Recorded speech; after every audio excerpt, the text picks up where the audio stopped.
It's cozy time, everybody. Hey there, hi there. How's it going? Beards and bacon, Ivy Blade, Little Turd, Sir Rexes, Gokaka, Bailey, Spirit Sparrow, Uniquely K, Die, Lord Snow, Snorasha. Hey there, Anawab, You Who Blunders, Weekorg, Ganja Goblin Gamer, Danny Boys, Pandemonium,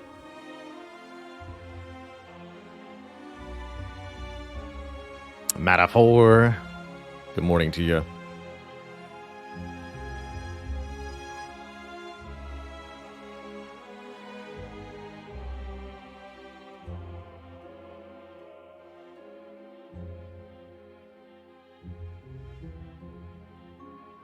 Not sure I quite understand what you're asking, Snorasha. A PB streak? PB seek? You're talking about a PB win streak, my best win streak in Slay the Spire. The best that I've done while changing characters each run is 11 in a row. And I think with the Watcher specifically, I was able to get 21 in a row for A20 heart runs. Those were pretty good. Yes, and that PB command has got it too. Oh, have I done only Pandora's Box with Seek? Oh, that's an entirely different question. Did I try that? I don't think that I did. I've tried something similar to that. It's actually shockingly bad at the first combat. But once you get a decent card or two, it really starts to slap.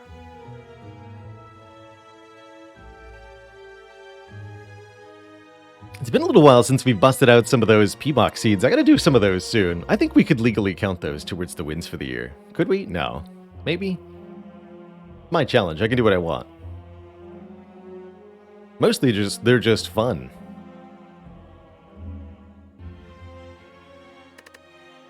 They're just dang fun. We had a really lovely Watcher run going last night. Did unfortunately end up perishing here to the time meter.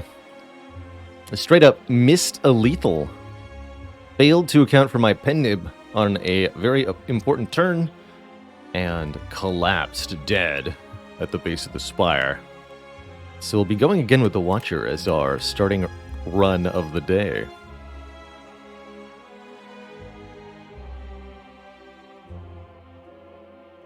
Yeah, good description. So we have the, of course, exclamation point seeds command there. That Google spreadsheet links to a whole bunch of Slay the Spire seeds on PC for the latest patch that give you a Pandora's box with many duplicates of the same card if you click the boss swap option from Niao. Some of them are very easy, some of them are very difficult, and some are actually impossible, as you'll lose the opening encounters with, for example, 8 copies of Barricade in your deck against a Jawworm. It's just not going to work out too well.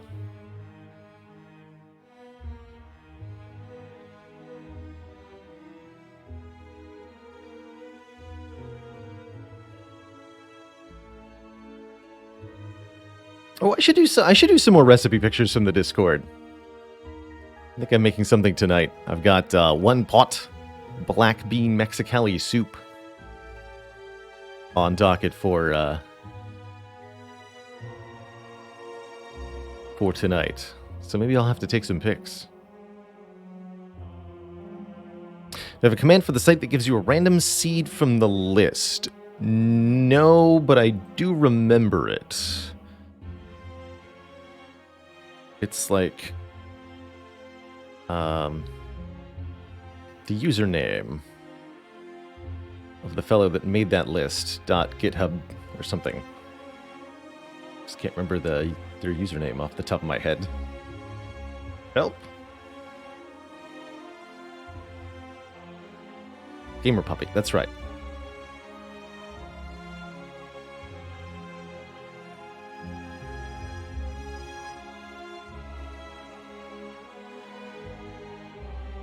That's right. gamerpuppy.github.io. I can't believe I remembered that off memory. Good for me. Does that link actually work correctly? Yes, good. Wonderful. So there's the link.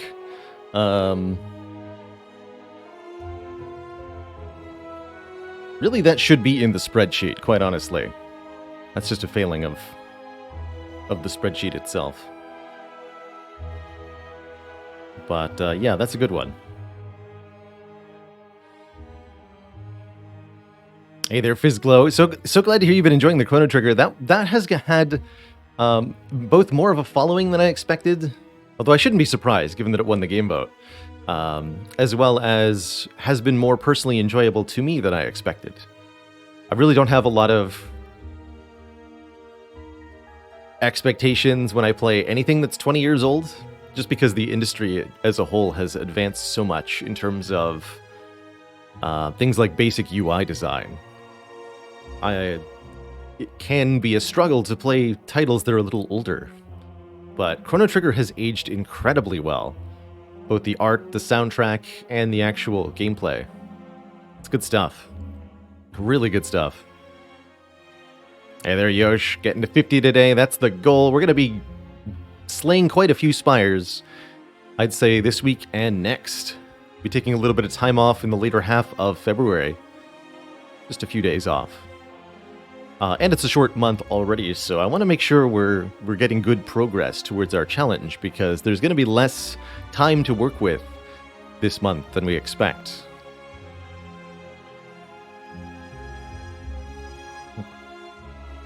Pokemon Red aged pretty well. Pokemon Red would have aged, I think, a little bit better if it weren't so dang glitchy. But it partially has... The speedrunning community around that game has aged incredibly well because it is so glitchy, so... Little column A, little column B, I suppose.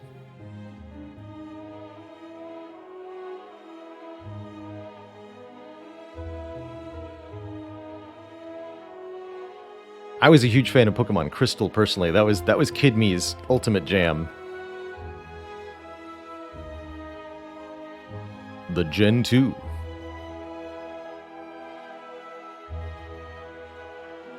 Alright, let's slay some spires here. The Watch Outer. Hello. Again.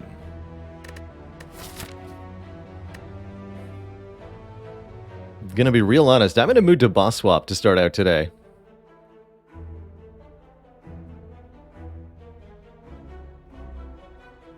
What do you think, chat? Also an idea I'm tossing around in my head. What if during March... What if we make March a boss swap month? Since I've been lately in a feeling where most optimal play seems to involve not boss swapping on most of the characters. What if I do a month of this challenge where we only boss swap for the entire month? And then we go back to normal afterwards. Oh, we got a Heracross fan. Good stuff. Heracross is a cool mon.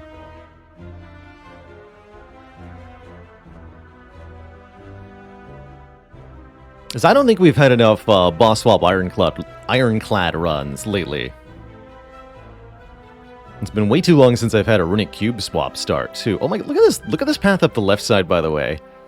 2 upgrades before the first elite, late burning elite into Hexaghost, so 4 upgrades, 2 easy elites. And 1 free boss relic. A runic dome. Can't see what the enemies are doing. That's okay. All we have to do is go Smork build. We'll get 1 energy every turn in exchange for the loss. Now, there's lots of things that we can do to predict exactly what it is that our foes are doing at any given moment. With the Runic Dome, there's a lot of information that we can either know ahead of time or that we can derive from other things that occur. This is a really good turn to have information, though. Oh, well, I'm going to go... This thing is always actually debuffing on turn 1. I believe that's guaranteed on Ascension 20. This one may or may not be attacking. Or 10. I guess I'll block twice. Strike the little one. Don't enter Wrath here. And I'm glad that that's the line I chose. Now this one is attacking. I will enter Vigilance. Thankfully, with 4 energy per turn, we can be a little inefficient and still win the encounters decisively, which is quite nice. I think Retain is a lot less valuable in general when I don't know what my opponents are doing. It means I don't know what the value of next turn is. I don't know if there's going to be a next turn, even.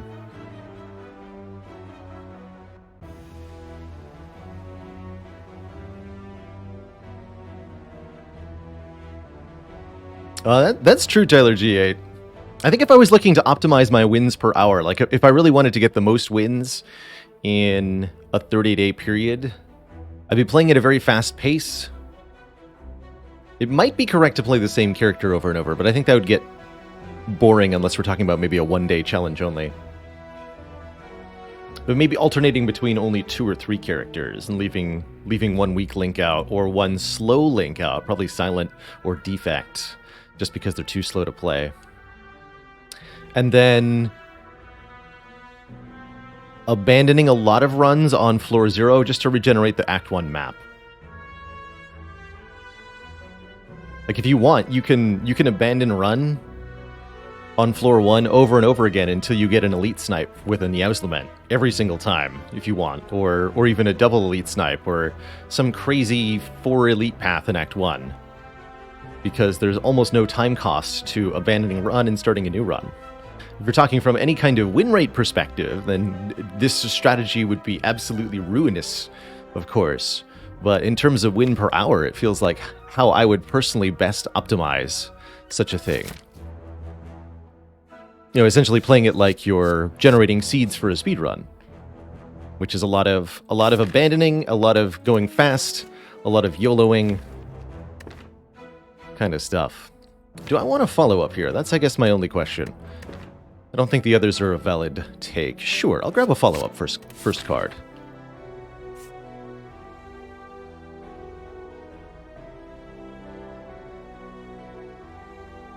Ooh, so I had an Xbox controller for the longest time that had the right shoulder button was the one to go.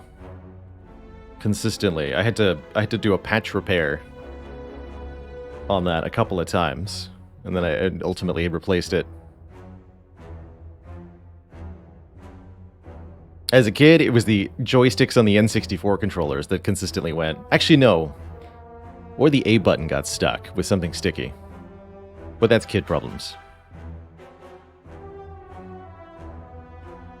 Oh, one day, I think that's another good one too, Azoth. Maybe we make a day of it at some point, and I kind of bend the rules, and I just see how many wins I can get in one day using speedrun tactics as best as I can. I like that. I like that.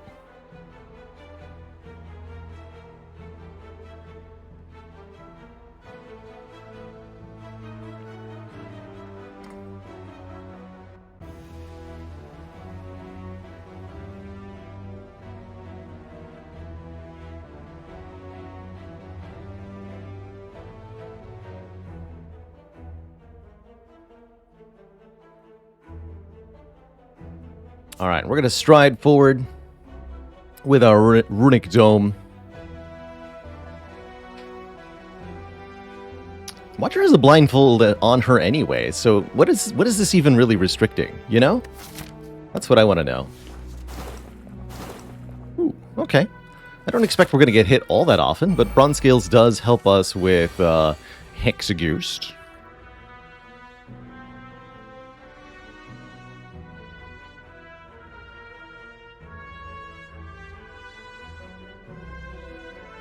I'm not stressing how on pace or not on pace I am for the challenge overall too much. I know we can really kick up the pace if we need to. And that could be something fun to do later in the year.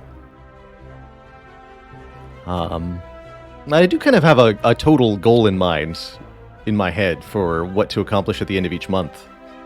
Like, I want to have 80 by the end of February, for example. It's a vague goal. And if we only get to 70, I'm not worried about it.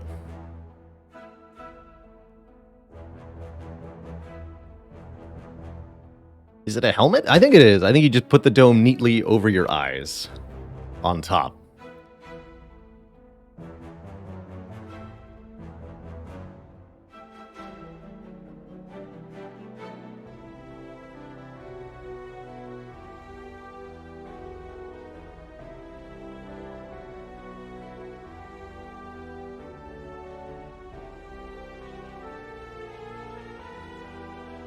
And an oldie but a goodie for OWM. What did the buffalo say as he dropped his child off for school? Bye, son.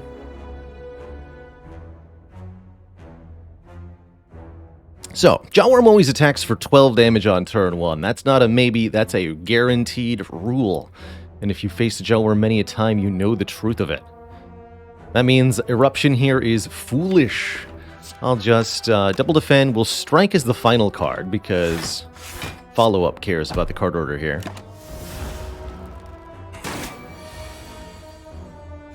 That saves us a little bit here. Jawworm could be attacking for 7 or could be buffing here. We'll play the Vigilance just in case.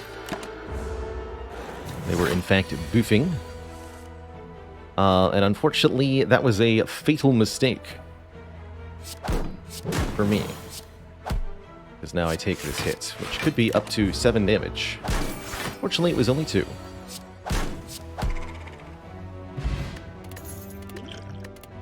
Alright, so Doom cost us a little bit of health there, but not a huge deal.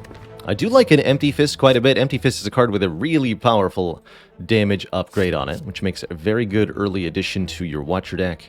And it also helps us exit Wrath Stance, which is all the more important when we don't know if we're getting attacked or not. So, I'll take that.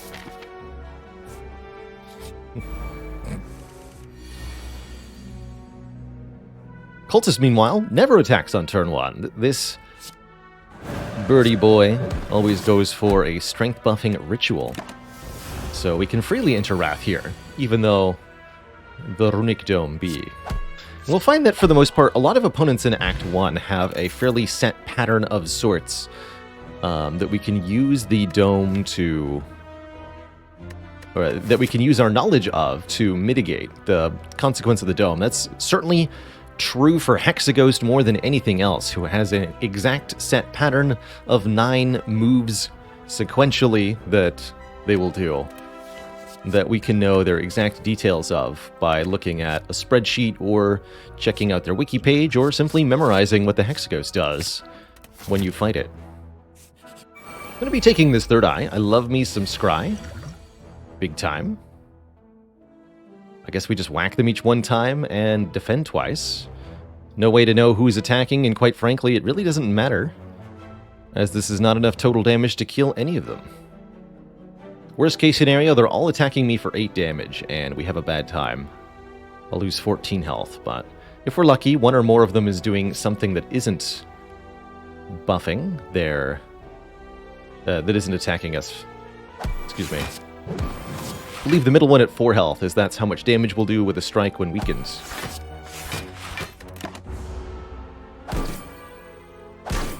Nope, they all went for an attack. Ow.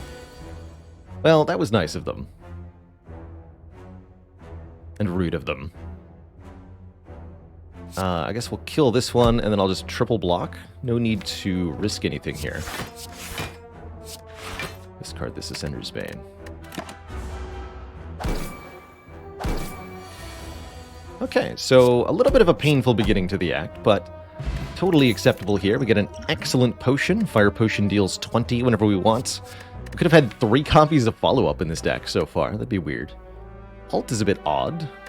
With only 1 Wrath Source, I don't like it, but I do think Halt is a fantastic block card in general. There's a mod that shows enemy attack patterns in-game too. That's right. It's called the Bestiary mod. Mr. V3, thank you so much for 7 months, 7 moons of support. Is it too early? Too late to pressure points? It's a fun thought.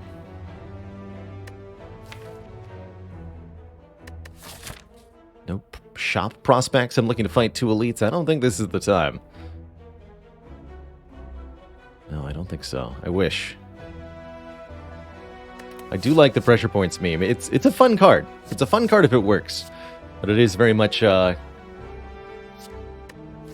wouldn't, well, not necessarily an all-in strategy. It can be a supplemental damage source. The hybrid pressure points and something else deck is something that you could, at least in theory, construct. And I don't see any reason why you wouldn't be able to assemble it during a regular run with the right conditions.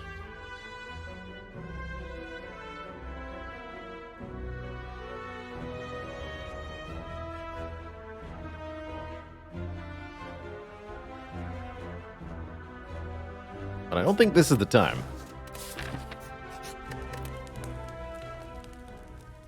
With 4 base energy, is it better to upgrade Empty Fist before Eruption, I wonder?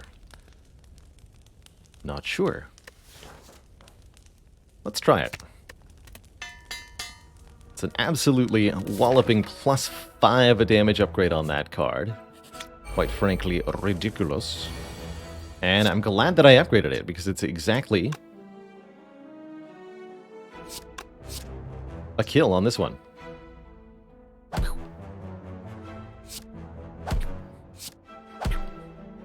So, again, on Ascension 20, these little green slimes always debuff on turn 1. So I know for surezies that only the middle one is attacking, and it's only for 6. So we're actually full blocking here.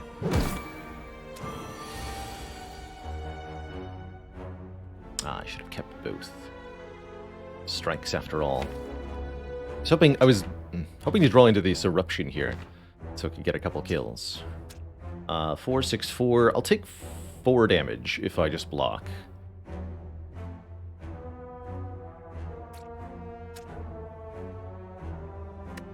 Okay, that's acceptable. And then you'll die to the thorns, at least.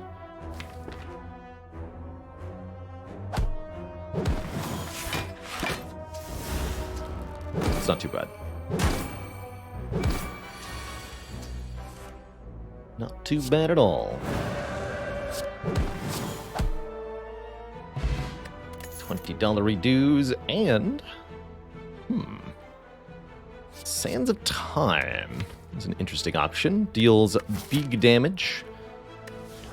Gets cheaper every time it's retained. So you can think of this as kind of a ticking... It's really good against Hexaghost, notably. A ticking time bomb that you get to use on your foes. And if you were willing to pay a lot of energy, you get to blow that bomb early, which is very nice, compared to something like Windmill Strike that doesn't do any damage, really. If you play it early, you just have to wait for it to accumulate damage, or a Dark Orb, which has to wait to accumulate damage. There's no way to get an immediate payoff. Immediate payoff on Sands of Time is kind of cool. With 4 energy, it's a lot more affordable, and it lets me mostly stop taking additional damage cards. Sands of Time is an excellent answer to the elites of Act 1 in particular. That said, Bowling Bash could be nice too, as a way to blonk a sentry to death. All of the elites of Act 1 have completely predictable attack patterns here, which is quite nice with the Runic Dome. I'm going to go with the early Sands of Time. Do I upgrade the Sands of Time, or do I upgrade the Eruption? I think I want to upgrade Eruption first, because I want to be able to Eruption and then play the Sands of Time, and basically no matter how long I've had the Sands of Time, having 1 more energy to do that with is a good idea. Yeah, Sands of Time notably does get cheaper 2 times at the end of your turn with Establishment here. If we were to find an Establishment. Once of its own effect, and then an additional time because of being retained with the Establishment effect. Pen Nib is a really good relic to get right after picking up a Sands of Time. This is a retain massive damage card, and you can set it up to be twice as much damage. That's pretty sweet. So we're gonna just be a little patient here with this Eggy boy. I want to get that Sands of Time into my hand. And I would like to advance our friend the Nib. Next turn we'll draw Strike, Strike, and let's get the Sender's Bane out of the draw pile, just forever, please. And then we'll wake up then.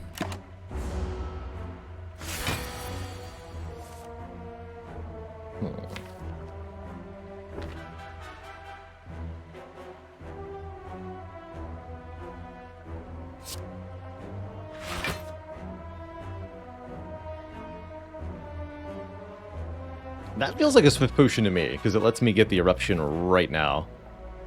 Which is very nice. And then I get to double damage, possibly super duple damage this Sands of Time. Let's discard those two. And then, yes, we'll use this Swift Potion. Perfect. Question is, do I play the Empty Fist before or after the Eruption? With 4 cards in the draw pile, we know we're drawing Strike Follow-Up. Pen Nib Wrath Sands of Time is 80 damage, so if I can make that happen, I should just do that. Because that'll win the fight. So we have 1, 2, 3, 4, 5, 6, 7. Yes, we have enough attacks to do that. Reasoning for playing it first is that I don't leave Wrath when I play it, if I play it before. I don't want to leave Wrath. I want to still be in Wrath. So we play the Empty Fist first to leave Calm. Then we can play Eruption and all 3 strikes.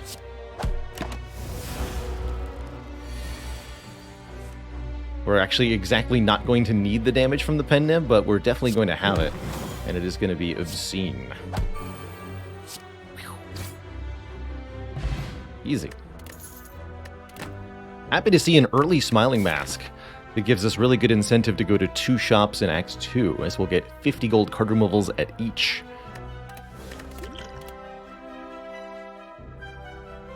I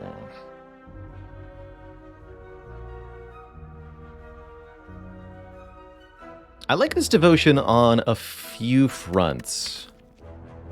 I think Divinity is really sweet with retain attacks, especially something like Sands of Time. And the potential multiplication from Pen Nib is hilarious here. Judgment could also be a nice way to just bop low health enemies.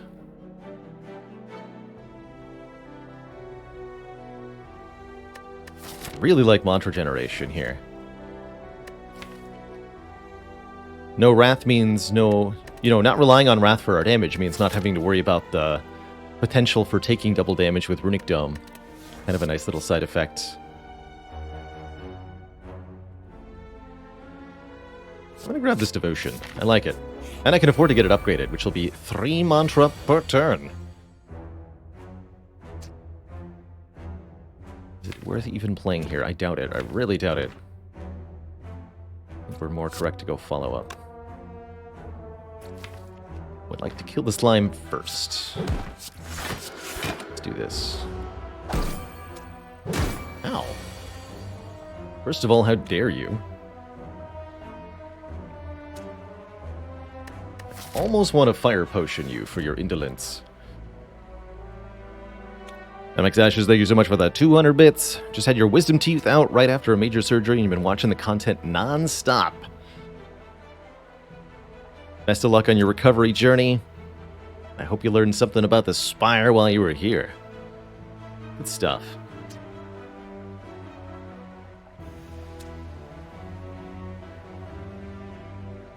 This fire potion's pretty useful for Century's Ornob, though, and we have a fire next floor. Okay. What we got? Third Eye. And we'll draw exactly all of this. Okay, that's fine. So let's just go defend and strike this guy 2 more times. That's what I thought. That's what I thought.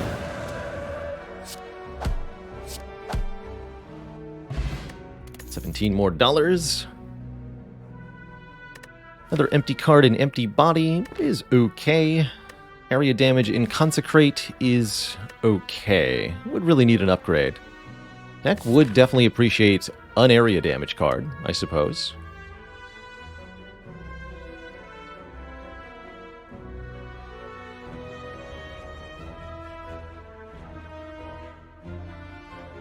Got the first day 20 win on Ironclad because of the content. Amazing.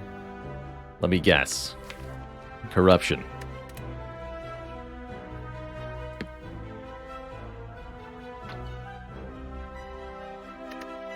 I think having one AoE card is almost always a must.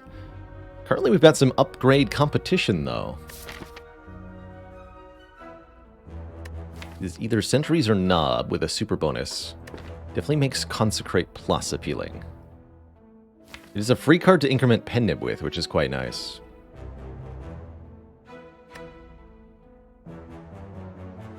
I like it more than Conclude.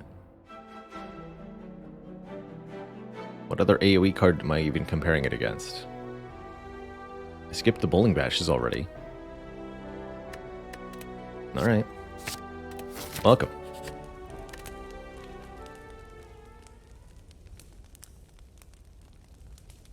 And yeah, I will actually just upgrade that immediately.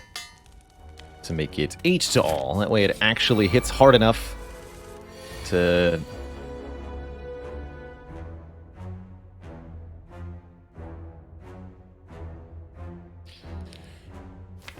That would have been really nice to draw on turn 1. I'm just going to say that. No heal? That's right. No heal. Unfortunately, looks like I'll be using a fire potion, though. Got 2 Angry Gremlins. Fat Gremlin. Sneaky Gremlin. Damage numbers over each of them. 5, 10, 5, 5. 25 damage headed our way. And with this abysmal turn 1 hand... all I can do is kill one gremlin, either the sneaky or the fat gremlin, and defend one time. So we're taking minimum 10 damage here. And becoming weakened and frailed. So I think what that means is we probably want to use the fire potion on one of these two. Kill the other one with the strikes. Defend, take 5. That's what I'm going to have to do, I think. I really don't see a good ending for us happening if I don't do that. Yeah. Right. Precisely. Alright, we can enter Wrath, knowing it's only attacking for 5 per turn. That means we only have to block for 10 to still be blocking here. We could try to increment our Pen Nib against this thing, but as an Angry Gremlin, that's going to make it quite a challenge overall. Let's see what we can get. Maybe we can at least get it to 2. Yeah.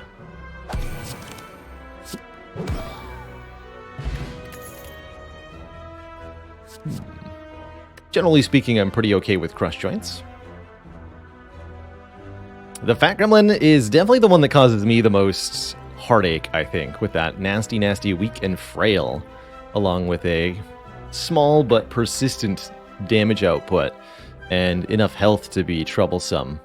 I think they're probably, on average, the most troublesome gremlin for me. Wizards can be the nastiest because they have a very high health pool for a gremlin. And, of course, their nasty, nasty wizard attack on turn 3 will end you if the wizard is enabled to land that attack by virtue of assistance from a Fat Gremlin, Sneaky Gremlin, or Shield Gremlin.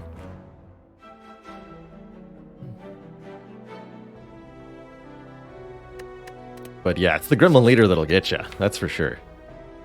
We've had our Gremlin Leader deaths this week. I don't even have a Miracle to make Crush Joints work, although I do have Bottled Miracle. I think we'll be skipping all of these, actually. So, 20 health in 2. A plus strength Gremlin Knob. That's not exactly an inspiring turn 1, but fear not. I know what to do. Discard this. I'll take both the Eruption and the Sands of Time next turn. Yes, please, and thank you. Have no fear here. Yeah, no fear at all.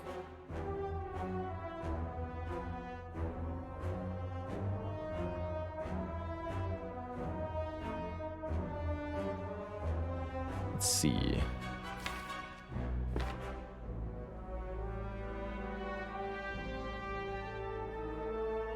So I can do 9 plus 40 plus 28.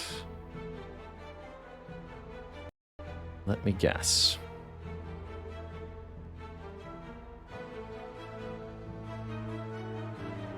Oh, no. We're too short. 77 damage is how much I can do if I play all 3 attack cards here.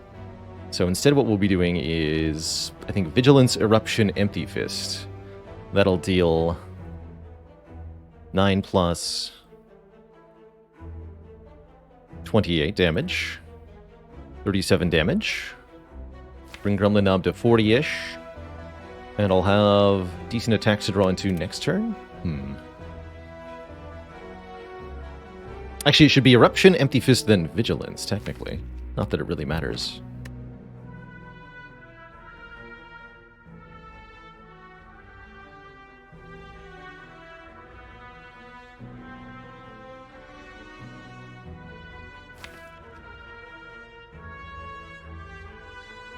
Is that going to be enough damage next turn? Our lowest damage draw is 19. And I'll have 20 in hand that I can always play. Let me just triple check our math here. 9 plus 28 minus 3. So we do a clean 40, so it'll have 39 health, which is exactly what we'll have. Yes, our worst case possibility here is an exact kill. Good.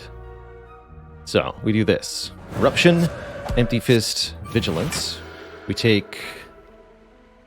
no, not 3 damage. 5 damage here, because this knob had 2 strength to begin with. So we take a hit for 5. And then, with the Bottled Miracle, I am able to secure a kill here. Actually, I might not even need the Miracle.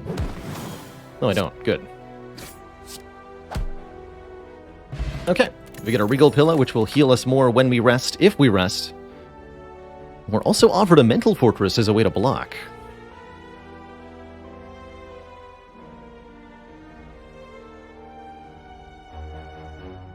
I would consider tweaking my mod setup for Spire at this point. Maybe incorporating, since we've been talking a lot about how event chances affect future nodes, having some way to dialogue about this in an on-screen manner would be quite useful, I think. I think I'll take this Mental Fortress for later. It's not the greatest card in the world right now, but it's certainly okay. Oh, especially with... I love Mental Fortress with Divinity. I even forgot about that. What we do is upgrade now Devotion before Hexaghost. It's going to be an interesting fight with 15 health and Runic Dome. Well, no, the Dome doesn't actually change anything, because we know exactly what Hexaghost is doing on every turn. But we don't have a whole lot of block density other than the Third Eye. And I guess the Mental Fortress. But we certainly want to upgrade the Devotion so that we can get into Divinity stance with the Sands of Time. I think that's probably our goal to win the Hexaghost fight. Just a quick mathematics. With an unupgraded Sands of Time, Divinity is triple damage, Pen Nib is times 2, so 20 times 6 equals 120 damage to Hexaghost with Sands of Time. If we can line that up. We'll get some help from the Bronze Scales too. That should be plenty of damage. So, what's the synergy between Devotion and Mental Fortress? Great question. When you gain 10 Mantra, you enter Divinity Stance, which is a 1-turn stance. So you change stances, gaining 4 block, on the turn that you enter Divinity from gaining Mantra. At the beginning of your next turn, you will leave Divinity Stance automatically, and that too activates Mental Fortress, giving you another 4 block. So you kind of get to double dip on Mental Fortress when you're doing Divinity, because Divinity automatically exits for you, and you don't need to use an exit card to make it happen.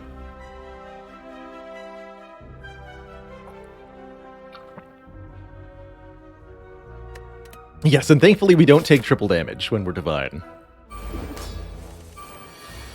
Okay, this is not the cards I wanted to see on turn 1. I was really hoping to block on turn 2. What do you got for me? That's not block. Please give me block.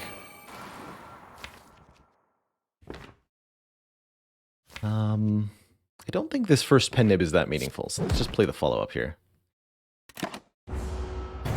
So Hexaghost does nothing on turn 1. Oh boy. On turn 2, Hexaghost attacks us for a damage value based on our current health.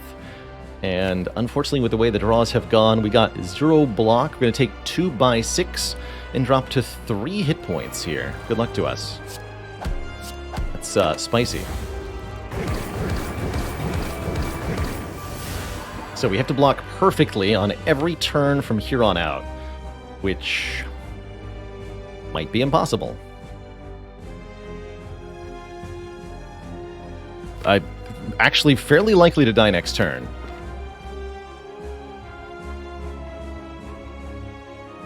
But we'll do our best. We get attacked for 6 on this turn. 2 burns are added. Next turn, we're going to be attacked for 6 by 2. And we get 1 defend plus 4 mystery draws, which might include the burns. I think that's probably going to kill me. Do we end in Wrath here? Heck no, we don't. That significantly increases the likelihood we die. We end in Calm here with Vigilance. That way, Empty Fist is still a block for us.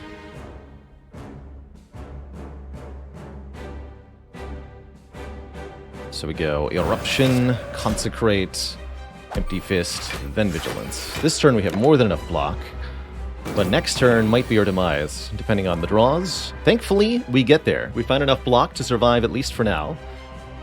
2 turns until Divinity. We have 1 more attack for 6 damage headed our way next turn, though, and that could also be fatal, depending on the draw. But if I can survive next turn, I think we have the win.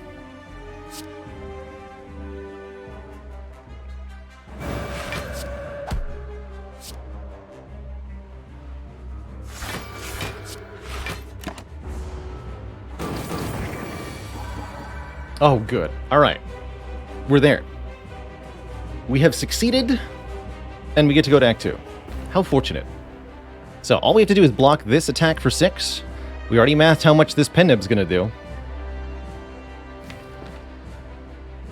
Hey! Oh yeah, that is actually the current streak, though.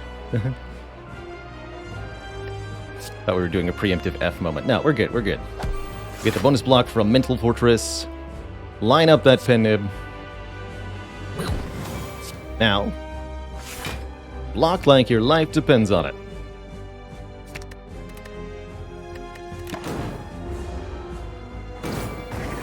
Then, simply win.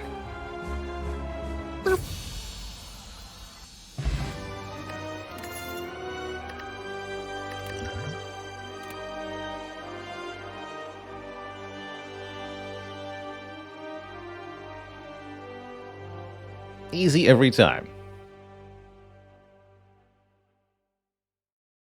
And I think that was actually a very unfortunate outcome for the Hexaghost fight, comparatively speaking. There was actually a chance to die there, but it was all because we had a disastrous draw on turn 2, which still notably did not kill us, and part of why I was comfortable going into that fight with 15 hit points, specifically. I don't think this is going to be a Conjure Blade run. I am probably going to grab Vault here, giving me an extra turn, which is already going to amplify what the deck is doing very, very well. Notably, Vault makes Sands of Time cheaper, and Vault makes Devotion give you 3 additional mantra. Very, very, very good. We don't really need the extra energy from the Deus Ex. And with Sands of Time being our big payoff here, we don't really need a whole lot else.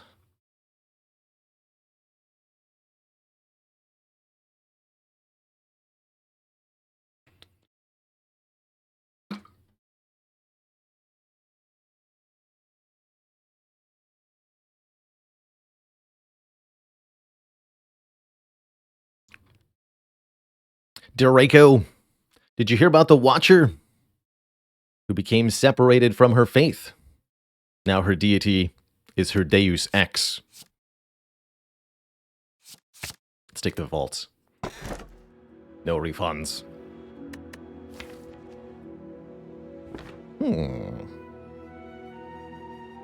So, Velvet Choker limits our number of cards played per turn, but gives us additional energy to spend on every turn.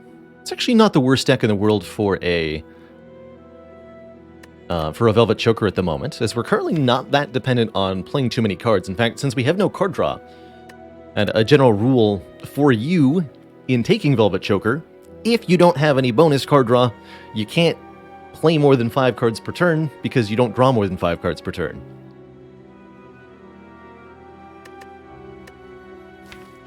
So currently there's no real downside to it.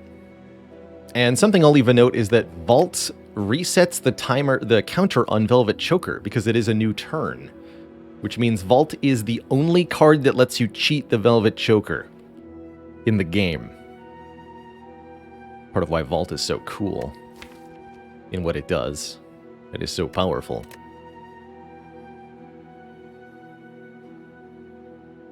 Violet Lotus could give us some more energy here. Whenever we exit Calm, gain an additional 1 energy.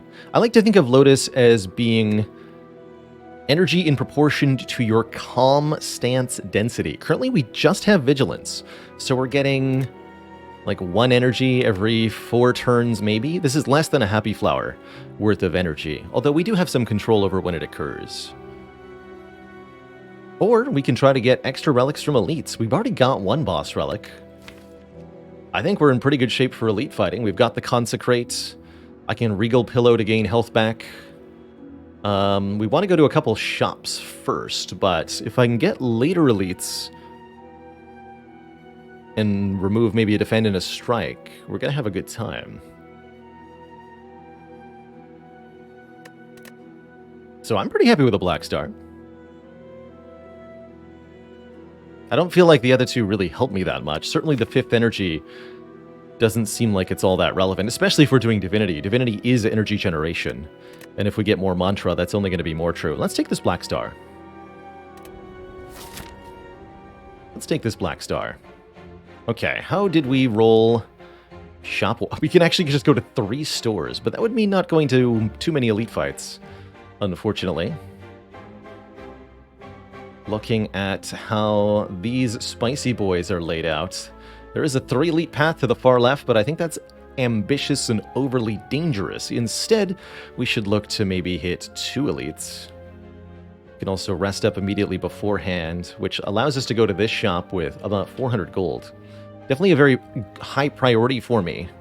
Anytime you start to reach about 400 gold, going to a store becomes an imperative, because you can afford any one thing there, even if it's a very useful rare relic.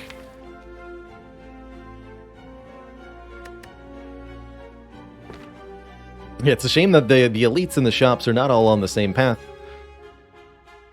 Well, there's also like this 3 elite path. Ooh. Yeah, there's a couple nice 3 elite routes.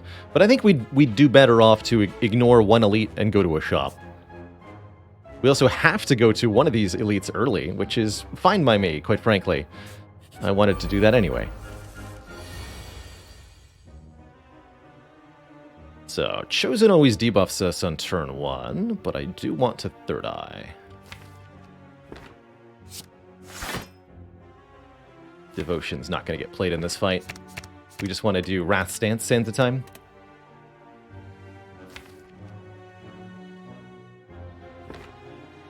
Go Empty Fist Vigilance. So on turn 2, Chosen may or may not attack. They either attack for 12 and apply Vulnerable, or debuff you with Weak and gain 3 Strength. I'm going to say, it doesn't matter what they're doing. I'm doing something better.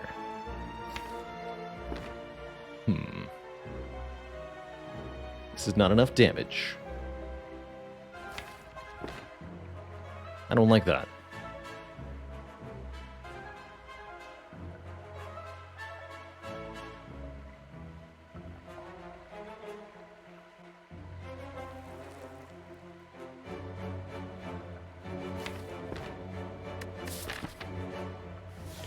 I'm wondering if I have to use the Distilled Chaos here to achieve a favorable outcome. Feels like I might need to. Actually, how much damage do I have if I utilize the Consecrate? Let's just triple check that, because it's quite a bit. We do 7 plus 8, that's going to be 30 plus 9, 70, 79 damage, guaranteed. And there'll be one mystery card that gets played, too.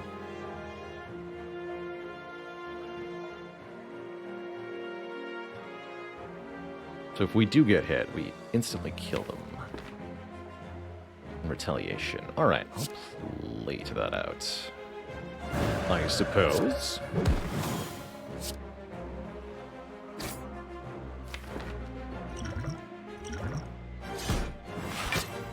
Nice. Okay. Threat dispatched before anything bad could happen. Love me a good signature move deck, but we would have to remove Sands of Time to make this signature move work. Maybe that's fine. Although Empty Fist alongside the signature move can also be very awkward. If you can make signature move playable, it's incredible. It just hits so hecking hard. This is twice as much damage as Sands of Time. That's a lot of damage. That's a lot of damage.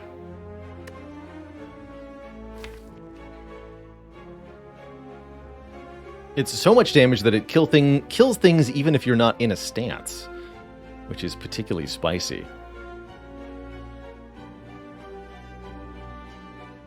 But its relative inconsistency is definitely its downfall. Yeah, up to 240 with Pen Nib Divinity. It's worth thinking about here.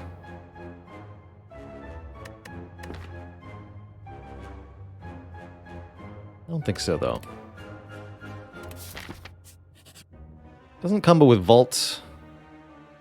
Alright, I'll pay you, sir. 85 gold tungsten rod. That's a pretty good discount. That reduces health loss we would ever take. I suppose that's okay in its own right. Really don't want to see Devotion in most of these early fights.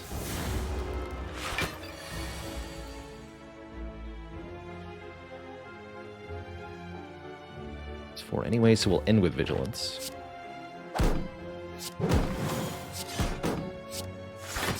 Get attacked for 11 here, and then 11 by 2 next turn. But I don't think it's going to manage to land the 11 by 2 for death. Do arriveth. Get a fairy in a bottle, giving us a second chance at life if we should ever perish. And I love to see him meditate here, putting us in calm stance and getting a card out of the discard pile. If we fetch Sands of Time back, it gets cheaper again. We can also do things like have tighter control over the Eruption, the Empty Fist, you name it. Also a good way to return mantra cards once we find literally any other mantra card. Love me a meditate.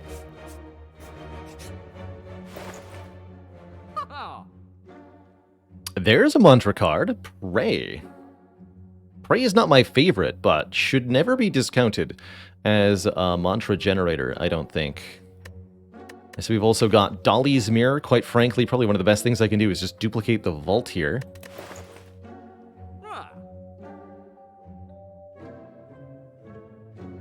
And that would really get us going.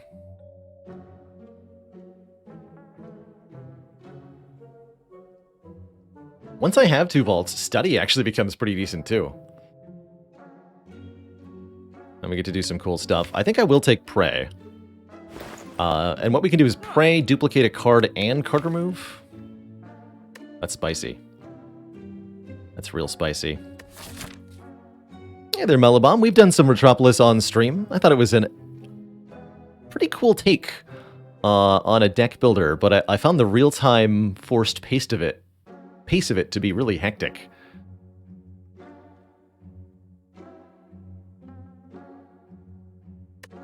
Pray would be, I think, significantly better if it just said draw 2 on the card directly. The fact that you have to draw the insight really counteracts it a lot, but if you get Master Reality or dead branch or something, or those are insights are able to be upgraded somehow, it can turn into a really serious draw engine. Another cool way to get there is with Strange Spoon, so the insights get recycled. That can be fun. All right, removing one card from this deck. Defend? Question mark? Yeah, let's lose a defend.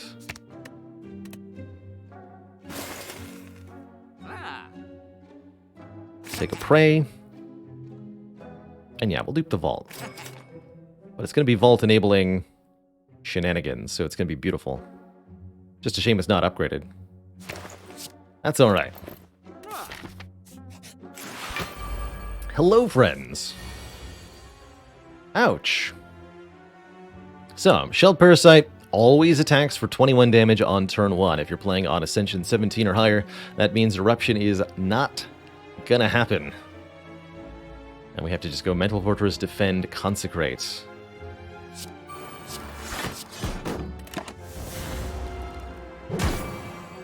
Ow. And more ow. To follow. Muscle Confusion, thank you so much for the tier 1 sub. Welcome to the Cozy Sub Club.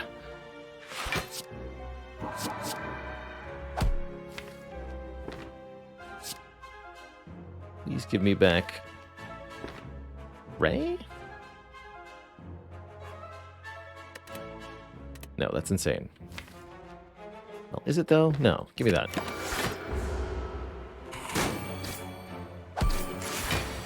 So, a lot of health is being lost. However, I'm not afraid.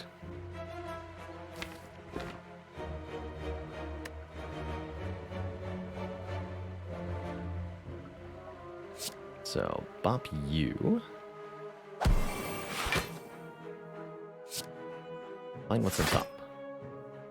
Another copy of Vault. Understood. Discard those. Prey and Vault. Take another turn. Then play Devotion. And take another turn? Question mark? Yeah, take another turn. Vigilance there might have been an acceptable answer too. Now, destroy Parasite.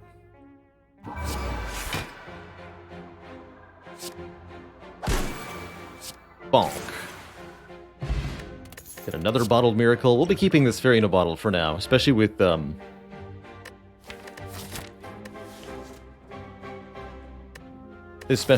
Dome. Do I want a cut through fate? Yes. I would like an attack that scries and draws. That sounds quite helpful. Yes, we'll take that. So I could rest here, or I could get a crucial upgrade. Probably on Meditate, or actually the Prey is quite significant too. For just that one extra pip of Mantra gets me into Divinity so much faster. I think we want to upgrade both Meditate and Prey as the next two cards to make this deck really start to pop. And I think I'll upgrade first, as long as we have the Fairy. So let's upgrade Meditate first. Get 2 cards instead of 1. And then we'll make Prey the follow-up. Ouch. The Book of Stabbing. He's a big stinky. Actually, very happy to see Devotion here on turn 1. So this makes me wish I'd upgraded Prey. Book of Stabbing relentlessly stabs every single turn without exception.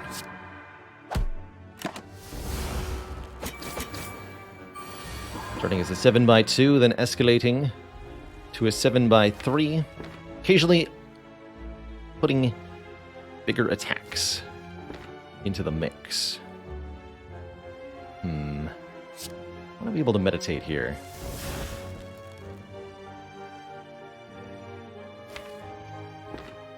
This faulting is like doing it anyway, right? Yeah. Okay. Let's take another turn, make the Sands of Time cheaper. And can I do that again? please. What do I block with Vigilance? Vigilance won't be quite enough block, but with the Defend it will be. We hold on for one more turn? Yeah, okay. Then we enter Divinity next turn. Although it won't be much of a Divinity entry. It's fine. Bronze Scales, you have to help.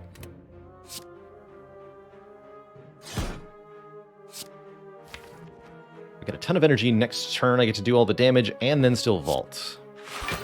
Okay, that's fine. This is a singular hit for 24.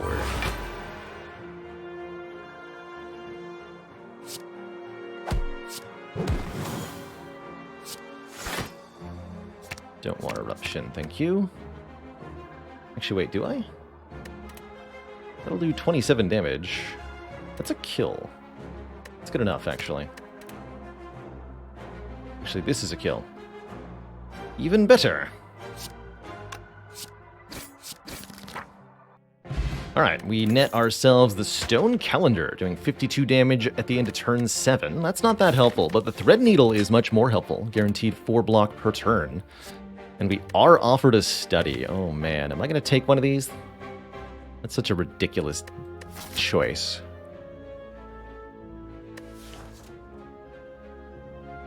But I like it. Study puts an insight into our draw pile at the end of each turn. The whole point of that is that you get extra turns with the vault for more insights. And you can use the vault to immediately generate an insight, which is quite nice. Yes, Stone Calendar is accelerated by Vault as well, so we can actually make Stone Calendar go off on turn 5, essentially, which is crucially the turn that Collector makes the first attack with debuffs. Summon, attack, debuff, and then the vulnerable attacks start. So this lets Stone Calendar help ensure that Collector is killed before any nastiness occurs. I like that. I'm going to take this study. That might be too cumbersome and clunky. Maybe it should be that we just don't want to take any more stuff that doesn't immediately do anything, but I like it with the vaultings. Mostly we just need to get more starter cards removed from the stack to give it a bit more consistency. Maybe that's actually the impetus to go this way. I don't even have money for 2 removals. Heck no. Feels like a pretty good time to rest, for the record. Although I can also rest here, yeah? And that would allow me to benefit from what? Dreamcatcher, more max HP? Okay, upgrade Prey first. TBs, thank you so much for 5 months of support. Much love to you. Malbank, cool. It'll give us money every floor until we find a shop and spend money there. And since we just left a shop a few floors ago, this is the perfect time to find it. I like a mall bank that found around here will be maybe 150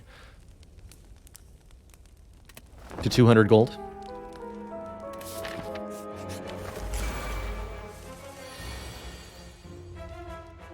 Alright, as previously discussed, the Chosen doesn't attack on turn 1. The bird might. But that's okay.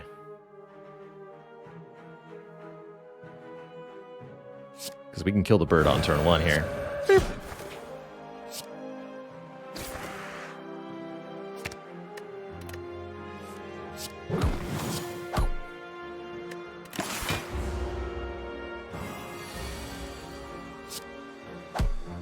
Okay, a much cleaner Chosen fight than the last one we had. Didn't draw a lot of our setup cards there. I think more Scry could be nice to help us find the cards that are important. I wish it was more upgraded Scry, but you can't always get what you want. This deck would also really appreciate a Foresight Scry at sort of every turn. That would be Scry every time I vaulted, too. I think I'll take none of the above. Just keep the deck as it is for this Gremlin Leader fight, which certainly could be spooky, but looks like we'll be fairly comfy. Conveniently, Mad Gremlin attacks for 5, we block for 4, Tungsten Rod blocks the remaining point of damage. We won't lose a point of plated armor to that, so we can Empty Fist this nerd, then apply a follow-up to the leader. I don't want to make this guy angry. And play both of these powers. Now, Gremlin Leader may or may not attack us this turn, may or may not attack us on the following turn as well. We unfortunately have no way to know whether we're being attacked or not, so my advice is simply win before Gremlin Leader ever takes another turn. That's my advice. Defend Vigilance is an okay turn here. I'm going to choose to vault, though. Keep it going. Note that we get an insight for vaulting. Don't want that right now, thank you.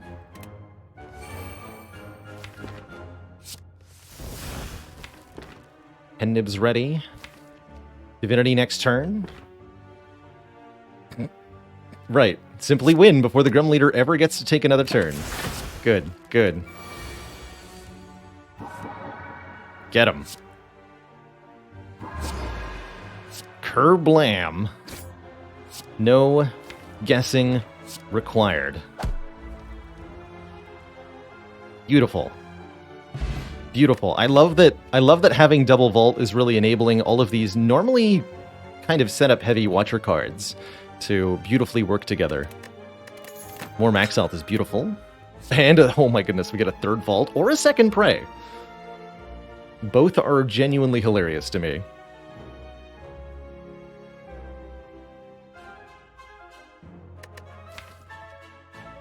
But yeah, let's just keep vaulting. Let's make Stone Calendar go off on turn 4. Easy peasy. And let's take an event. This could be another vault, obviously. 4 vaults.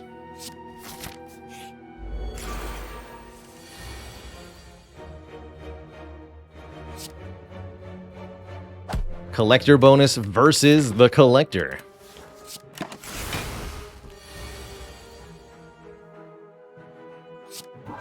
Just keep vaulting.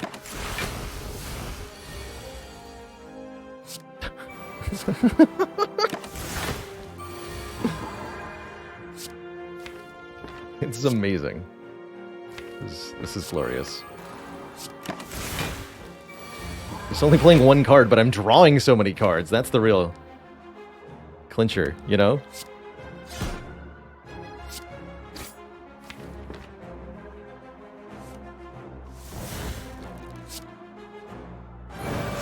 Just avoid the thingy entirely.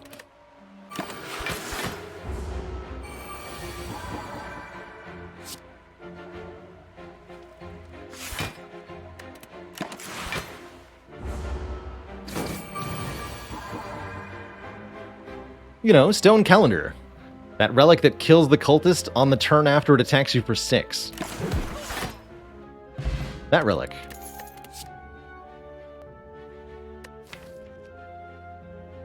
Not the world's worst like water, but I think we just want to upgrade the Mental Fortress. Deck really needs an Art of War.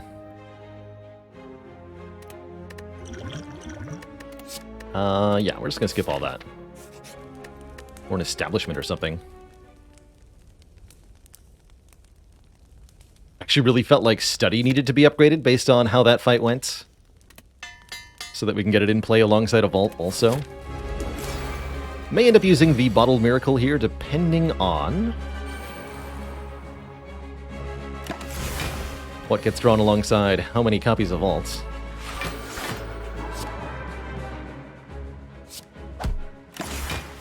Alright, summon your minions.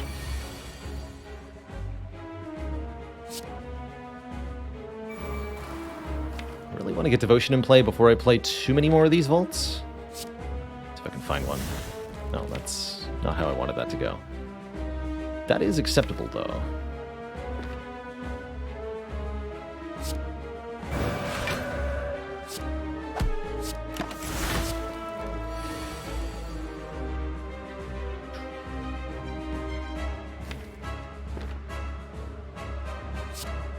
This is only 1 cost? Good.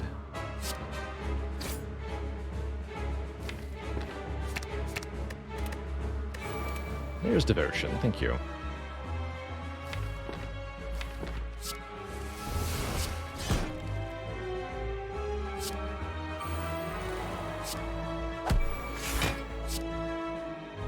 Give me back Ray Plus. And Cut Through Fate. Take a little bit of a hit there. But now, it's bopping time.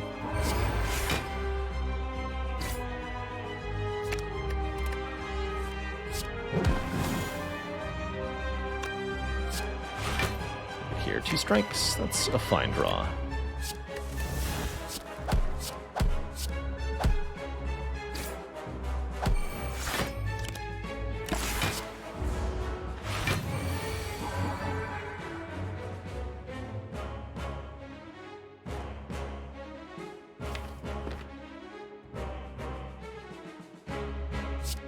Get him, Stone Calendar. GG. It's amazing. Another Devotion here, I think is amazing to go with all these vaults. We definitely want more mantra per turn.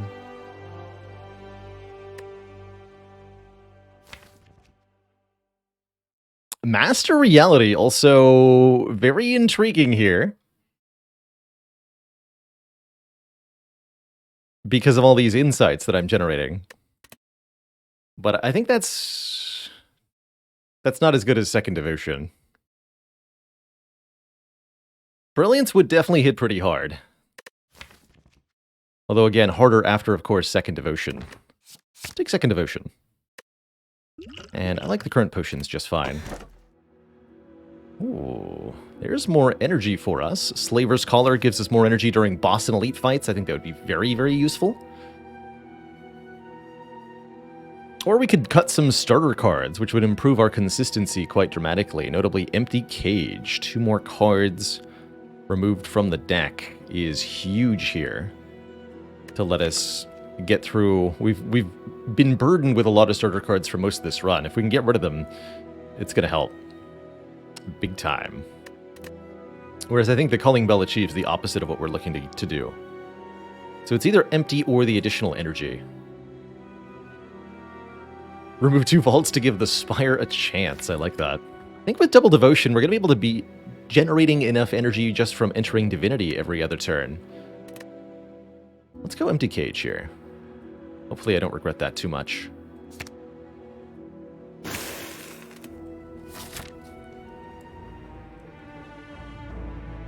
And we want to go to several merchants if possible, but it's also really important that we go to several elites to get more relics with this Black Star. And the good news is we can do both.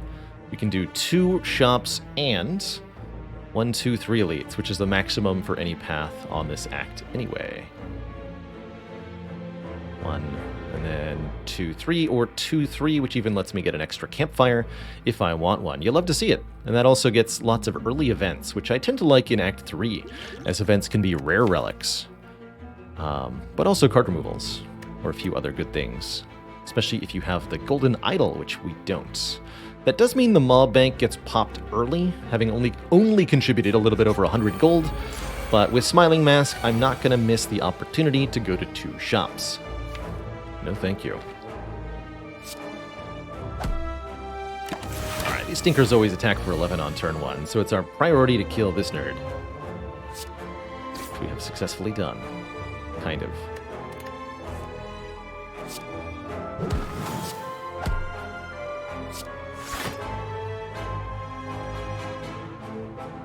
They're all good cards, kind of. Sure. And just meditate the... Wait, what?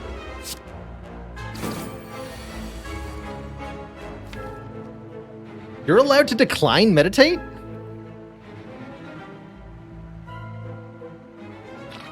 I didn't know you could do that.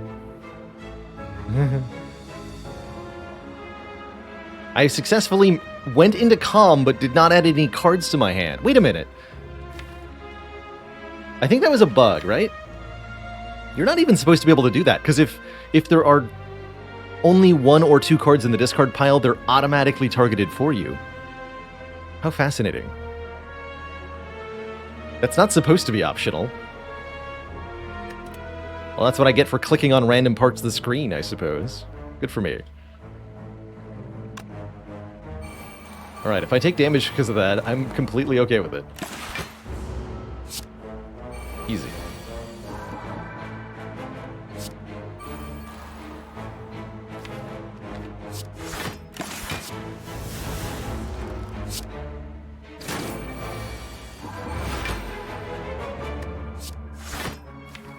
No more thorns.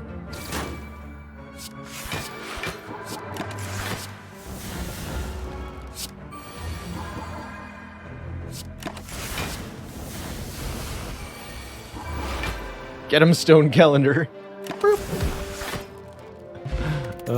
That's funny. Ooh, there's a way to block against the heart. Wallop Plus does 12 damage and gives block based on the damage it deals. Very mighty with Divinity, very, very mighty with Penib. Currently 73 damage dealt by Stone Calendar. How much more can we get that total to by the end of this run, I wonder?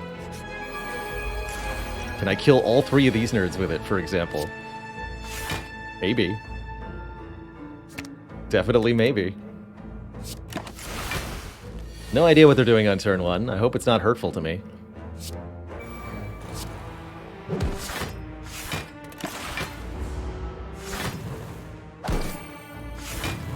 Hooray! It mostly wasn't.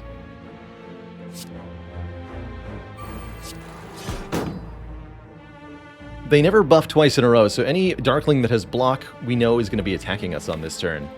Mostly doesn't help me, because killing them is out of the question at the moment. This is Study Vault? No, it's got to be Devotion Vault.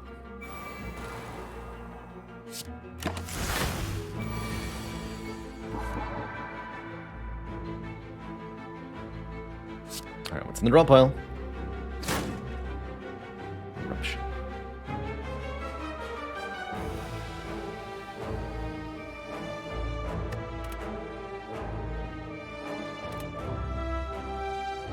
Is that already factoring the pendant? I don't know. Yeah, it was, okay.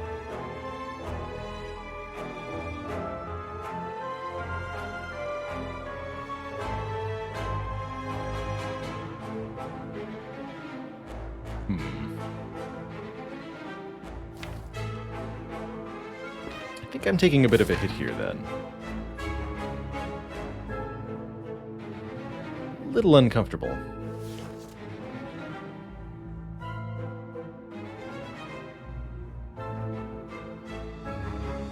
Could use the Miracle Potion to help me here. Well, help is a vague term in this case. I think I can kill 2 of them if I use the Miracle Potion. It's a pretty good idea. I can Pen Nib either the Sands of Time or the Consecrate. Consecrate Pen Nib is going to do 32. So I can kill 2 of them. Let's kill everyone except the middle one then.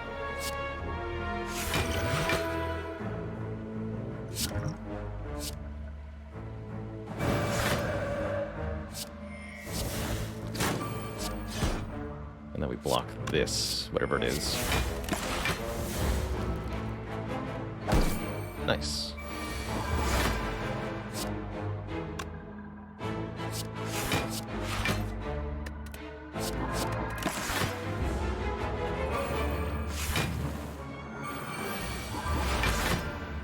Get him.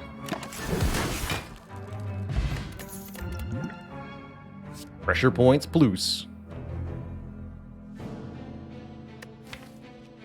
Sash Whip's not terrible here. It's a way to apply Weaken. This deck would definitely prefer a Wave of the Hand as a weak applicator, but maybe we don't get offered one.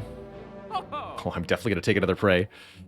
I've been offered so many additional copies of Prey already, and I haven't been able to take them. This one I'm taking. Is the Signature Move any good here? It would be if we didn't have the Sands of Time, and I even considered taking Signature Move Plus when we were offered it earlier this run, and then removing our Sands of Time. Oh, Brilliance is also here, yeah? Ooh, that's pretty good. Prey plus Brilliance. Brilliance will immediately become our absolute best damage card ever. Although it's expensive and perhaps unnecessary. I want to see what it's going to do.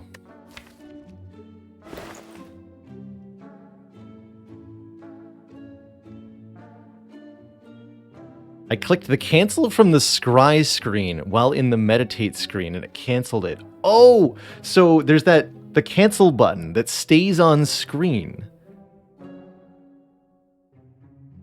Can be used for other purposes?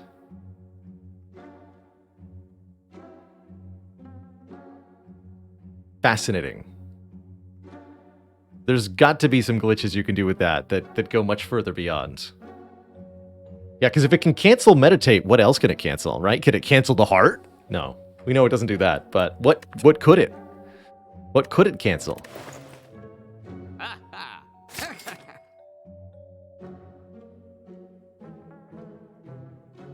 These strikes are actually kind of nice, though. You.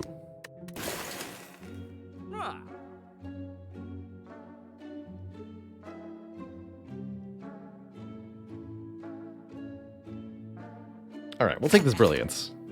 It's too fun not to, right? Especially with the second Prey. Abacus was maybe kind of interesting there. I'm gonna go double events here. Falling, losing the follow-up? Heck yeah. Get a card out of the deck, please. And transform a card. Turn this strike into a Vault. Into a Foresight. Oh, that's even better. Start of your turn, scry 3. And we have so many turns. After all. This deck is definitely ready to lose to Awakened One, by the way. How many powers do I have? 5? Oh, that's not that bad.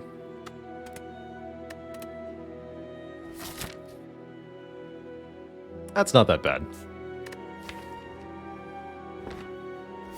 Yeah, so we actually got 2 extra removals from those 2 events, which means we're well on track to being really happy with life. Not ready to vault yet.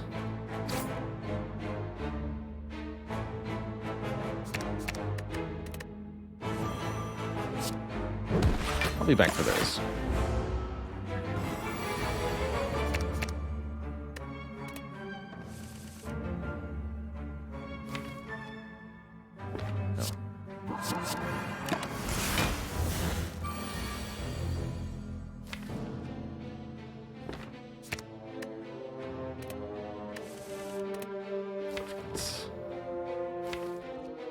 All that into play, thank you. If we take some damage in order to make it happen, I'm okay with it.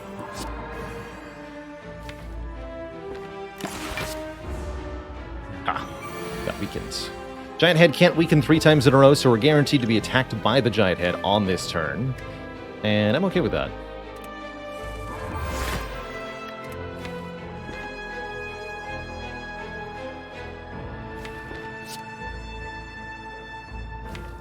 Just going to draw through all of this. Ooh, dear. So, Prey on top. We go. Devotion. Prey. Cut through fate. Draw that Prey. Play this Prey. That'll put us into Divinity next turn. Brilliance, then Empty Fist, I think. Actually, no. We want the block at the start of the next turn, so let's not leave Divinity. Let's go Strike Brilliance here for 117. It's only a hit for 13. We block that. Now we enter Divinity at the start of this turn again.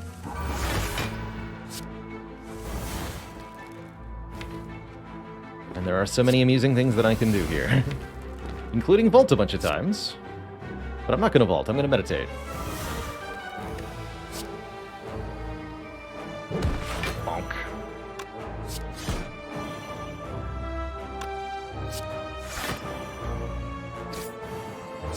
Give me back. Prey plus. And voila. Why are you still here?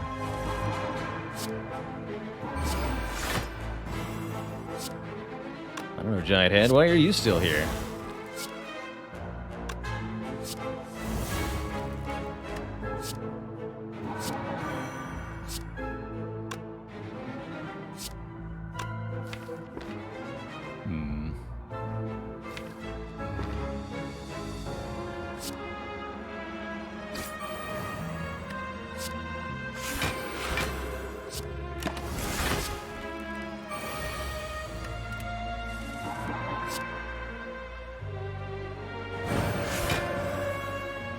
Get him, Calendar. Damaru! One mantra per turn. Well, that's just frankly excessive. Very good. Dreamcatcher won't matter much. Second Meditate actually competes with all the vaults, because I can't play both Meditate and Vault in the same turn, so I don't think we want two of those. Skip that. What happens if you go over 10 mantra while still in Divinity? Then your mantra resets to 0, and nothing happens. Try not to let that happen.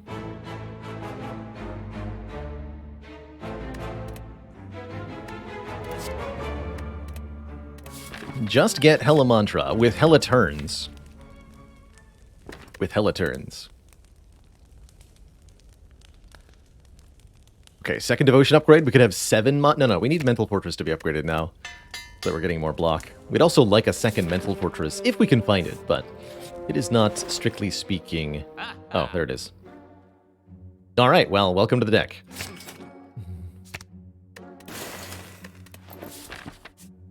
Good talk. Wish I could take this. Mega Prep would be lovely, but somebody didn't skip any relics prior to now, so somebody doesn't get to take this Bag of Prep now. And I'll take the additional rest site, because I got plenty of upgrades I'd like to make. Devotion, the other Mental Fortress, all of it. Heck, even Foresight would benefit massively from a plus. Is this seeded? No, we just happened to get this many vaults. You know, like you do. We don't need Brilliance next turn either. Let's just get guaranteed a vault. I'll have no idea if we're being attacked for 5 or for 30, though, next turn. Maw's got a particularly unusual attack pattern that I think bears repeating here. So the Maw is a sort of mix of random and fixed, kind of like Chosen is, but with a bit of an unusual pattern. They always start with a debuff of Frail plus Weak, but every turn after that follows a sort of pattern. They have 2 different attacks they can do. One big singular chomp, with a base damage of 30, or one scaling multi-attack. It starts as a 5x1, but then escalates with both strength buffs and with number of attacks as the fight goes on. Specifically, it's 1 hit for every 2 turns the combat has endured. So it starts as a 5x1, but then after a strength buff, it'll be 10x2, 15x3, 20x4. It starts to get real scary. And this thing can swing for well over 100 damage if you let the fight go longer than 10 turns. So it's pretty spooky. On this turn, it's either attacking for 5 damage or attacking me for 30 damage. It's one of the 2 attacks.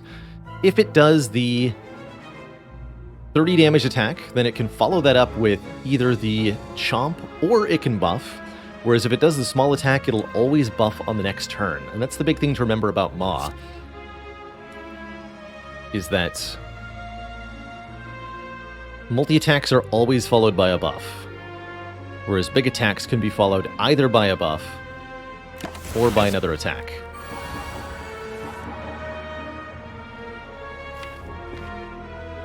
Alright, how am I going to block all this?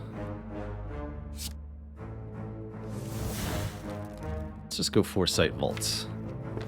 Sounds great. Perfect, and now we have Divinity Wallop. Use the Consecrate because I want to get more set up.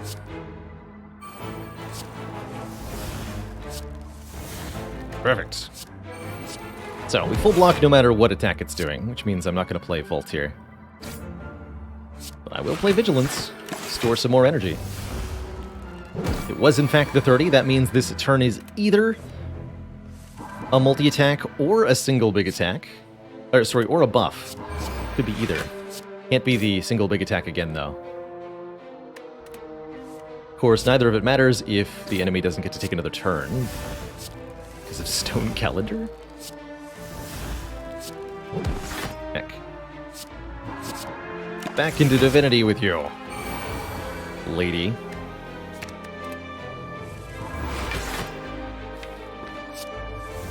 Brilliance is at 99 damage. Wow.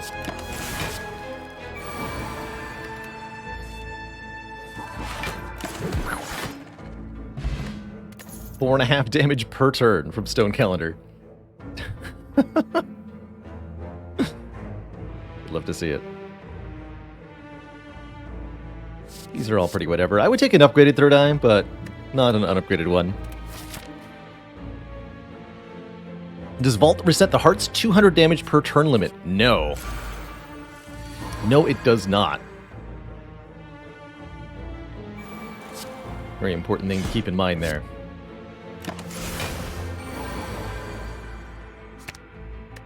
So this is turn 1 for Nemesis, means it's either a ×3 multi-attack or we're having burns added to the deck. Can't be both. It can't be the single 45 damage big attack that Nemesis can do. That can only apply. That can only happen on turn 3 or later. Or turn 2 or later, excuse me. Words are hard.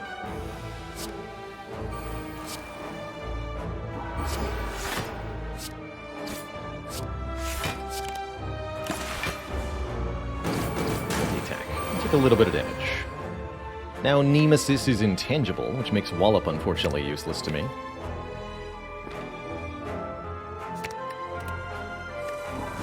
Try to get the other fortress down in vaults.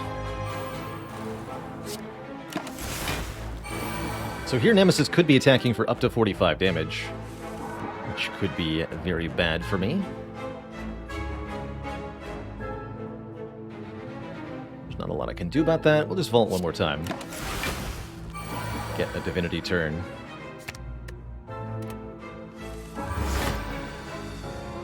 And we can block with Mental Fortress this turn just by changing stances a bunch. Eruption, then Meditate. That'll do pretty well.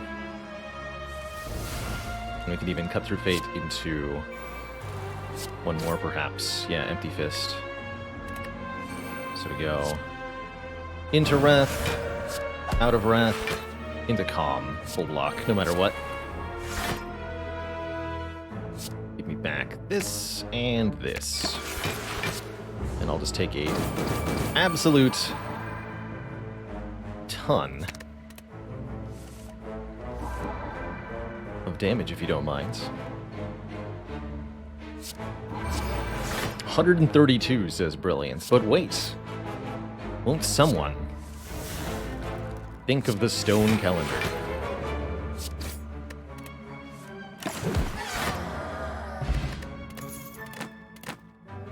Courier makes stuff cheaper to shop. We don't have a whole lot of money to spend for the rest of the run, so I don't think it'll matter much. But easier elites? Sure, why not? Nemesis can multi-attack twice in a row. That's right. Nemesis can also add burns twice in a row. But Nemesis cannot do the big swing twice in a row. Nemesis is never required to use their burn-adding attack. A valid attack pattern for Nemesis is 7x3, then 45, then 7x3, then 45, just alternating between those two indefinitely at random.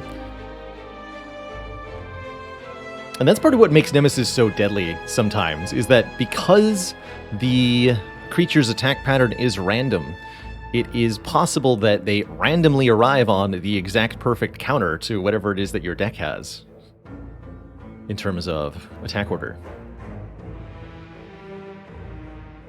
Downfall. We gotta revisit Downfall sometime. Hello and welcome, Wallux, by the way. I've beaten Downfall with all of the characters. Last I checked, anyway. There might be a new one since it's been a little while. But we have done our fair share of Downfall indeed.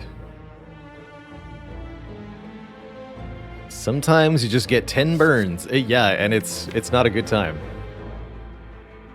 just happens. Emu Like Bird, thank you so much for 23 months of support. Is Simmering Fury ever, like, meaningful card draw here? With the vaults? I'm not sure. Uh-oh. Well, this thing can't curse you on turn 1, so as long as we make that the only turn it ever gets to take, everything will be fine. Smiley face.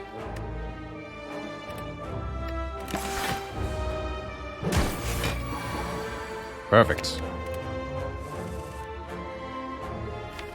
It's gotta be steady plus faults.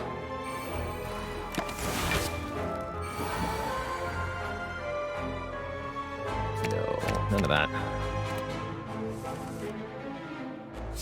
None of that. Some of this instead. So Devotion, then Vault. Then Vault again? Yeah. It's that easy. Could Divinity right now, but I won't be able to meaningfully play Meditate. Maybe that's okay too. House Cat, thank you so much for the tier 1 sub. Welcome. The Cozy Sub Club. Meow.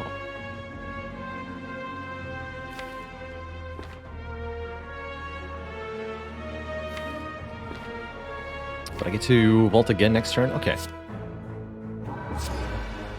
We'll do it this way. Get the extra card draw too. Discard this since I'm vaulting. Actually, discard this too. Let's give me something else. Some scry in one more turn? Or do I try to play something meaningful? I'm just scry.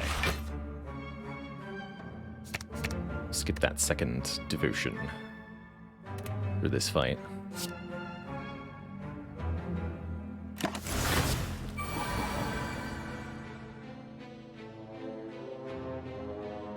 Don't need both of these.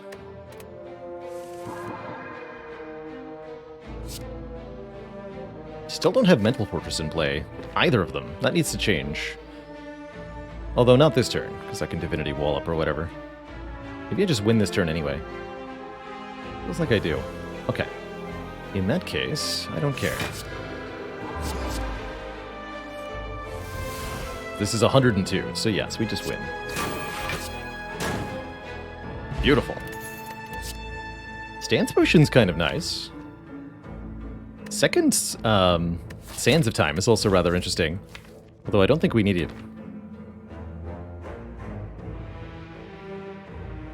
It's the smug sense of superiority that used to come with the sub. It's still there. Just don't feel the need to mention it every time, but it's definitely still there.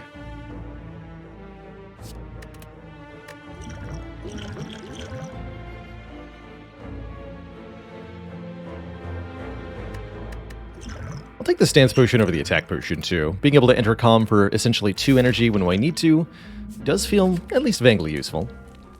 I'll grab the Recall here so that I have the most options for what my final upgrade is. Maybe there's a rare card we get from this poor giant head who is about to be obliterated. Poor guy.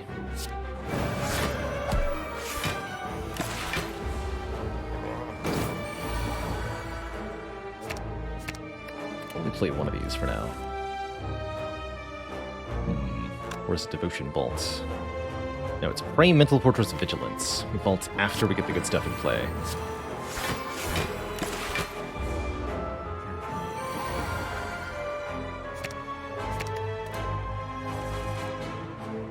Perfect.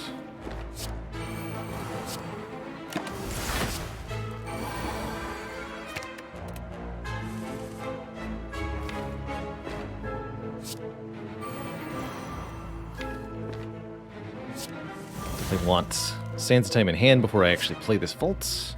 Might as well consecrate first, too. Ooh. Didn't realize study and Foresight work together in this way when you have 0 cards in the draw pile. That's not very good. Don't cancel the meditate. Don't do it. You can't.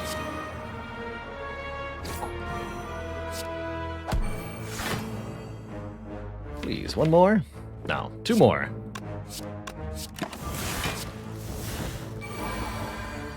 Just a casual 5 mantra per turn.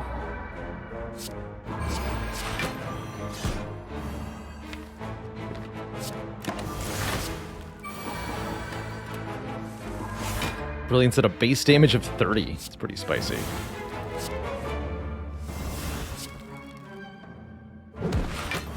Get him, Stone Calendar. Yeah. 314 damage dealt and counting by that thing. Really good relics here. Whetstone upgrades 2 of our attacks. I'm hoping Brilliance, personally. And Boat Thingy's block on turn 2. Also some decent options here. Sanctity Plus is not bad. It's card draw 2. Nirvana is block when we scry, which is, not that good. Or a Talk to the Hand, which is also not that good. We'll just take a Sanctity here. Sands of Time and Brilliance are upped, our 2 best attack cards. Beautiful. And I'll manually choose to upgrade. I think personally the Foresight, just a little bit more scry. But any of these 3 powers are really good choices for the upgrade here.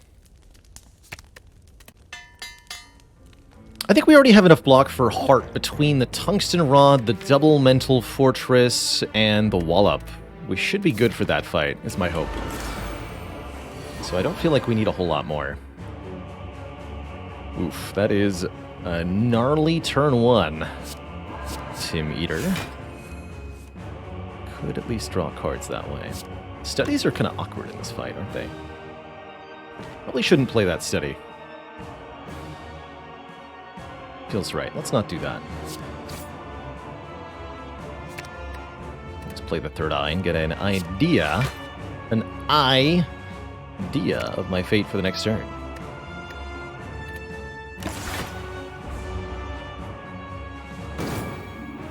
Little Time Eater has 2 different attacks they can do. Either an 8x3 multi-attack, or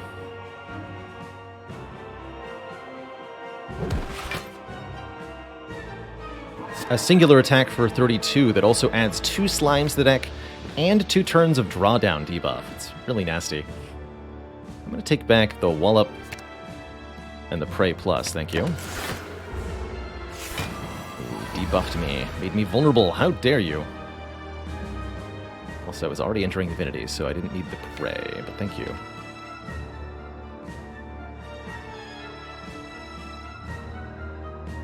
So that's going to be a nasty hit here.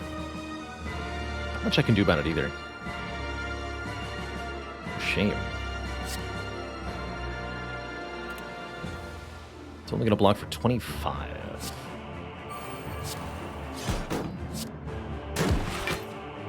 Play both of these. 15x3. Ouch! Very much ouch.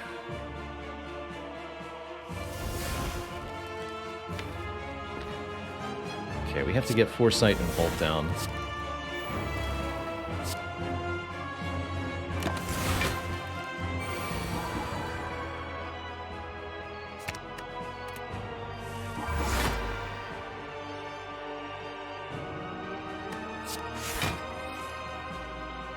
Brilliance is here with a base of 114. We can pen-nib that for twice as much, potentially, too, if I can find one more attack that isn't Empty Fist.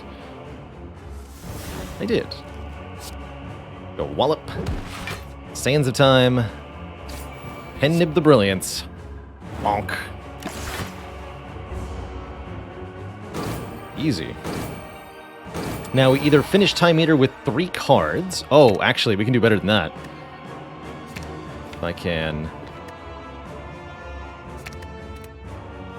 play this Vault, which I totally can, then we can prevent Time Eater from taking the turn that heals them.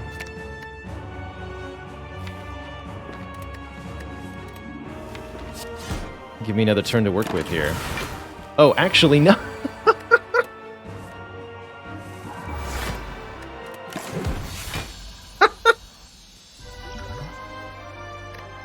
Right.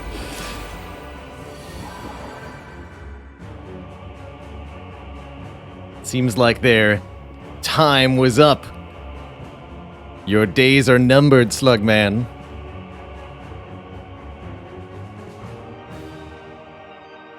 You've got a date with death.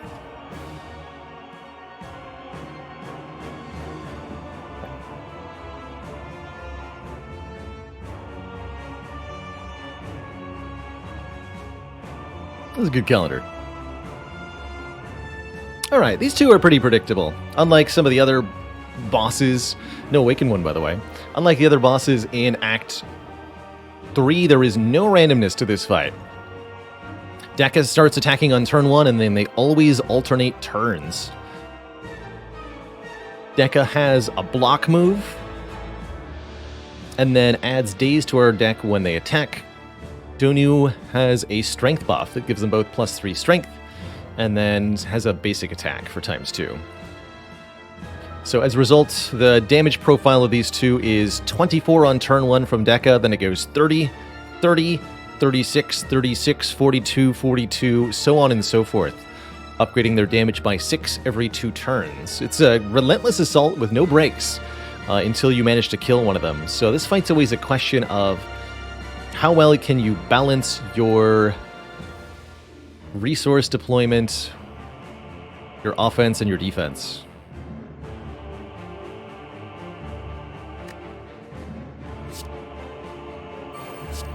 Wow, that's a really long year, Fluffy Mitten. Somebody was playing a lot of vault cards that year.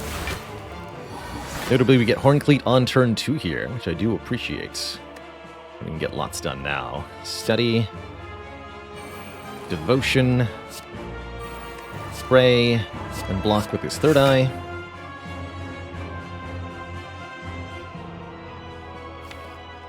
I just want to find another vault next turn, so let's look just try to get Foresight plus vaults.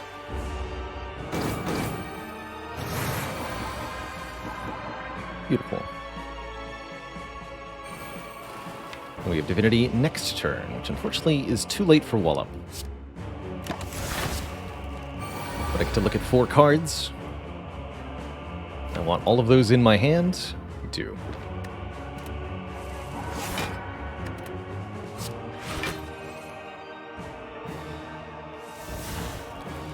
So 30 damage is the amount we need to block for. That's pretty easy to do here. Next to Vigilance. And we'll just vault again next turn. Accumulating resource. Actually, let's get rid of that too. This would be Instant Divinity. I don't want Instant Divinity. Okay, just one more turn then. Should have discarded the prey, I suppose. Beautiful. One more turn.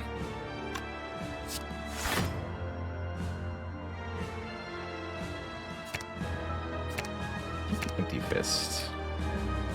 Not the other two. This is 120 damage. That is many damage. It's obscene many damage. And I can actually make it 132 by playing that, yeah. Yep.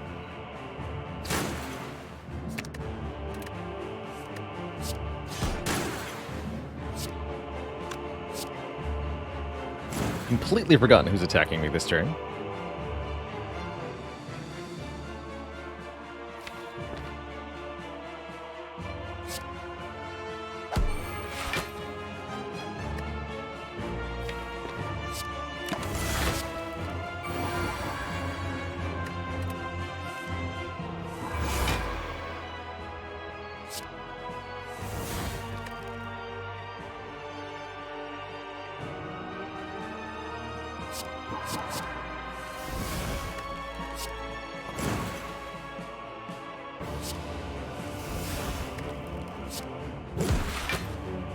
We have to maximize calendar damage here. You hear me? Maximize. GG. 465 damage. It's a really, really long year. Two thump, two thump, two thump, a deep pulsing dread can be felt throughout the room. Is this the heart of the Spire, the source of Christmas coming early this year? 4 turns early, oddly enough.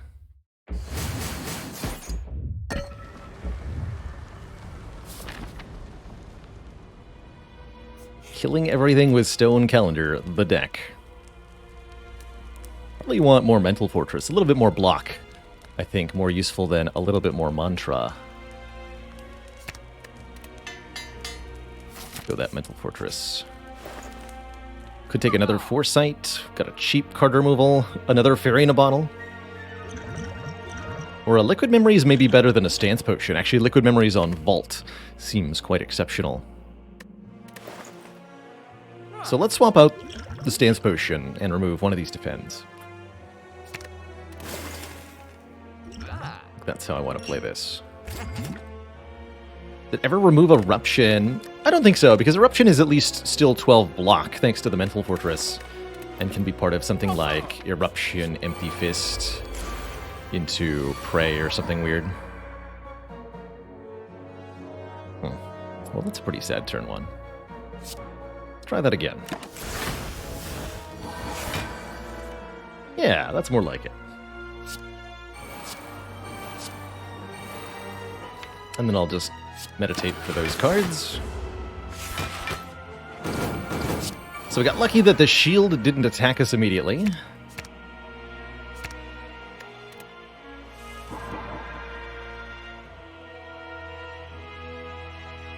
Now on this turn, since the shield didn't attack on turn 1, it must be attacking now. For a base of 14, if we're not facing it, it's more 50% more, so 21 damage headed our way. Or I could kill it. Actually, let's kill this one. Speaking of Eruption still being useful. Alright. And you know what? I'll just keep taking more turns, too. If you don't mind.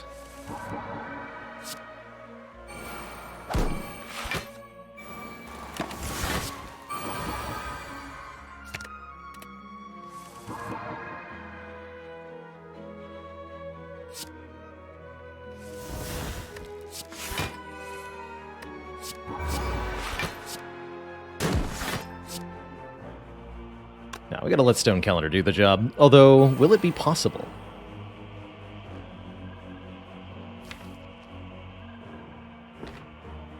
Yes, because it's not going to be gaining block. So yes, I can make this work.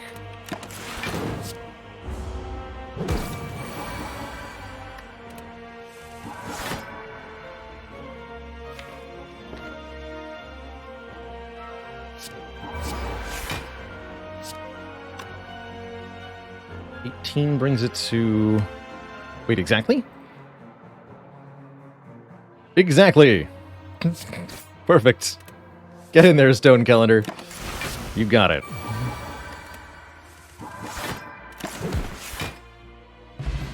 Easy. Love that we get a Bottled Tornado here, enabling us to have one of our power cards show up on turn 1. We also get a Teardrop Locket to make us start in Calm, and a Power Potion for another. Take this, by the way. Power Potion for another power if we want. Or we could do Liquid Memories Fairy in a Bottle. Here's my question to chat. Which power do you think should be in our opening hand against the Hearts? Got 2 Fortresses, 2 Devotions, and a Study. And I think I agree with the overwhelming opinion we're getting from chat that it is Foresight. Foresight helps us find the other powers, helps us avoid drawing stinky statuses, and is in general just going to keep us alive against the Heart. So I'm thinking Foresight, personally. Especially since we have 2 Fortresses. If I had only 1 Fortress, I might more strongly consider the Fortress. But no, it's going to be a Bottled Foresight for me. This is a tough choice, actually. Deviform would be really... There's a lot of powers that are very good for us. Screw it. Let's lose the fairy here. What do you got, Mr. Hart? Turn 1 Vault, but I'd rather just play Foresight, Mental Fortress, Vigilance. I think. And then we have that Vault as our Liquid Memories target. So, what is in the potion? We do get a Deviform. At the start of your turn, gain an energy and increase this gain by 1. The more turns you have, well, the more gain there is. Added bonus of not vaulting immediately is that we get to use the Horn Cleat to actually block. Sweet.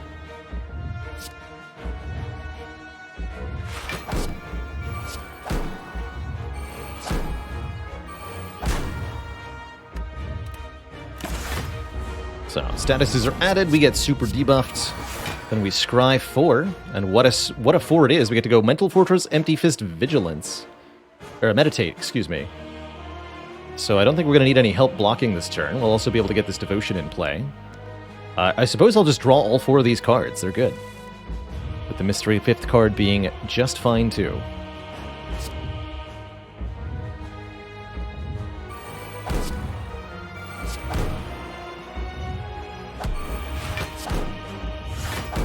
Then I can meditate back. With Prey and Vault. So block for 35 here. Means we'll take a little bit to this attack. Couple hits. Keep 1 point of plated armor. Just 1. There's no need to have 2 vaults here. Oh wait, oh, I'm short 1 mantra? Oh heck.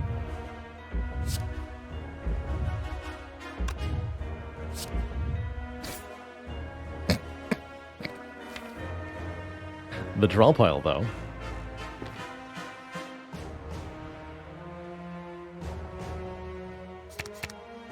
So I'll just discard those. Ow.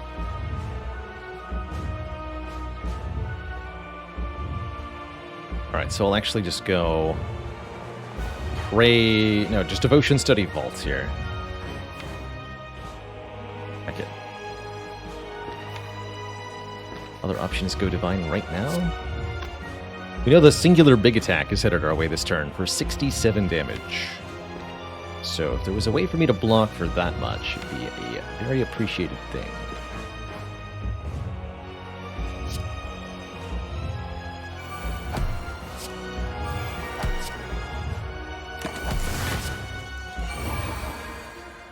How about I don't draw these?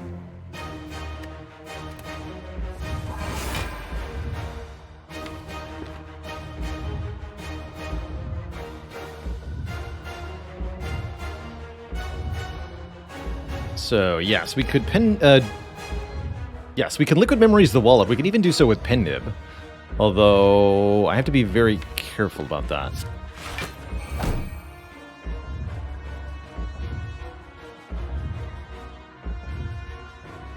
Because if I try to Pen Nib the Wallop, I'm actually going to do 0 damage because the Heart's damage cap. So we'll just do it normal style. 27 block should be plenty.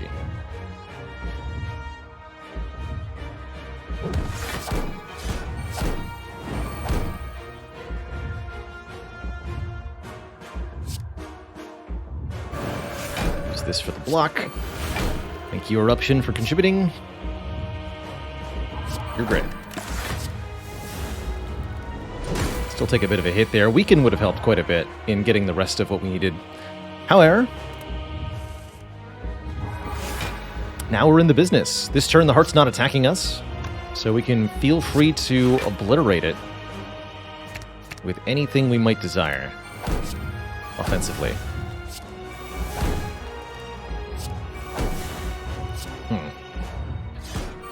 Bit of a sad turn.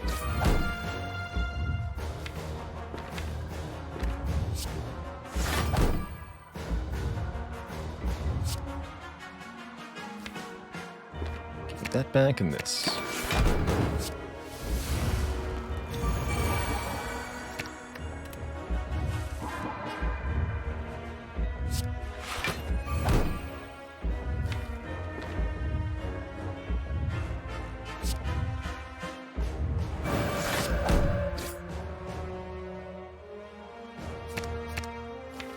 Prey Plus.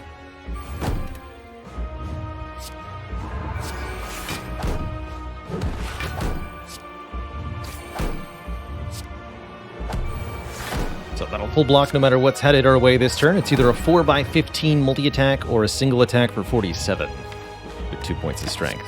Either way, we've got it covered.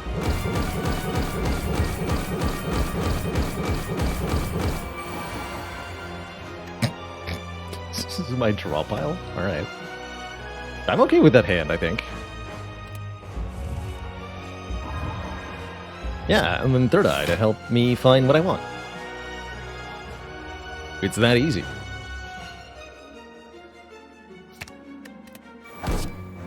So the other attack is this turn.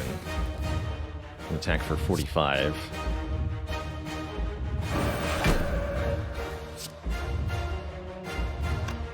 Divinity this.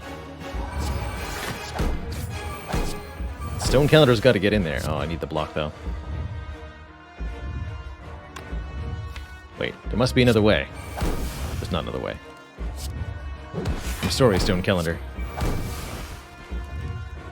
500 is a pretty good total. You shouldn't feel bad. So here I'll deliberately won't play Empty Fist. That way I gain 12 block at the start of the next turn for exiting our stance.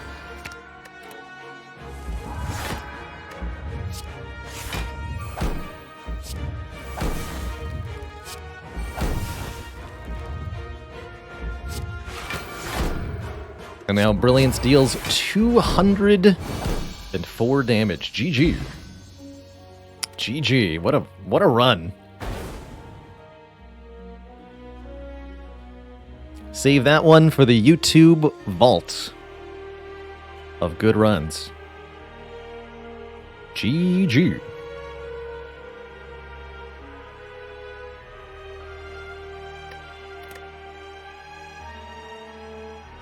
Such a fun combo. Very much, of course, powered by 4 copies of Vault, because we're able to take 7 turns in 3 turns, which is really, really crazy. Normally,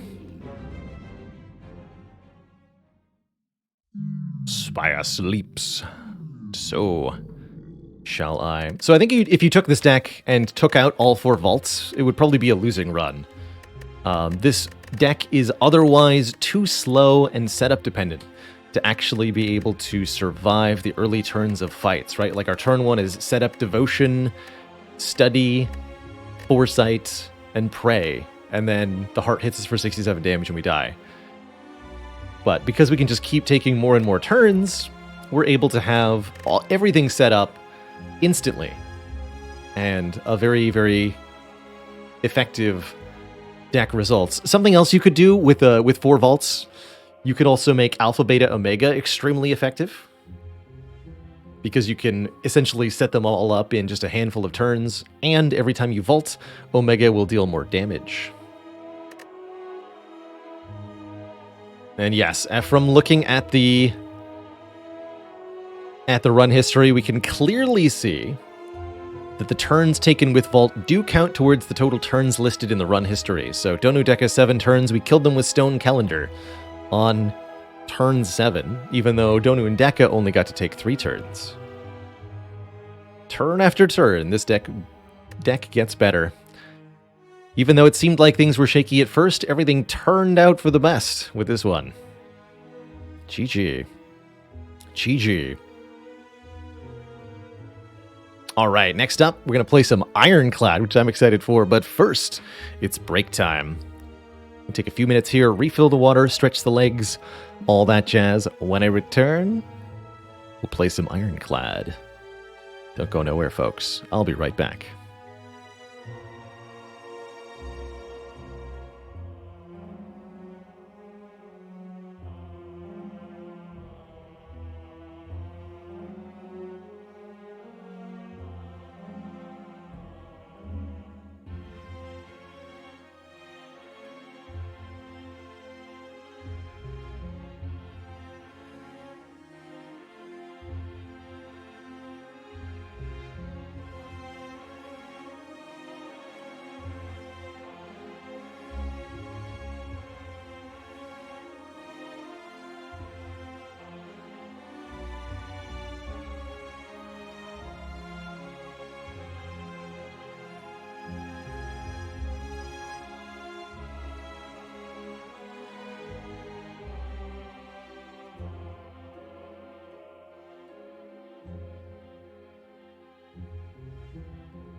We have returned, everybody. Take that title and street command while I'm at it.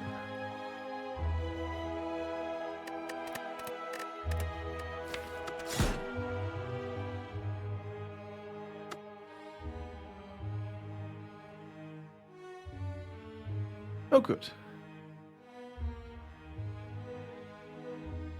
Perfect.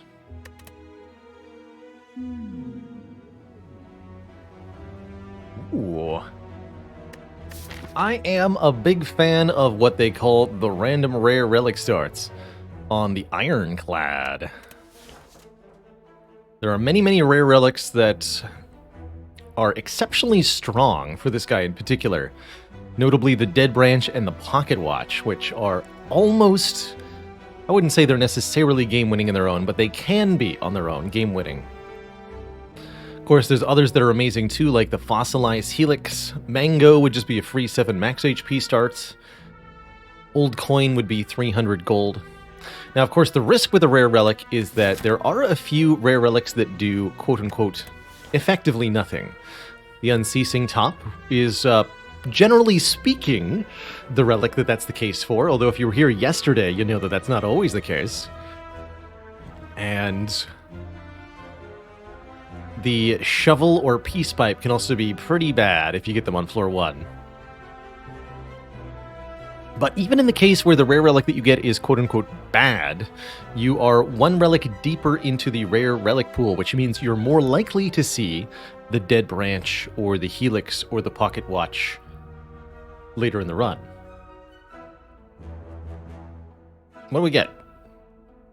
It's a Mango, the aforementioned free 7 max HP, and I'm okay with that, because it's actually better than a max HP start because we're at full health.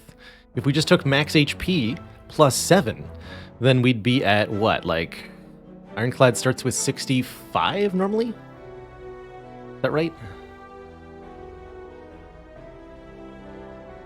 No, 75. 75. 65 out of 75. No, 68 out of 75? What does the Ironclad start to run with? That's not right either. 71 out of 75. That sounds right. No, that's not right either. I'm just naming numbers now. Like a fool. Anywho, we wouldn't be at full health is what I'm trying to convey. Yeah, it's like an Ascension 1 start almost. 80 out of 80 is where we're normally at with the Ironclad. Yeah. So, I like hitting a couple of elites, lots of rest sites. Depending on how strong we are, we can maybe opt into burning elite, but I don't know what it would take to let me do this. I can't imagine anything that would allow that. Actually, let's go combat, event. We'll avoid this shop, plan on going to this store with enough money to buy a relic before Hexaghost, perhaps. And with Burning Blood, we should find it's pretty easy to stay at full health throughout these early Act 1 encounters. It's not always easy to regain health meaningfully from these encounters with Ironclad, but staying at full is pretty easy.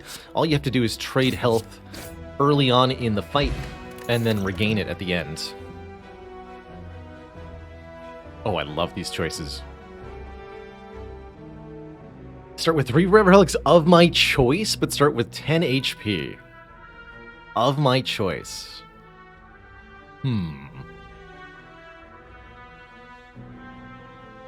What would I choose to start with if it was 3 rare relics in this case?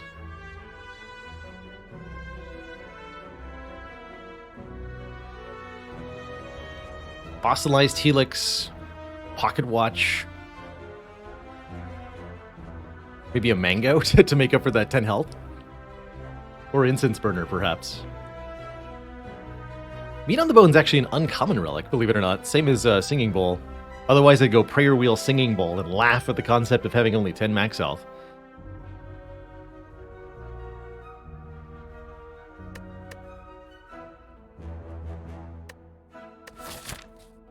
And like to upgrade to? I'm actually going to go first pick Blood for Blood here.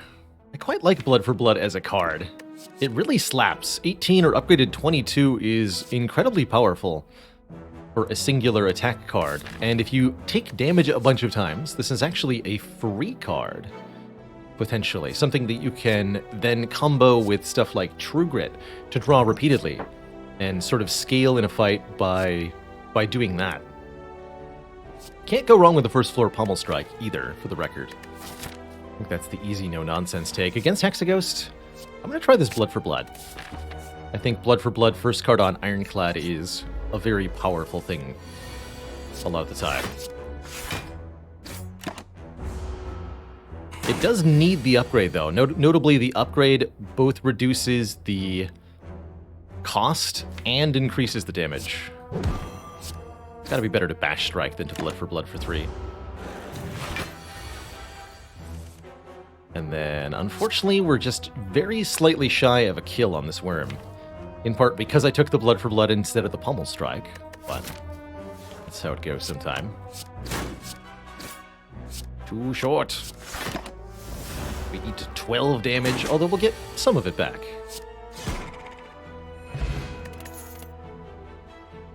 What we'd love is a card that can exhaust its... a card that can damage ourselves, like a Bloodletting or a Chemokinesis or something.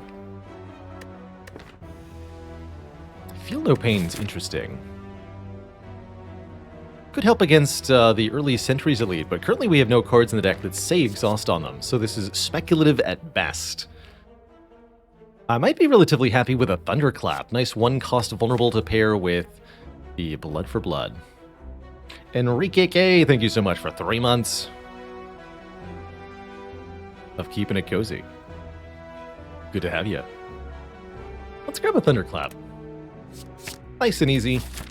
No nonsense. It does stuff sometimes kind of card. Hey there, Iaquinus! Exclamation point. Act 4 kind of has the summary for you. Wait. No, it doesn't. Oh, yeah, there it is.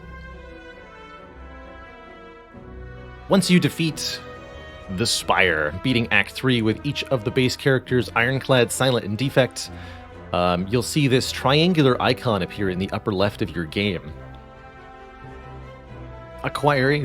If you can acquire all 3 keys that fill out this icon during your run, you get 1 from a chest, 1 from a rest site, and 1 from an elite marked on the map with a burning icon that has some combat bonuses. Get all 3 of those, you can face an Act 4 with an extra final boss, the Heart of the Spire. I negotiate with terrorists. Thank you so much for 20 months of support.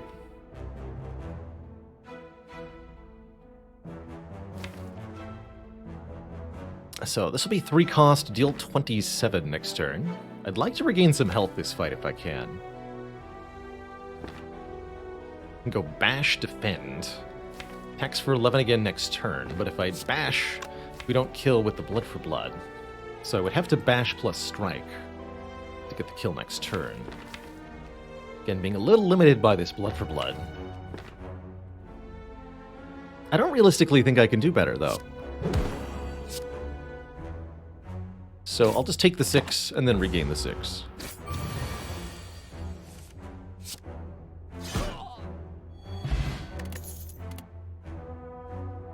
Here's Strength to make our attacks do a little bit more damage. I like that pretty well with Thunderclap. Doesn't scale Blood for Blood a whole lot meaningfully, but it does give us some immediate damage in a way that we're currently lacking.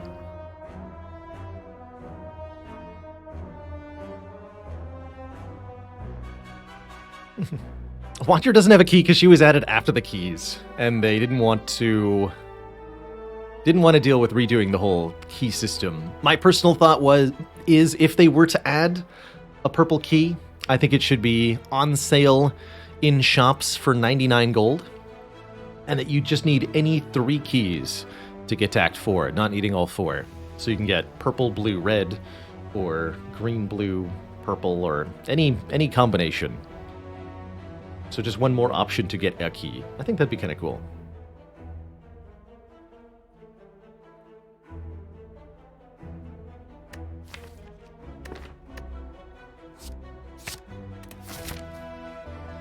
Priced at 99 gold, specifically so that you can afford it if you swap into ectoplasm and make it the only thing you buy during the run. But if you only need to get 3 of the keys, then you don't really have to worry about the ectoplasm situation anyway.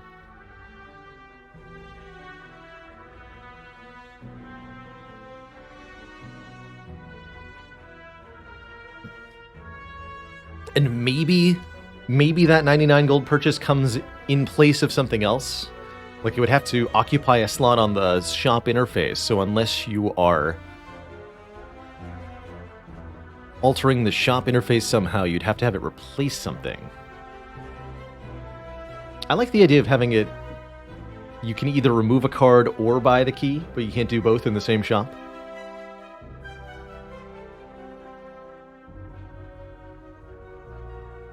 Oh, in order to get it, it has to be the only thing you buy in the store. That's an interesting way to make it work.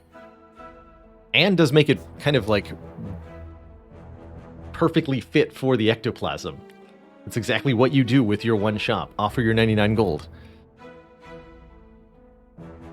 So, where's my path from here? Do I take 2 events? I think so. I think we're now in shape for an elite. The Blood for Blood with an upgrade is going to do all the work, trust me. I don't think we're strong enough to go this way, though. Unless, well, maybe miracles could happen. What do we get here? Money. Yeah, I'll take money. We've got health to spare at the moment. And I plan on going to this shop later, so if we can have 300 plus gold for that store, all the better.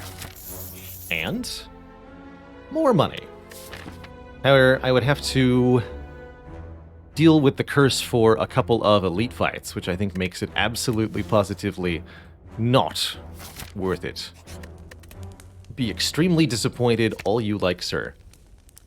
So, this has to be the first upgrade. This card is really not playable with a base of 4 cost, but base 3 cost, oh boy. It's gonna put in work. Let's just say that. This could be Inflame, Thunderclap, Defend, but it could also be Thunderclap plus Bash to actually make one killable with Blood for Blood next turn. This is a good fight for the Essence of Steel, actually.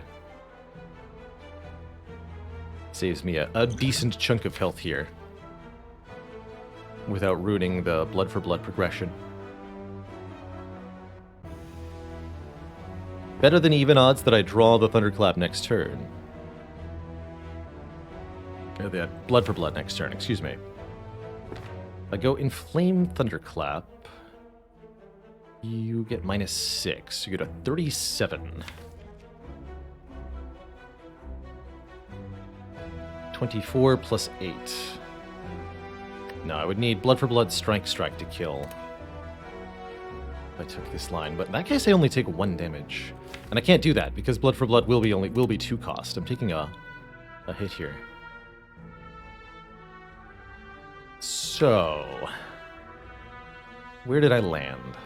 I think I landed on Thunderclap Bash with Essence of Steel to give us the out of drawing Blood for Blood into killing one of them immediately. And maybe I defend 2 or 3 times if that doesn't happen.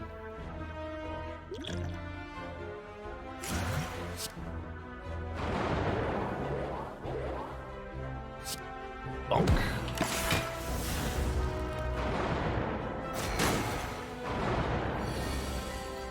Good. Okay, that went exactly as hoped. And I'll take another small ping here to make the Blood for Blood cheaper again.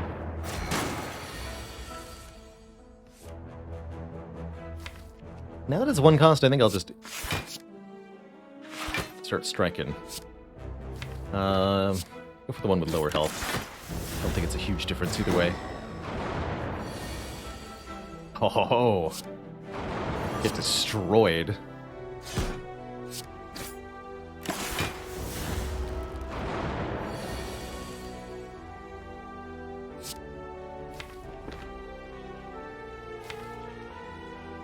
Play the Bash and not the Inflame. Kind of interesting. It just hasn't worked out to be acceptable to play this Inflame. Might get hit one more time, though. Yeah. Fair enough.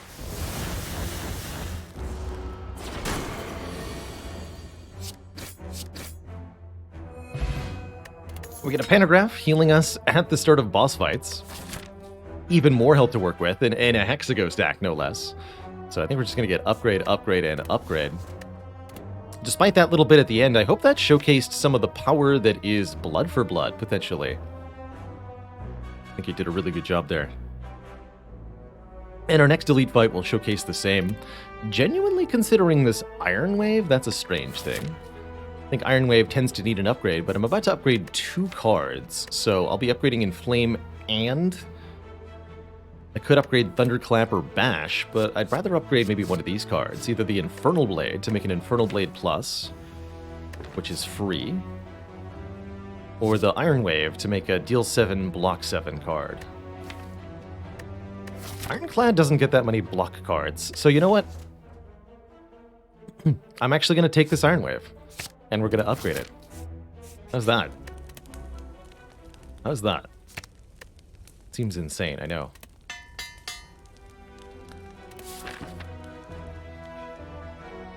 Could actually go this way too, but I'd rather have the upgrade than the card reward.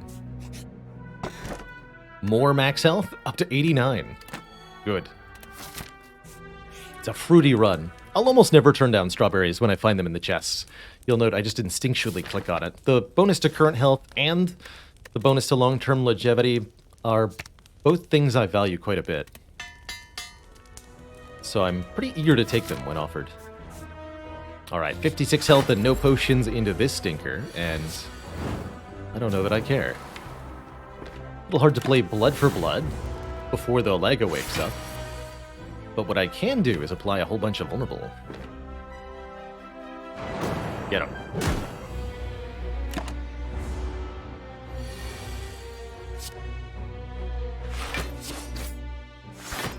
And during these first couple of attack turns, I can just basically full block as much as I can.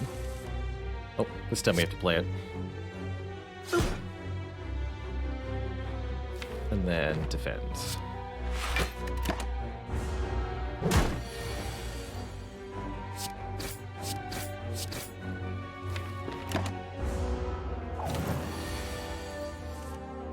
Okay, that wasn't too bad.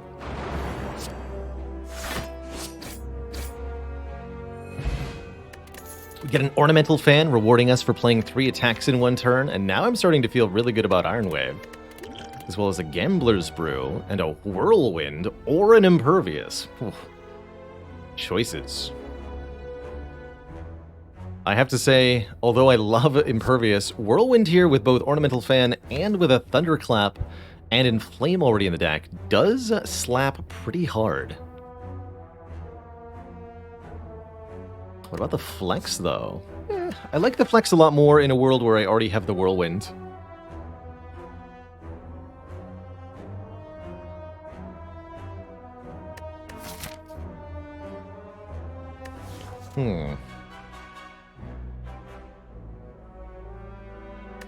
We're fighting Hexagos, so we really do want more damage. I'm gonna grab this Whirlwind. Grab this Whirlwind.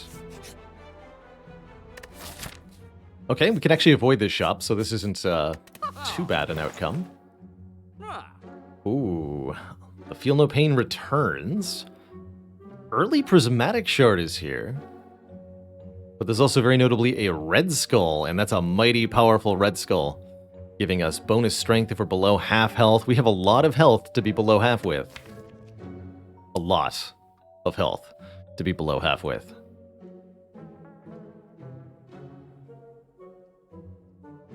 So, I really do like that a lot.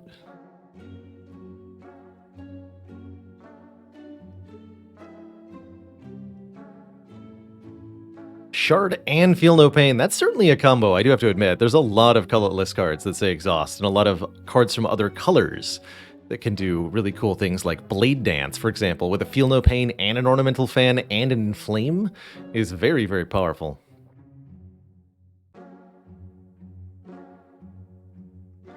We're actually currently at perfect Red Skull number. I mean, that has to be fate, yeah? We're going to obliterate the next combat. Then I'm going to heal 6, and then well, it's fine. No, it's fine. And then Blood for Blood against Hexaghost. It'll be perfect. It's going to be perfect. I don't really see this prismatic shard going all that well from here. Truth be... Well, hold on. No, I really don't. Not compared to going pure Ironclad cards. No. No. I like it, but I don't think it's going to be good. And 108. Don't think I have enough here. Let me just quick math. 75 plus 39. That's right. No, we don't have enough. Okay. So, no feel, no pain for us. I'm just going to remove one defend, given how much attack power we just gained. And we're immediately going to have our abilities tested by these two. Yikes. Big yikes. Well, I guess I don't have to worry about having too much health, because it's losing all my health time. Go for this guy first. We can definitely kill them both. Just so much damage output here. So much, do you hear me? Came close, though.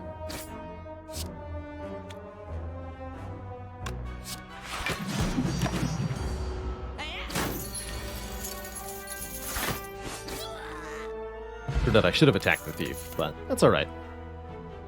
If we want to replenish our block, a Shrug is here, and honestly would not be unwelcome. Even in an attack spam deck, Shrug seems like a nice little addition. Get in here.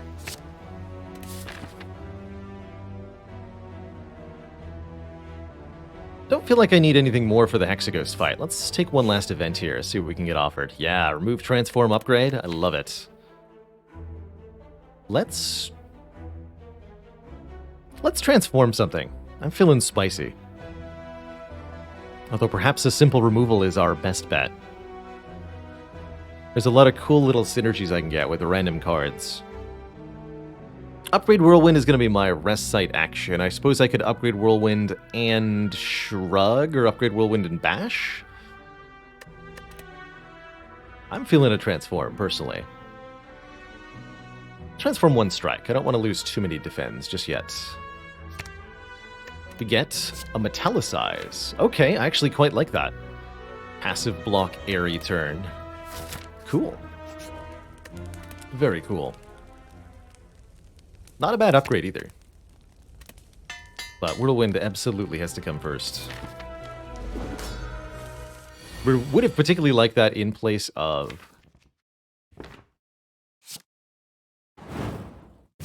a defend rather than a strike, but here we are.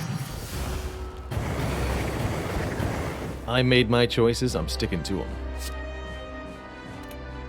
So, Thunderclap, Ironwave Strike, or Shrug Defend Ironwave. I do want to get hit a few times here. We want Blood for Blood to be basically free, so I shouldn't block for more than, say, 19.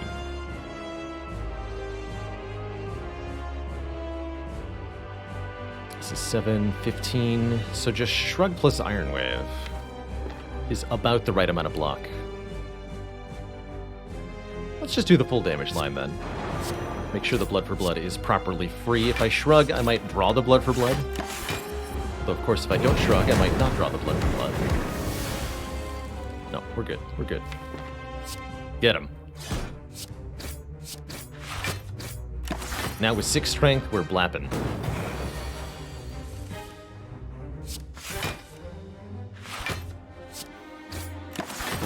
And there's also no need to take any more damage.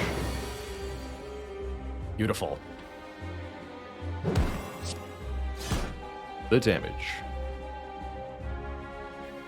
Technically, this full blocks even with just the Whirlwind, so I will do slightly more damage by playing Whirlwind than by playing the Iron Wave. Hooray!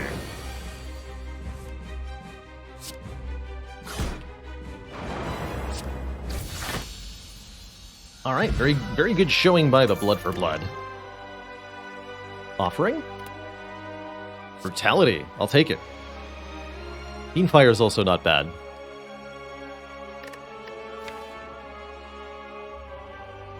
Brutality is 1 damage to us in exchange for 1 card draw every turn. Great for setting up our Red Skull. Great for lowering the price of the Blood for Blood. And it's just more card draw in general. Fiendfire would hit 1 target a bunch of times and delete half the deck, which is pretty useful in its own right. But a little awkward here, and we don't quite have the draw to support it. Juggernaut with Iron Wave, Fan, Metallicize. We can actually make it activate a decent number of times per turn, but it's a little bit of a different direction for our damage scaling. Kind of tangential to the strength plus attacks that we're currently doing. It would make us do more damage, but I think there's a lot better ways to get there. Would I take a cube now after Brutality? Yes. Yes, especially with given how much that would let me draw the Blood for Blood. I would love to see a Runic Cube here. Unfortunately, we're not offered a Runic Cube. We're offered these 3 relics? That's an interesting triumvirate.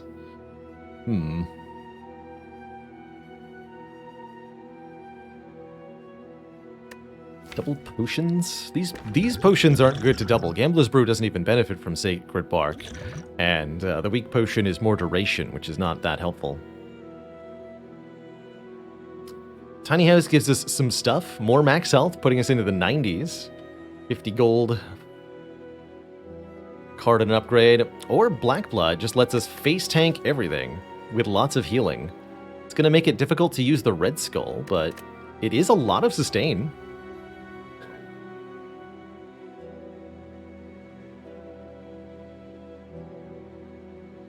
Black Blood helps you keep going through Act 2 and Act 3, through combats without actually being able to meet all of their requirements. You know, you're short a little bit here or there. And lets you just heal off the difference. Or allows you to take a whole bunch of damage in one fight, and then gradually recover that in later fights, because your deck has some kind of specific weakness.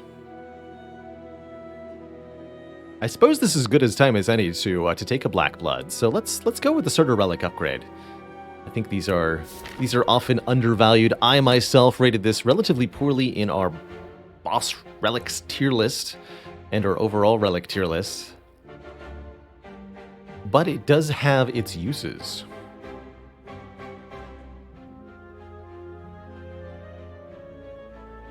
So how do we progress from here? We're not exactly great at defeating combats without taking a lot of damage. But as long as that damage is less than 12, we'll actually recover. Magic Flower Rating Room, no kidding, right? There is one and only one path out of the early act that does not involve fighting an elite. Depending on... Honestly, I think we're fine against an elite, though. I mean that. We have Whirlwind and Strength Gain to solve either Grim Leader or the Slavers, and we have Blood for Blood as an answer to the Book of Stepping, as well as a Gambler's Brew to help me play it a couple of times.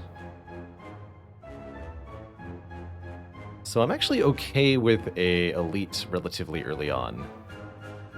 And we might have to do some healing after that. But I think I'd like to fight one of these two. Depending on how badly I want to go to a shop, I suppose. I guess the question then is how many events versus how many combats on the way to that elite? The lowest tier relic. My personal, if I had to pick like a bottom 5, not counting event relics that are specifically made to be detrimental, my bottom 5 personal relics are probably Busted Crown for Boss Relic, and Juzu Bracelet, Unceasing Top, Darkstone Periapt. Actually, not even Unceasing Top. Unceasing Top has its uses. We showed that yesterday.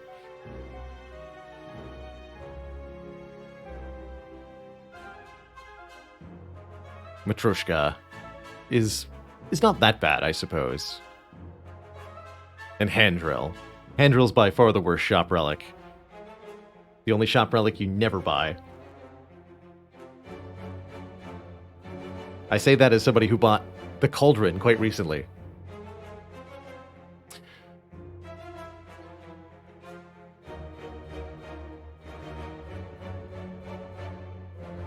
Nikki in chat asks, why is Juzu bad? So what Juzu fundamentally does is it takes combat results from event rooms and turns them into events instead. That's not necessarily better. Sometimes the combats are more rewarding, but more relevantly, by default, there's only a 10% chance that a question mark room contains a combat in the first place. The more you visit, the more that's true.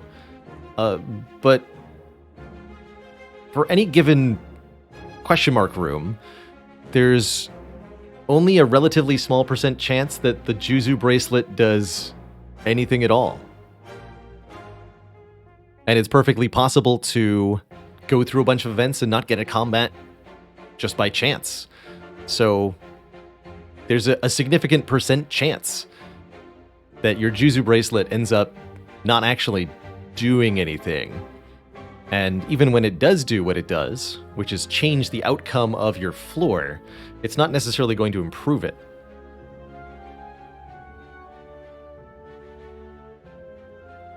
Now, that said, for some specific use cases, speedruns in particular, Juzu Bracelet is so good.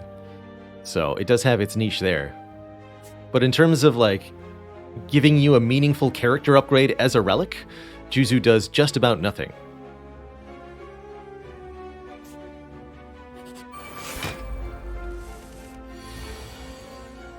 Nothing at all. Play the Metallicize or play Whirlwind for 3. Looks like it's going to be a longer fight, so I'll just play my Metallicize now. At least I can see what the enemy's doing. That's nice. Love the Brutality as a free card. Much easier to manage on 3 energy that way. Yeah, here's our Black Blood turn, as they call it.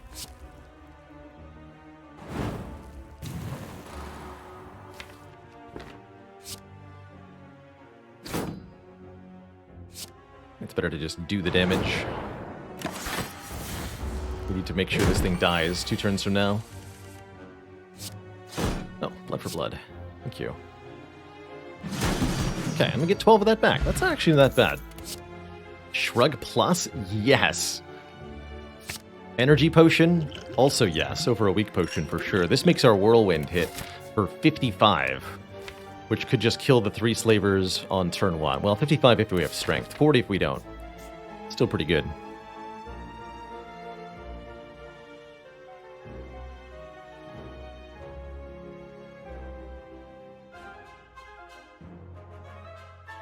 And yes, Squid SES, certain events are combats.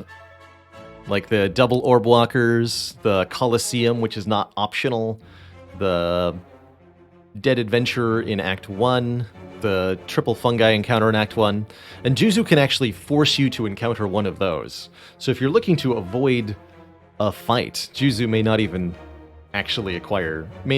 achieve that for you. Although almost every fight in events can be declined, at least. Why did I pick Metallicize? I'd love to give you an answer about why Metallicize is great in Act 1, but the short truth is I didn't pick it. It was a transform. That said, I think Metallicize is great anytime in Act 1. It's just pretty efficient block over multiple turns. And the fact that it doesn't get weakened by Frail ends up really helpful in Act 2.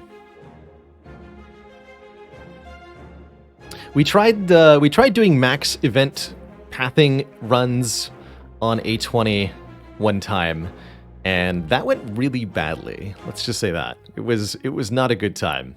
Quick tip of advice for Slay the Spire. If your map pathing is to maximize the number of unknown rooms you go to, you're going to have a bad time pretty constantly. You do need to take card rewards by enemies and elites in order to get stronger in Spire, and if you don't, because you go to too many unknown rooms, you will suffer. You'll also end up with upgrades you can't use a lot of the time, or too many removals when you don't have real cards yet. Or curses, even worse. Okay, so the question is, how many events do I want to take on the way to this elite? I'm okay with 1 or 2. Let's do 1 to start. Cursed Tome? Heck yeah. Pay health, we got Red Skull. So I'll readily drop below half health in order to achieve a powerful relic of some kind. The Nilri's Codex. Really wish I would get the other two more often, but that's alright. Nilri's is very good, giving us one of 3 cards of our choice added to the draw pile each turn. And I think that's a shrine, right? That means this is a combat? No, that's not a shrine. Understood.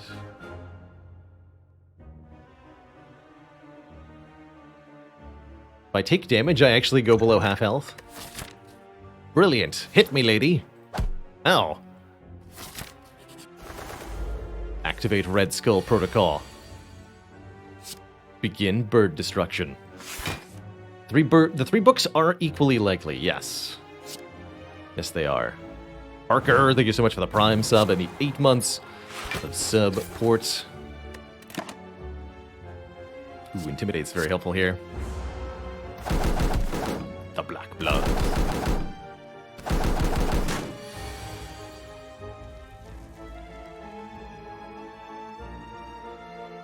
Might have to be my energy potion.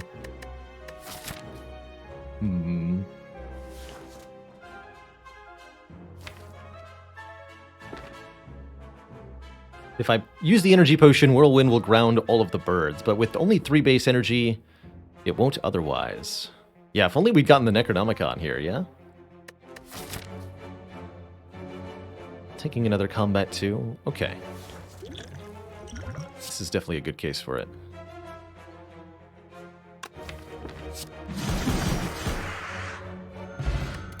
Those stinky birds. Luck whenever we play an attack, kind of okay, but not actually able to play that many attacks on my average turn. Don't think rage will help. If we include the rage, we start drawing hands where we only get 2 attacks, and then I can't even play rage and ornamental fan, which is what you want to be able to do. Let's skip those. Setting up health for Red Skull certainly could have been a thought there. We're going to take this fight and see how we do before we start worrying about the rest, though. Because this fight might uncontrollably reset our health below half. Especially with this turn 1 draw. I'm not quite sure what to do here. I think I have to play the Blood for Blood, possibly on the Guardian here. So I want the Sentry to be in kill range of Whirlwind. And with no strength, I suppose that means playing it here. Do that. Ooh. I'll take that card. That's a nice clean kill. That's what that is. Good.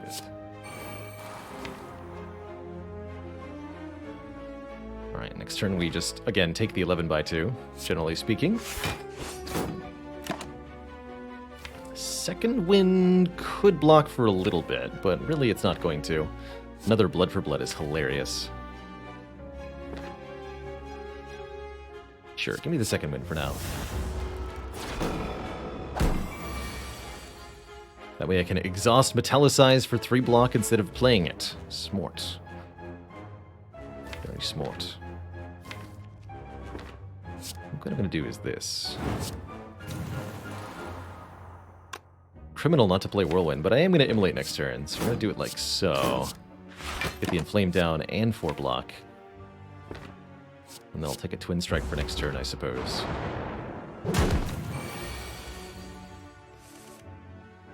So, what is half health for us? Looks like we're almost at perfect range here. So true the Whirlwind here, which is better slightly for 2 energy than the Immolate is. Half health is 44. So that means we want to end the fight on 32 or less. Which is going to be pretty easy, because it doesn't look like I can kill the Spheric Guardian this turn. So, damage is definitely happening to me.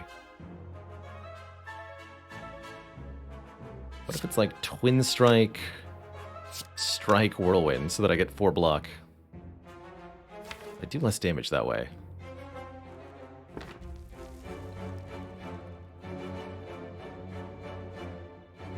Yeah, looks like I don't have to worry about setting up the Red Skull, because it's happening whether I want it to or not. I think we always play Twin Strike on this enemy.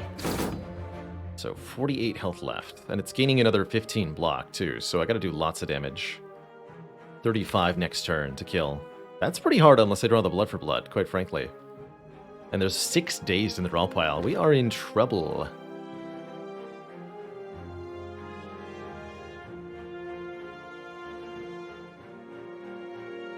We are in trouble. Go that way. Yes to Fiend Fire, though. Fiend Fire will certainly do 35 damage. Please don't hit me again. Thank you. Okay. It was a little spooky. Wish I could take a Flame Barrier. I really like it as a card, but I don't think it is a card we can afford to play with only 3 energy per turn.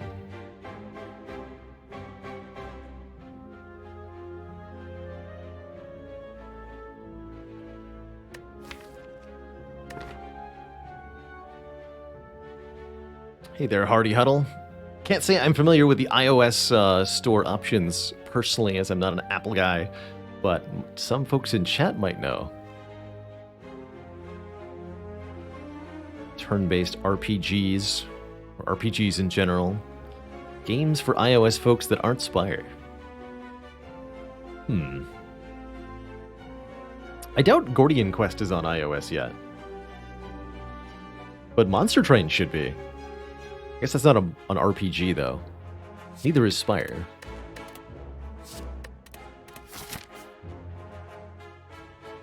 Depending on one's interpretation.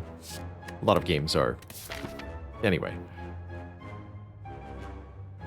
Divinity Original Sin 2 is on iPad? Now, there you go.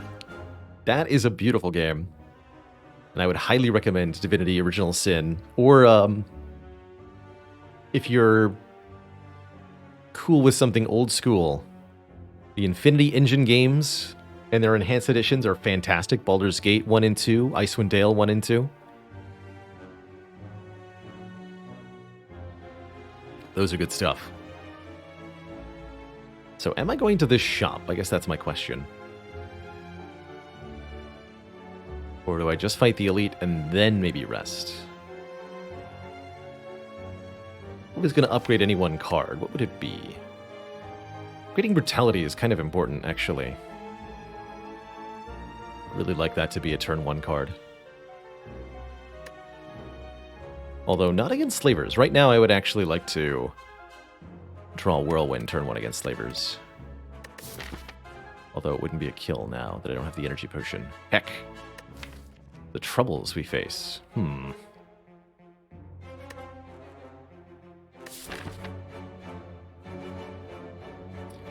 Do not like my options. That's what I've concluded.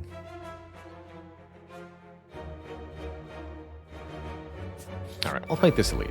Fortunately, it's a Book of Stabbing. That's good. And we drew Brutality turn 1. That's also good.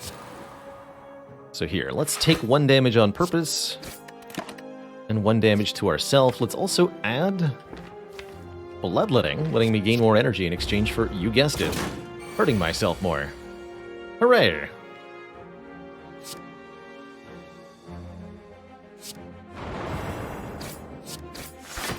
Get him, Red Skull. Headbutt. Headbutt lets me get a card back. That's quite important here. Intimidate could also be quite useful.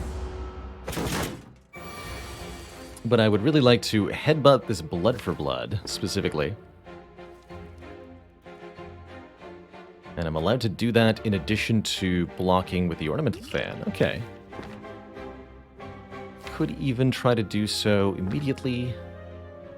7/5 next turn. I gotta kill it next turn.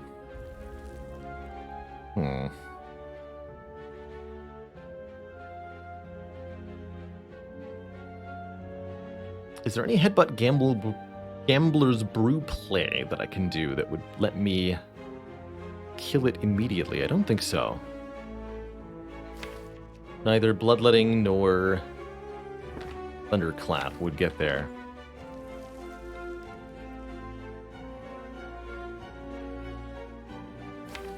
Although gambling for 2 would be pretty good here, as I could go Blood for Blood, Headbutt the Blood for Blood, Shrug back into it, play it again instantly, and then have it be in the draw pile anew, as well as blocking for a bunch more. That's pretty spicy, actually. I'll do that. Saves me pretty good health here. And then we're going to recover a whole lot of health afterwards.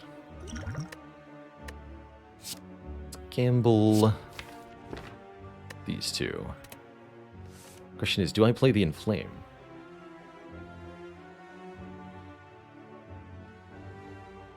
Let's go with yes. So, Blood for Blood, Headbutt, Shrug, Blood for Blood. You also benefit from the Ornamental Fan, and you better believe I'll take a little bit more card draw for the final turn to help me get this kill before we die to this attack.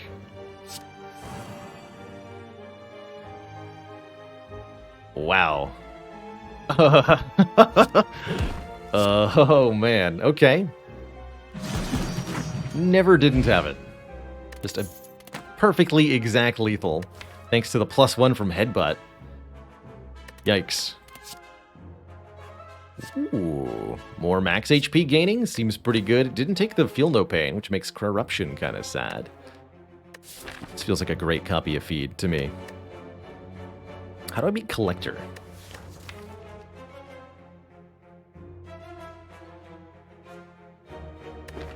No idea.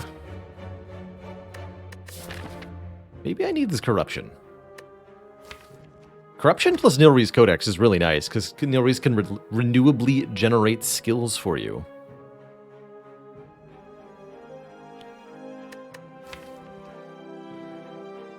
And we have bonus card draw. Yeah, okay, I need this, I think. And I think that I also need to rest?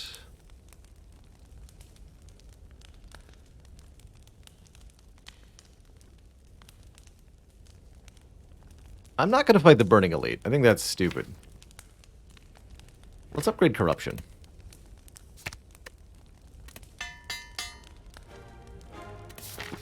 We are in no position to fight this thing. Black Blood, heal me! Heck yeah, turn 1 Corruption. Make all the skills free. So the whole point of Corruption is that skills being forcibly free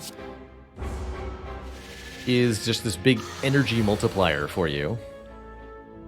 Assuming you can draw any. Hello? Yikes. That's not good.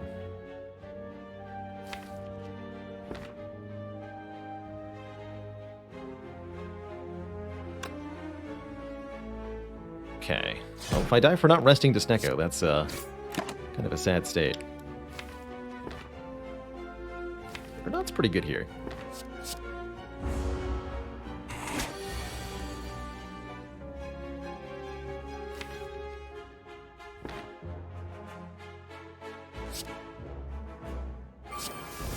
Okay, good.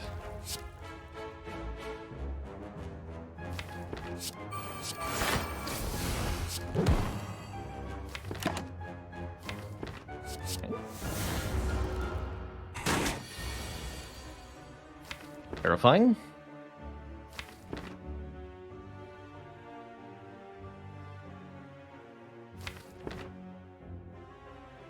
I really want to play this.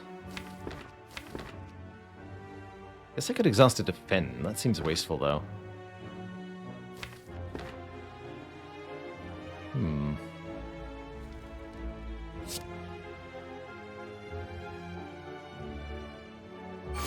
I could also just do lots of damage now, and just do as much damage as possible this turn. That seems like a good idea. Like so. Yeah, here we go. We just kill now.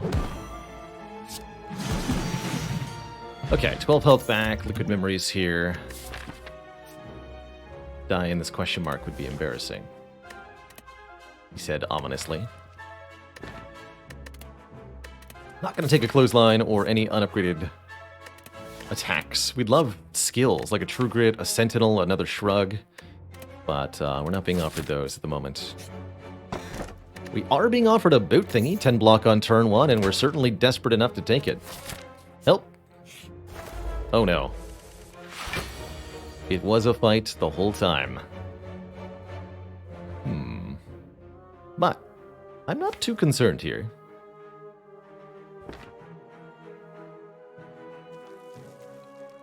Maybe I should be.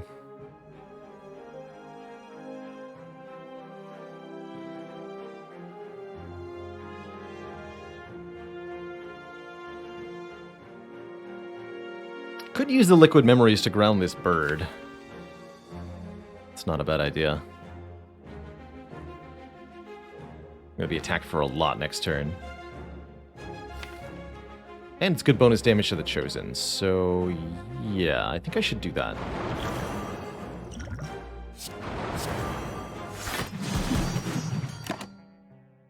We do generate a Feel No Pain. Easy. Easy. Just generate Feel No Pain. And draw it successfully. Easy. Easy every time.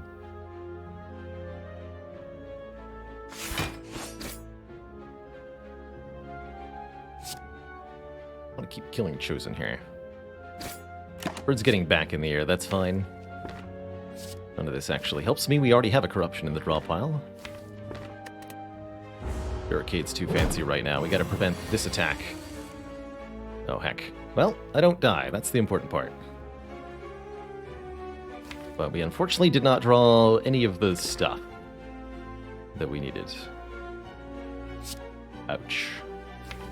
Things I'm not gonna do. Play Brutality.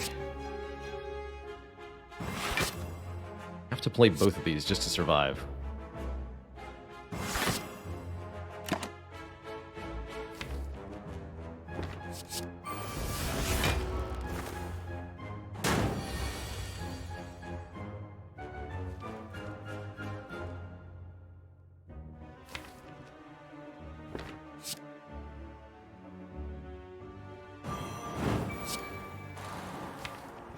Please don't draw the Impervious.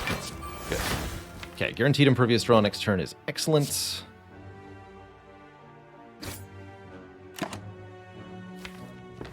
I put any of these in the draw pile, we don't draw Impervious, maybe. Be a very bad day.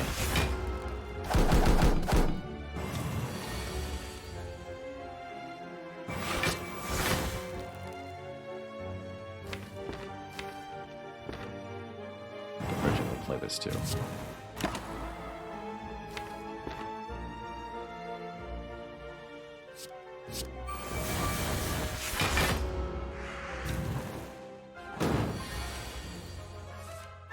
Good.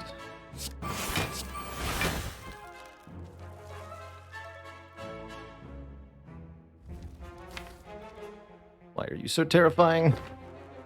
I think I still need to keep whamming the Chosen here.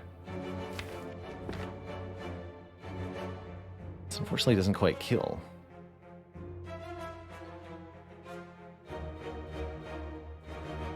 I had to play one of these, but not both.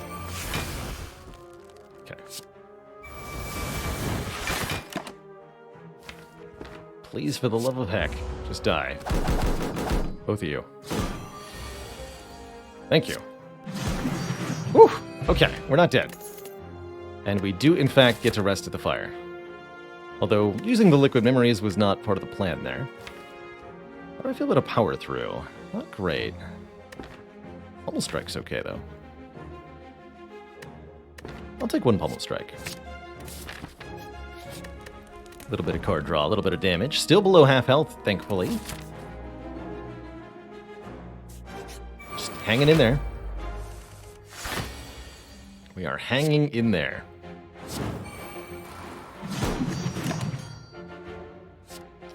Shockwave's not great here. So I'll actually skip these.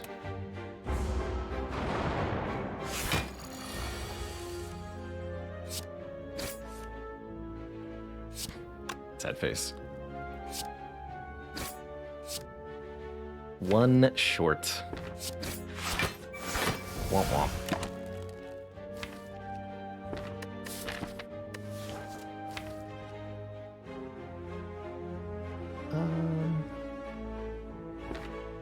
Nah, I'm not gonna need an offering.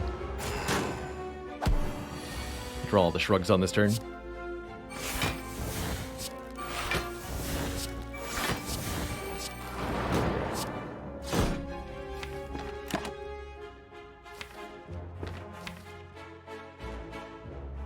Feel no pain?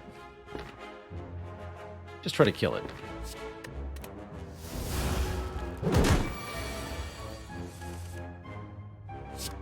Challenging, I know.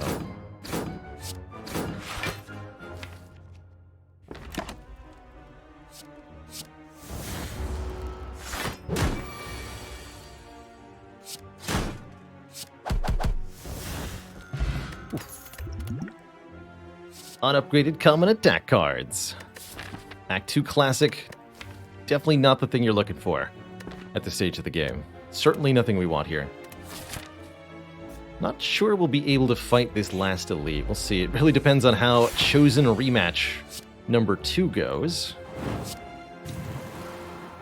I have to say, turn 1 in Flame Corruption ain't the worst of it. Fire Breathing's hilarious. Sure. For this fight, yes. But how do you kill the boss? Great question.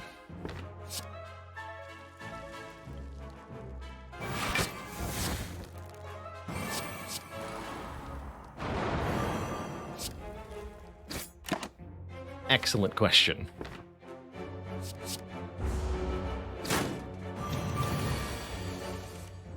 Maybe we'll find out together.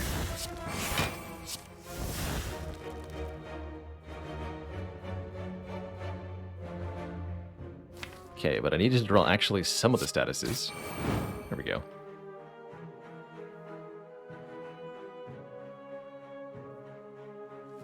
Nine, huh? Kind of have to do this.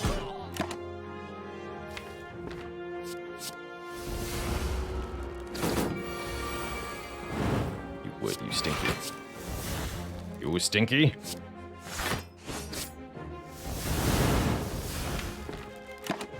That's a guaranteed kill now. Good.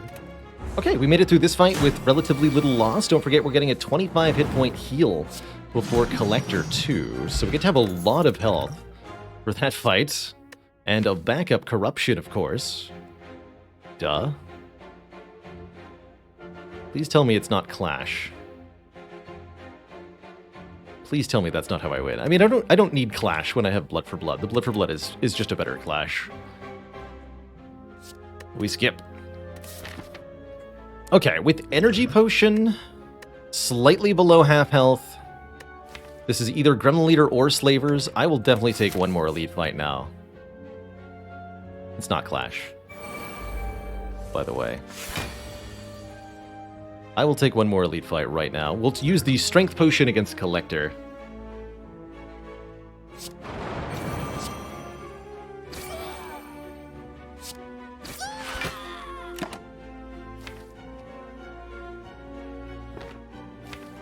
I'll put a Flame Barrier because we have the Corruption. Stinky. Actually a good turn to have been attacked, though. Oh, yes it was. Alright. No harm, no foul, sir. Bam. Whatever kind of creature you are. Good drop kick.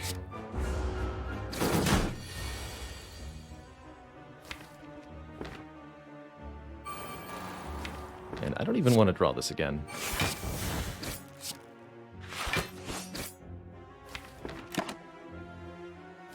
Spot Weakness will be free and guaranteed to work next turn, because the gremlins will attack me. And so will the leader, apparently. Yikes. So... my health. Let's see what we can get.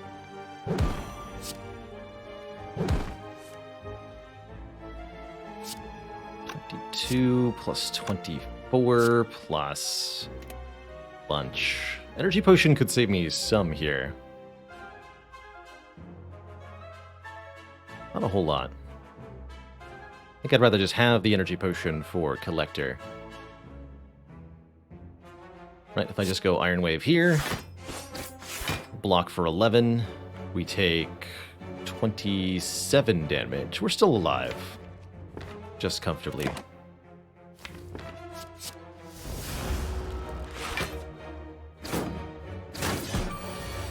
If in relatively low spirits.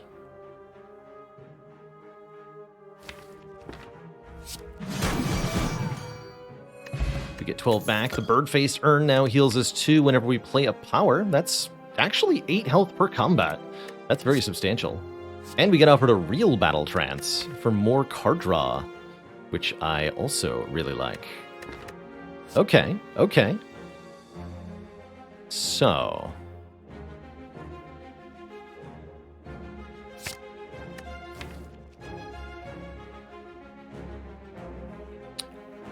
what's the plan? We heal for 25 at the start of combat. That puts me to 47, which is just above half health, huh? Yes, just above half health. Okay, so we should probably rest then and go very high health. I don't think upgrading any one card is going to help as much as more health will. And that'll give us a lot of hit points to work with using the Nilri's Codex and our Blood for Blood and stuff. Although I would love to upgrade either Pommel Strike or Battle Trance here for more card draw. I think the rest is the best chance to get out of Act 3 alive. So we will take it. That best chance of ours. And we are absolutely going to Strength Potion because I am not going to underestimate the Collector. Probably one of the nastiest bosses on A20. She hits real hard. Yes. Berserk's interesting too, but no. Offering, please.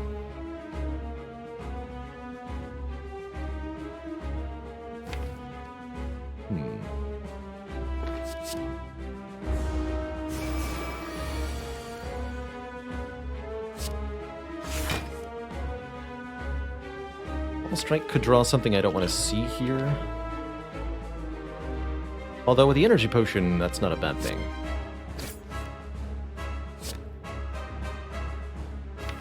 Probably do a whirlwind next turn. So let's split the damage here.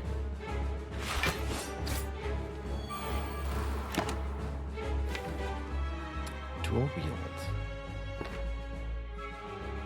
Yes, actually.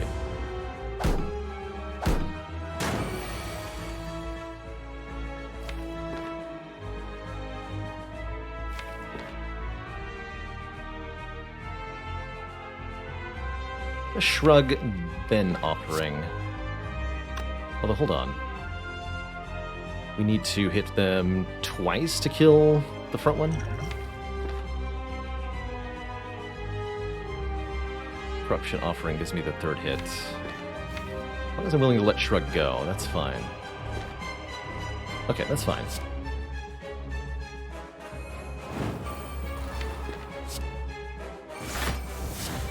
May or may not play an extra metallicize here.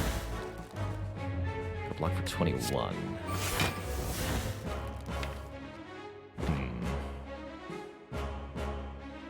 No, I'm keeping that dual wield for later.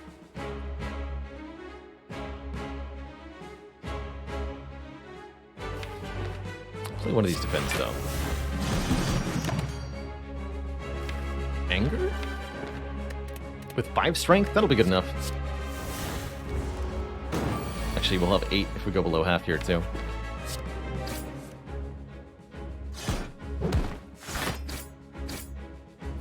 We are yours, Collector Lady. None of this really helps me. Maybe one more anger, but I'd rather just draw more. To survive 1 or 2 hits here.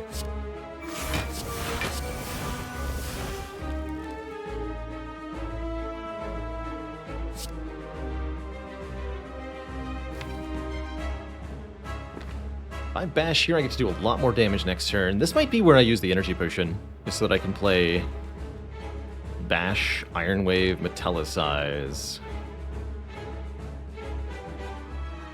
Actually, hold on. We always do this, I guess. Bash, Iron Wave, Anchor. That gives me 15 plus 53. If we get attacked again next turn, it'll be for 31 again, and we'll live.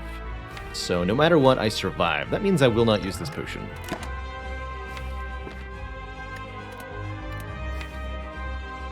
Intimidate seems nice. But what I wanted to do was dual wield this Blood for Blood. Now I have 2 of these. Not quite a KO, though. So the Intimidate comes in. GG, Collector. GG. Definitely glad we rested, even that we're finishing here at 17.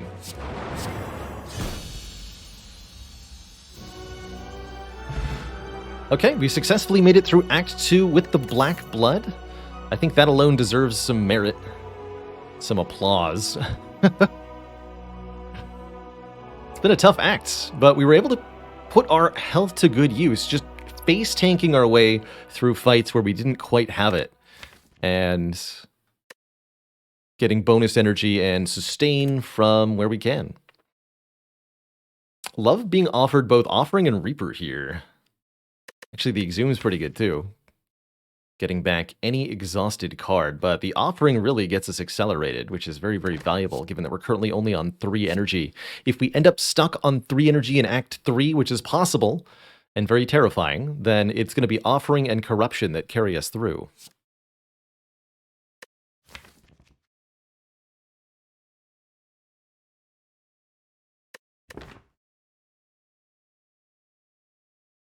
And that's right, Fancy Skink. I think a lot of time Ironclad boils down to stay alive until you find that one really overpowered thing. And whether that one really OP thing is a rare card or a rare relic or something else, you know, the longer you can hold on, the better your odds. We're going to get to look at a boss relic choice here, and that could really turn things in our favor. Stats on Black Blood, currently 158 health has been healed. That's including the health that it healed in Act 1 when it was the Burning Blood. But so far, 158. I'm taking Offering here. Right, because these are my energy options, Mark of Pain or Philo Stone. What if I just go Empty Cage? Dunk 2 strikes. And I intentionally do this on 3 energy because I have an Offering and a Corruption, and the Blood for Blood is free. That makes me really crap at front-loading. My damage. Makes me very bad at double orb walkers, and makes, well, not that bad though, because again, we're losing the basic cards. I'm going to cut 2 strikes here with the Empty Cage. The more I play, the more I really appreciate Empty Cage as an option. And we'll get to remove even more strikes at shops. So very quickly, we'll just have nothing here. Add a Dark Embrace, and this deck has what it needs. The deck only needs 1 attack, Blood for Blood. Or Body Slam. That would work too. Get him. Attacks are for people who don't have Corruption. Oh, crap. Oh, no. I can't go to the store. Uh-oh. My money. The Burning Elite's over here, but the shops are all over here. Oh, no. All right, well, good luck to us.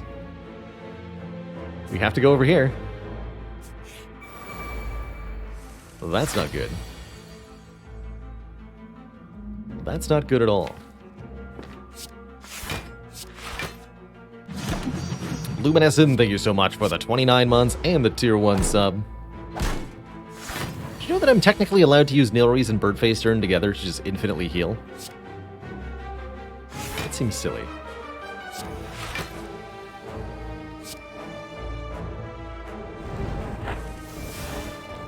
And yet...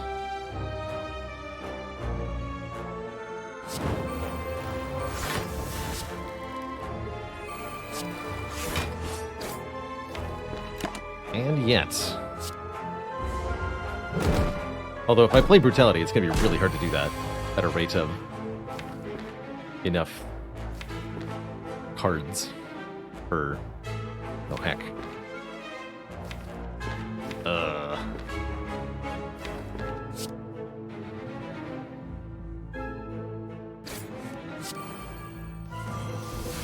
That's good.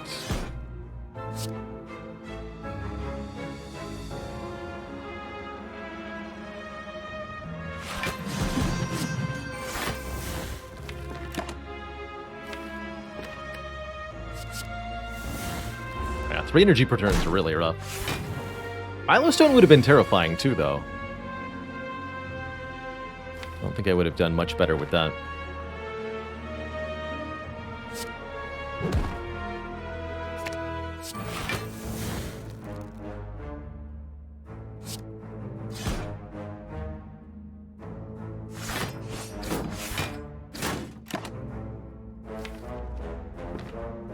Spire. Currently there's enough powers to sustain continuing to remain in this combat for a little bit.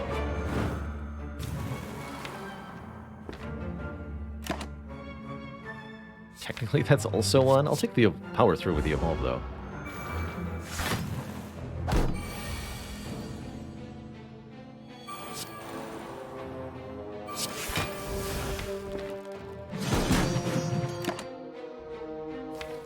I'll show them. I'll show them all.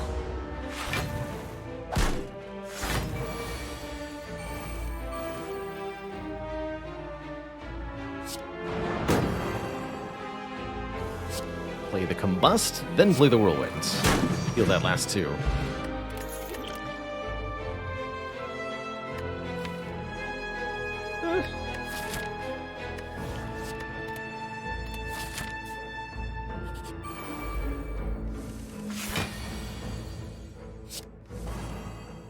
This deck wants a bloodletting more than anything.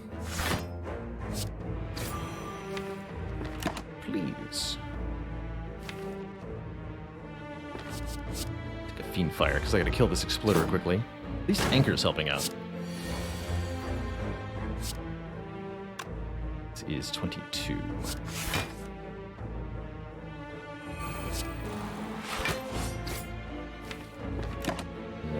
Add Impervious, just in case we don't draw the Fiend Fire.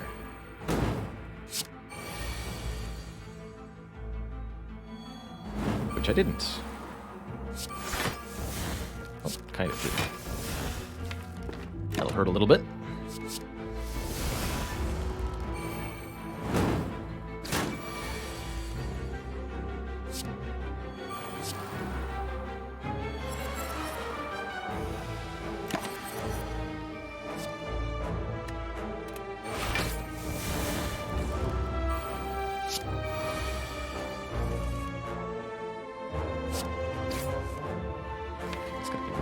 Lock in the draw pile. Found it.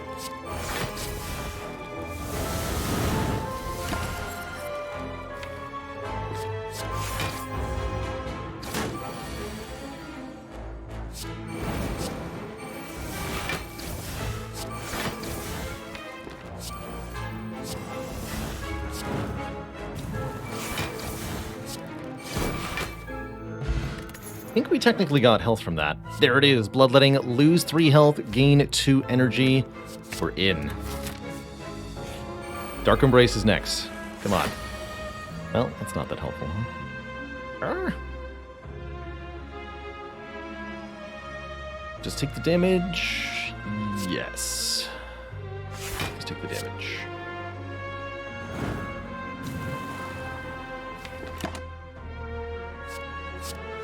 Definitely a possibility we end up cursed in this fight. We're gonna have a hard time here. This thing is mean.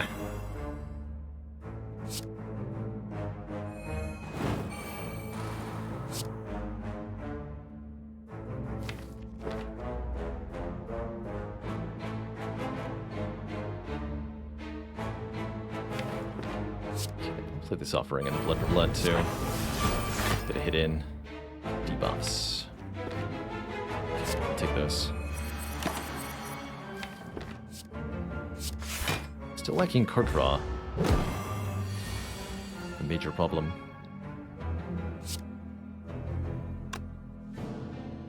I think we just have to take this hit.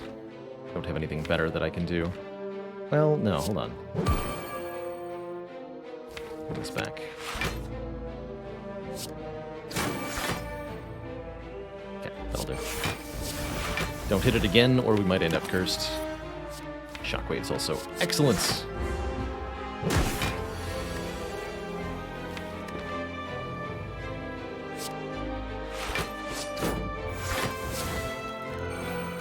Healing.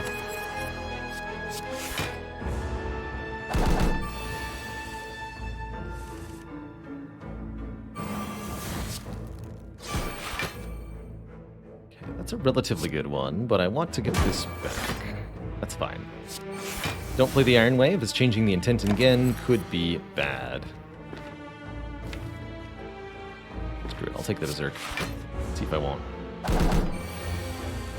This would give us a curse. That's the one intent we cannot abide. We must strike swiftly whenever we see it. Yes, this is the perfect time to play Berserk. So, could try to inflict further damage here, but risk my own well-being if I do. So I shan't.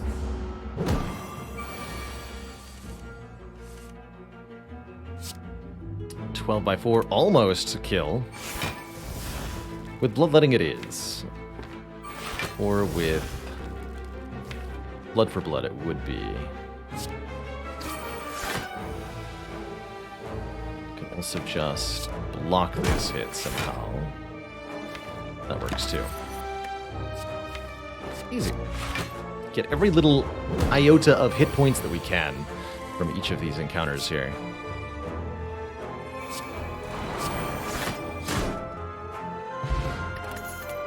Black Blood is still chugging away. No such thing as too many shrugs in a deck that has a corruption, so I'll just take another Shrug It Off here. Sure, Metallicize can heal us, but we don't want too many powers. Lest the Awakened One caw angrily in the distance. If we're lucky, we'll find a Disarm or a Shockwave to help out. Though as it stands, it looks like our matchup against Awakened One is pretty bad for us. So be careful of that. And then combat, then event. I'll do the event first. And I will happily look at 3 colorless cards. Lots of colorless cards that could be exceedingly good for this deck.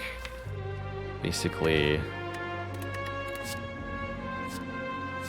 some opportunities for free heals or just free cards in general. Bandage Up's not terrible here. Double Panache. Wait, Enlightenment? No. No, because Blood for Blood already becomes free on its own.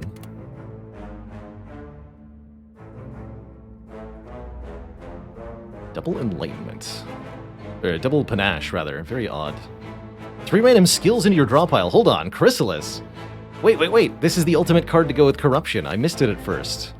Skills cost 0.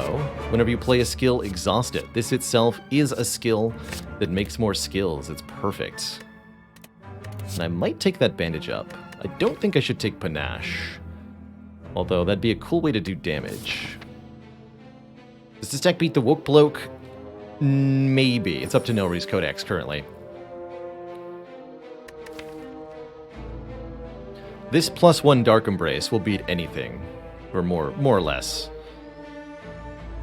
But I need that Dark Embrace.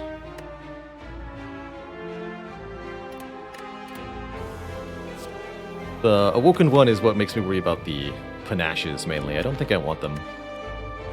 But I could... I don't think Bandage Up is worth 1 card draw either. I'll skip that. Okay. So we'll take our hilarious...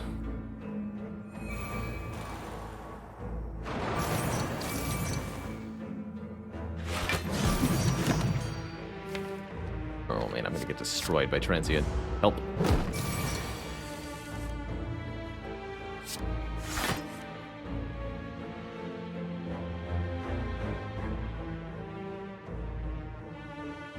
Yikes. Thinking Energy Potion, Inflame, Pummel, Iron Wave, Defend. Next turn could be a disaster, depending on what this guy does. But I think Bandage Up is generally not worth the card draw, or just in this deck. Generally speaking, not worth it unless you've got lots of card draw. Now, if we had a Dark Embrace and it replaced itself by exhausting, that'd be a lot better. But alas, that is not how it do. Cut sounds quite nice, actually. Thank goodness Offering is here. As is Corruption. Alright, what do you got for me, Chrysalis? Sentinel, Shockwave, and Battle Trance. Perfect. Perfect. It begins.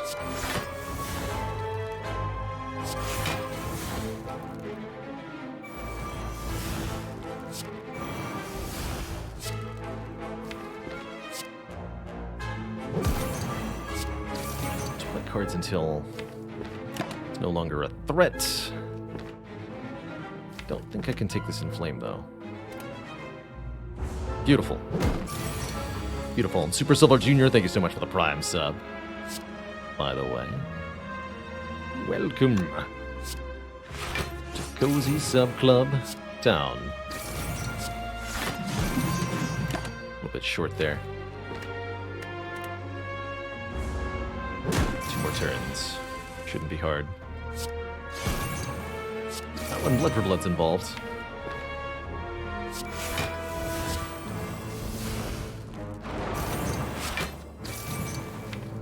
Don't want to draw these next turn. Definitely want to drop kick, though. Just paying the YouTube tax? Well, heck. Thank you.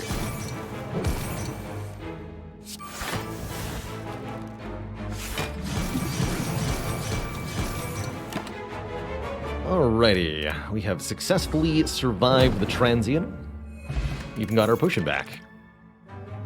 Body Slam is another thing that can really make this deck very powerful, but only, again, with a Dark Embrace. And the Body Slam needs an upgrade.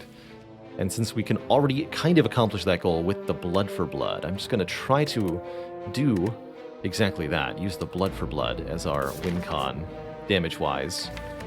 What we need to do is improve the card draw and energy gain of the deck otherwise.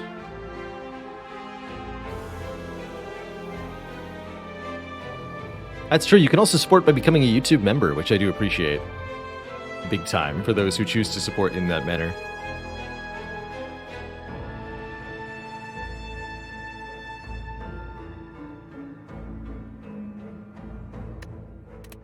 Mucho appreciation.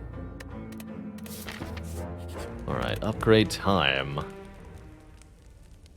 Chrysalis becomes 5 random skills. I'm not sure that's better. Probably we want to upgrade this Pommel Strike because it's our only reusable card draw upgrade. I think upgrading the Offering for a one-time +2 is also reasonable. But let's start with this Pommel Strike. Draw one more card. And do I dare like this Elite? I do. I, in fact, do dare.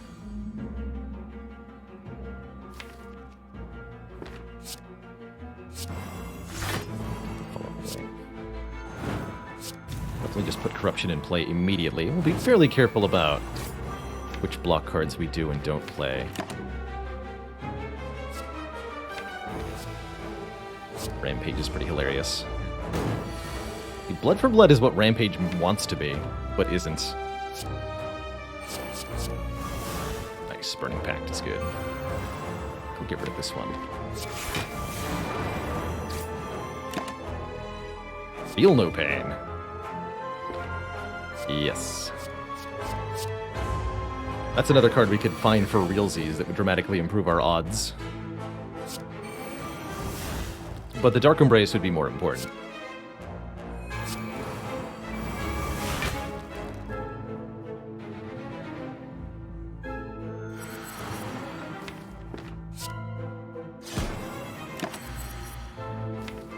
Also keep taking Battle Trances for now. They're vaguely helpful.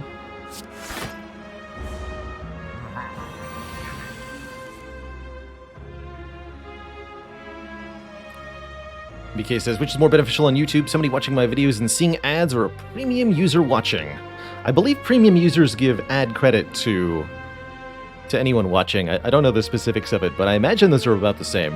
If you can get YouTube to not show you ads by paying them, I highly recommend you do so.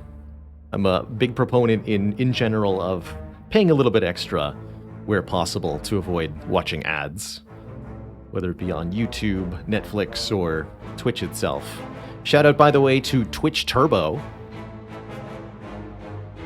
Turbo.twitch.tv for, I think it's $13 a month.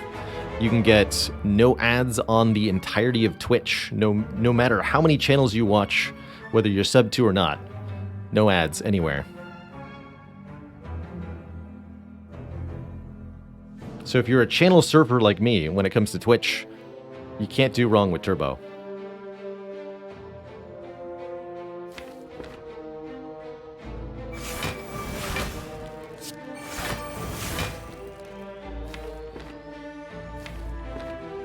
If I play this offering, I'm going to have too much energy.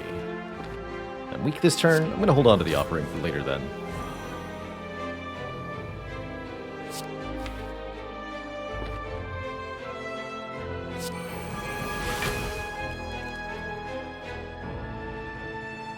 Play Bash here.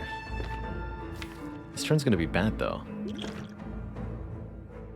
Well, there's nothing I can do about that. Or is there?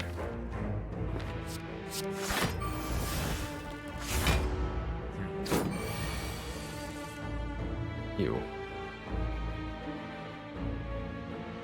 Heck. Well, let's go... Blood for Blood, Iron Wave, Fiendfire, I suppose. Oh yeah, at least get Ornamental Fan value. Pretty good block. I will take a real body slam, I suppose.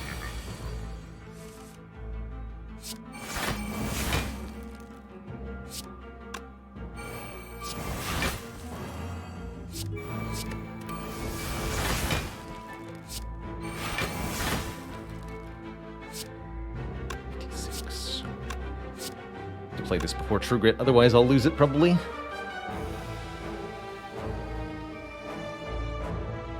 I could go Blood for Blood, Body Slam, Whirlwind, True Grit. Kind of interesting. Get rid of Bash? That's a good idea. Actually, Body Slam, Whirlwind, Blood for Blood, True Grit. Take no damage? Hot. How come I never answer the Giant Head? Why are you still here? Giant Head doesn't deserve an answer. That's why.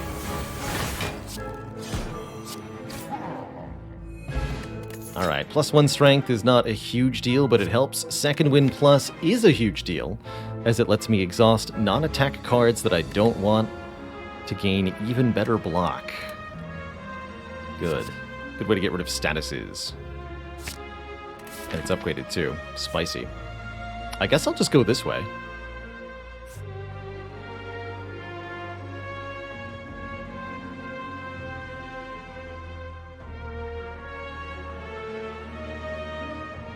Our game really wants me to have the 4 corruptions build. Seriously. What the heck? What the heck? Yeah, floor 41, no keys. I am considering recalling here, so that I can upgrade cards I get from these elites. That said, offering upgrade might be a really big deal, so let's do that. And I'm going to fight more elites with our 3 energy empty cage black blood deck. This is whatever. A really late Singing Bowl, so no shame in skipping that. Good. Singing Bowl is max health per card reward, but if you don't have any card rewards, well, you ain't gonna gain any health. Nemesis could be a bit of a problem for us.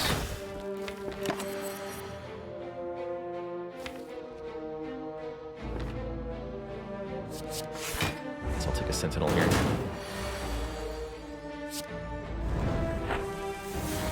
Good.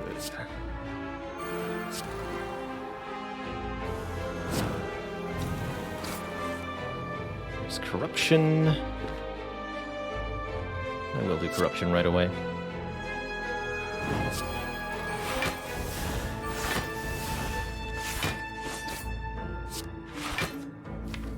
I'm gonna lose this defend on purpose, too. That's a hell of a turn next turn, but how do I deal any damage? Of course, I'm not even getting attacked. Go figure. Alright, what are my free skills? Flex, Power Through, and Second Wind. Again, more block. But not actually anything productive happening. Alright.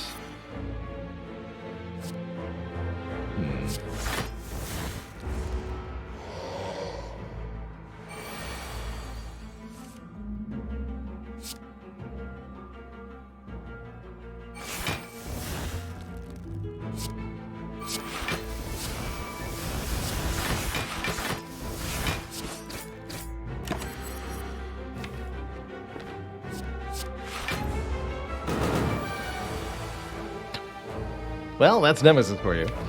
Alright, Gambler's Brew, save me. Jeez, of course. Nice hand, forehead.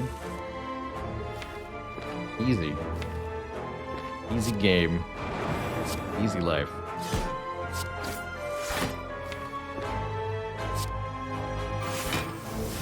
Such a stinky. Wait, I can actually get more block by playing the second ones.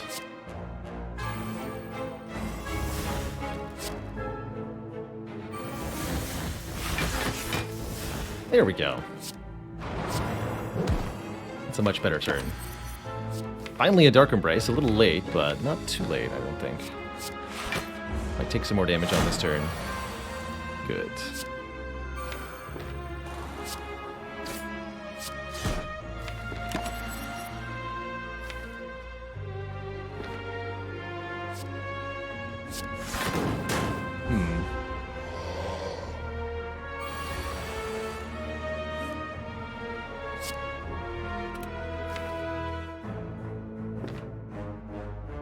I would describe this as a relatively dire situation.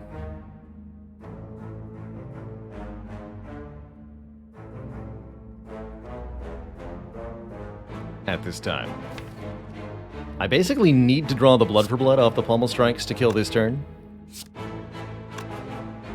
Without knowing whether I can or not, I probably want to use the Flex Potion now. Although this might be a waste of it. I'm scared. Alright, fair enough. Here goes.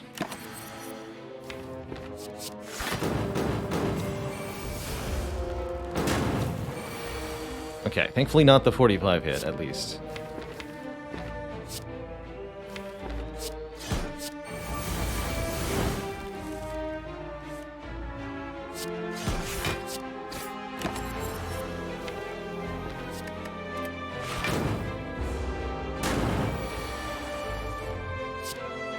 Well, that was deeply horrifying.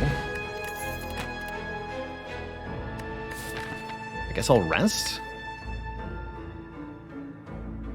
I don't really want to go have 33 health and no potions going into Reptomancer, you know? But I'd love to fight Giant Hit again.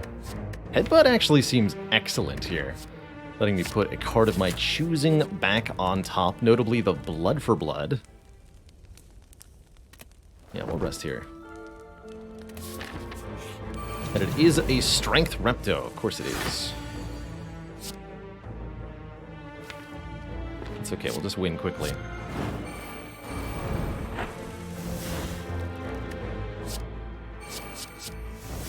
Perfect.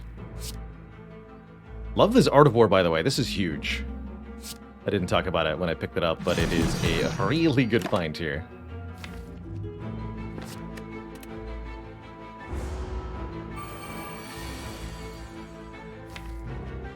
Alright, Headbutt the Shrug Plus.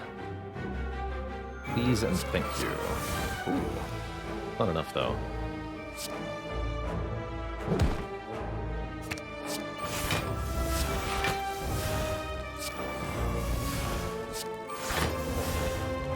T-Clap Iron Wave is most of the block I need. I'll take it.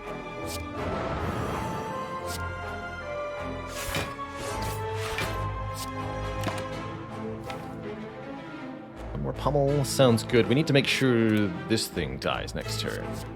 Rupture could be very cute too, of course. I need to kill this dagger, like, right now.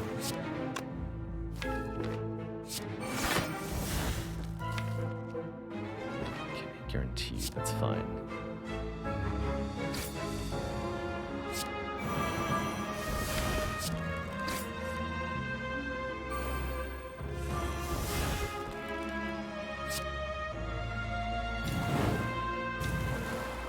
So, 30 incoming damage, we block for all of it with Second Wind. Some fancy stuff I could do, but I don't think it's worth doing.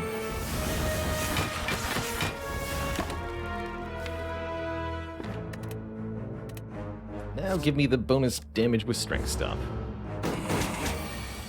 Wait, you're supposed to be done attacking. Lady! Lady, no!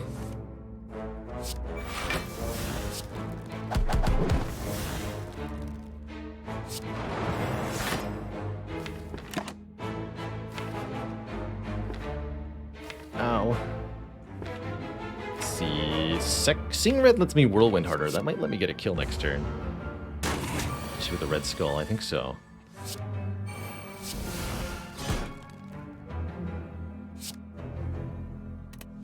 Yeah.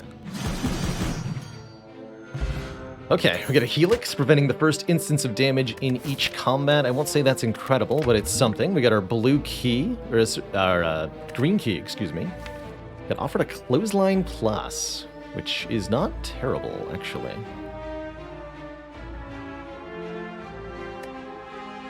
Returns Awaken's a big deal. Especially against Awakened one. Alright. You may join. Oh god. Couple orb walkers. 37 health. Get a rare relic. That rare relic could be Dead Branch, but we could also just die here. Is the other option. Certainly not an easy fight. And this deck doesn't do damage in any way, shape, or form that feels quick enough to deal with them. Maybe if I'd been allowed to spend my money, but I don't think so. Yeah, the Explosive Potion helps a little bit. I think we're just a little too slow here, even with the Helix. Just a little bit too slow. Even with Helix Anchor, just a little bit too slow. Okay, no need to be greedy.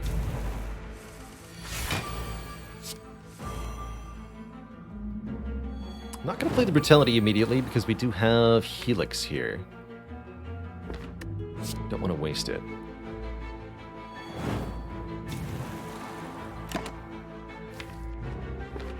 Sure.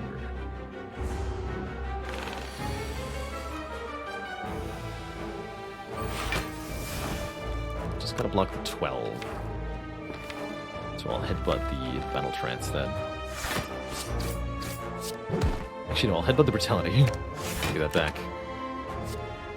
Easy. Ow. Fair enough, I suppose.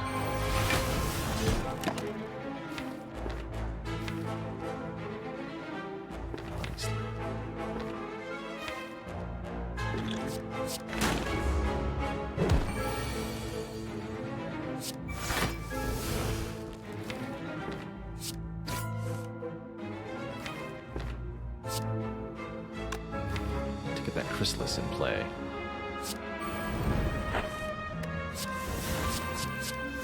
For Impervious, good.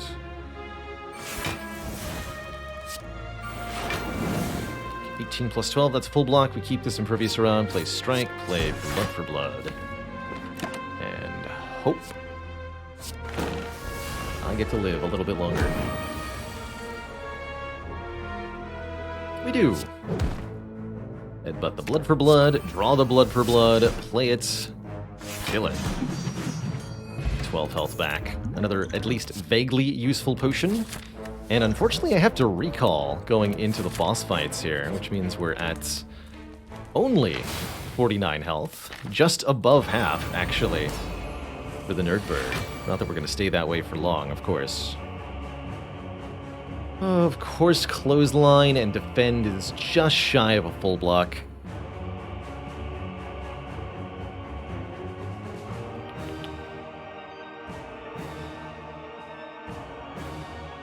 Still probably want to clothesline the bird, but in that case, I'll be able to pummel strike one of the other two, at least.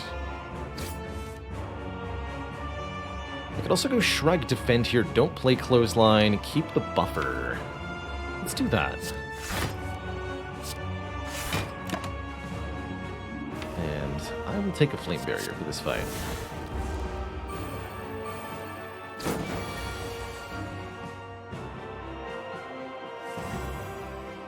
Okay. Unfortunately, I am going to be corruptioning early in this fight. I don't think we have another choice before us. It does make the Awakened One rather angry. I have to play the Inflame, too.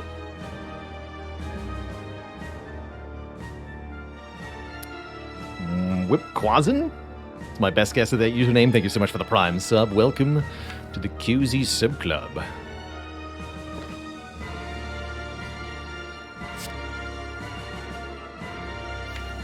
And then I get an extra energy for next turn. Or whatever good that does me.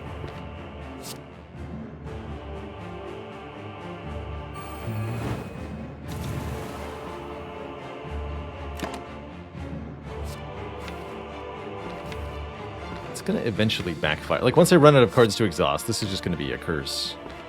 I think the more block cards for now.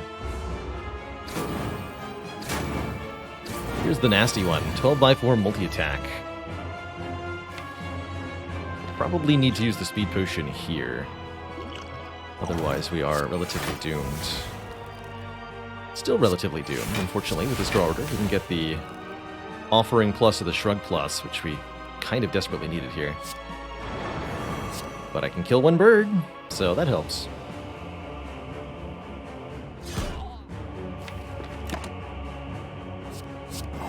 Ouch!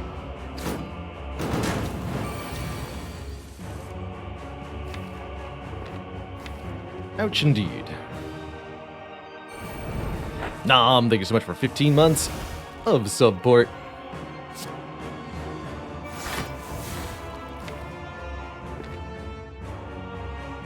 Maybe what we needed to do was get into a place where we could stall with the Nulri's Codex. Doesn't seem like it's particularly likely to happen, though, you know?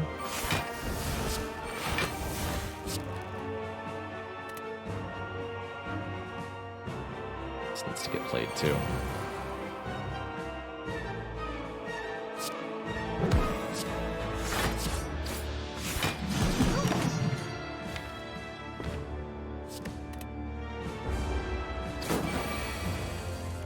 By 4. I think this is where I tie. I don't really have an answer to this.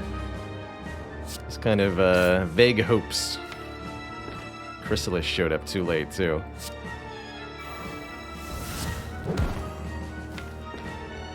Yeah, not quite.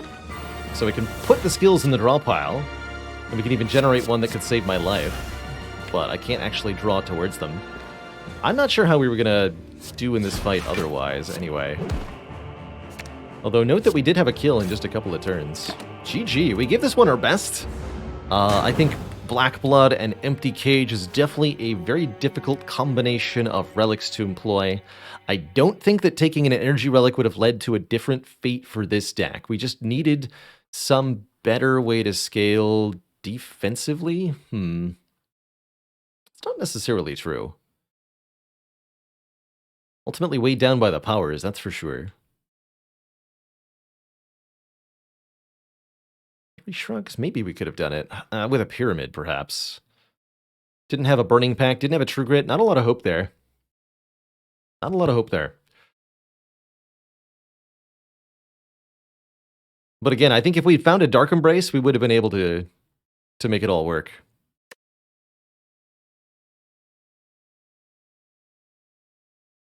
Had we been feeding since late Act 2, that might have helped. I'm not sure we would have beaten Collector I'd grabbed that feed. That was my main concern there.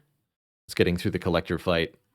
Either way, I'm happy we got as far as we did after taking the Black Blood. Great run. Really great run.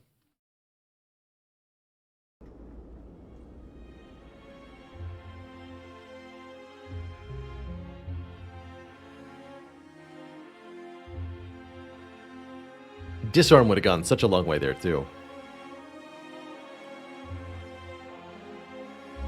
Okay, that means Ironclad is up again. We're going to take a quick break first, though. Refill the legs, stretch the water. When I return, take 2 with the Clad. BRB.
Okie dokie pokey. We back. Appreciate your patience with that. A little bit longer break. Had some pork tacos. And they were mighty tasty.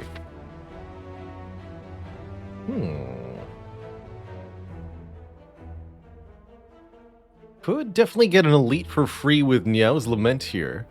Including potentially this one, fascinatingly. Sniping this and this fight.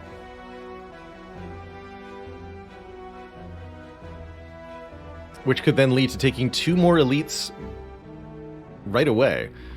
And in fact, the only way to get 3 elites this act. It's kind of interesting. Actually, no, it's not the only way. There's also this, and this. It's a nice clustering. Slime Boss at the end of the act encourages us to take area damage if we see it. Not a big fan of a curse start. Machida says, how worth it is it to get a free elite? By pathing that way, aren't you also kind of missing out on early rewards? Yes, and that can absolutely be one of the big downsides to the free elite, which is why the elite has to have fights after it, where you can regain those lost rewards. Or more elite fights to follow, or the snipe has to otherwise allow you to take a generally favorable path. There's also a slight chance to fight the Burning Elite here with 1 health. I didn't consider that. Sprunzo says, what's my favorite thing about Slay the Spire? I think my favorite thing about Spire is that every run is well and truly unique. Even 5,000 hours in, I continue to see situations I've never seen before. And I like that in Slay the Spire, figuring out what's best is never a question with the same answer. Your context and situation always change the evaluations of what's good, what's bad, what's helpful, what's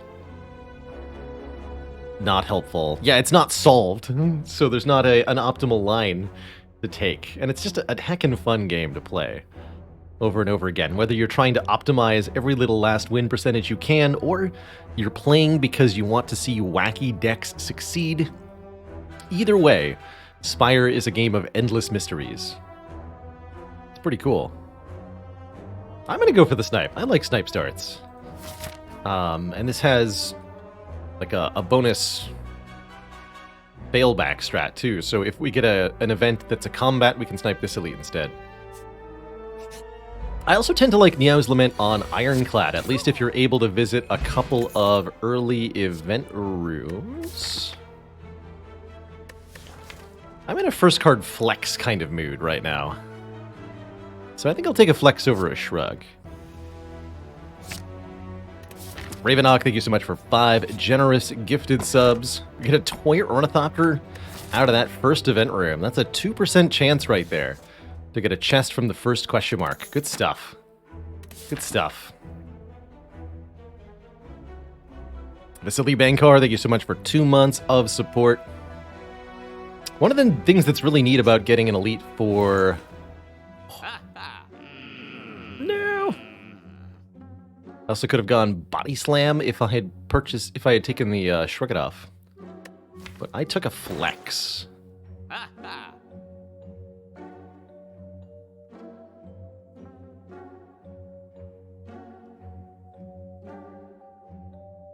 Real shame about this Brimstone. Brimstone is a very, very cool relic to get early on.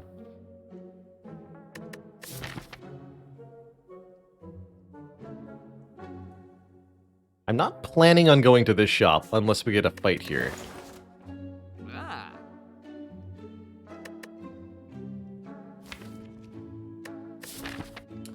Thinking about removing a defend with the flex. Generally seems kind of bad, but okay, let's do it. Could maybe replace that with armaments. I think I'm just going to save my money. My next 2 combats are 1 health after all. And my hope is that we find something that loses us health here. Scrap ooze or... No, that's not it, Cleric. That's not it. Unfortunate. However...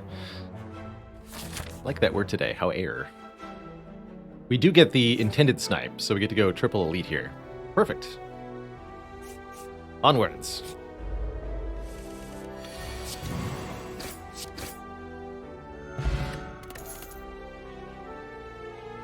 More strength. Uppercut's also a very good early take here. Nice with flex as well. Although uppercut will likely have to be our first upgrade.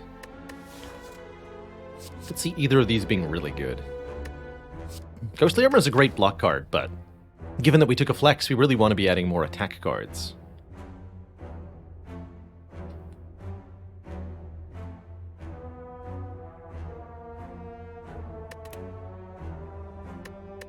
Uppercut grade, if you will. Indeed. Indeed. Sure.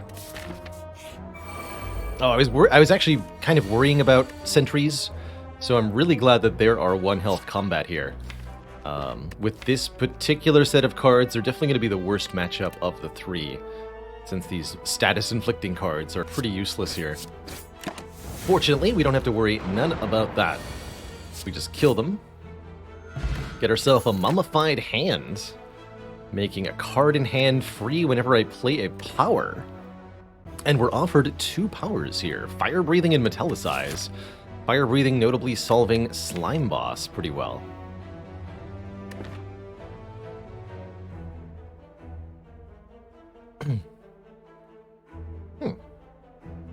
Pretty takeable Metallicize too. It's actually a pretty takeable Cleave also. Maybe that's the best option here, Cleave? Bizarre. No, I'll take the Fire Breathing with the Mummy Hand. Let's give it a shot. And we will... and we will upgrade that Uppercut.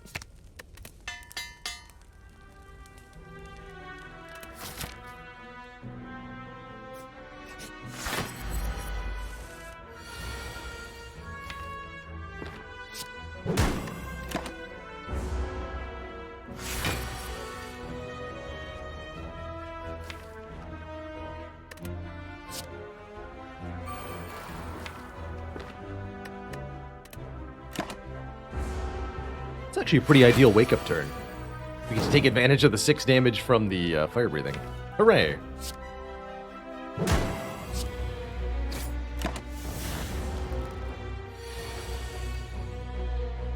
Alright, Flex adds 2 damage to each of these strikes. I think I should play all 3 of them. Forget this defend, we gotta kill quickly here. Ideally redrawing Uppercut, not a deal though. Here, I think I can play 1 defense. We should bash as well.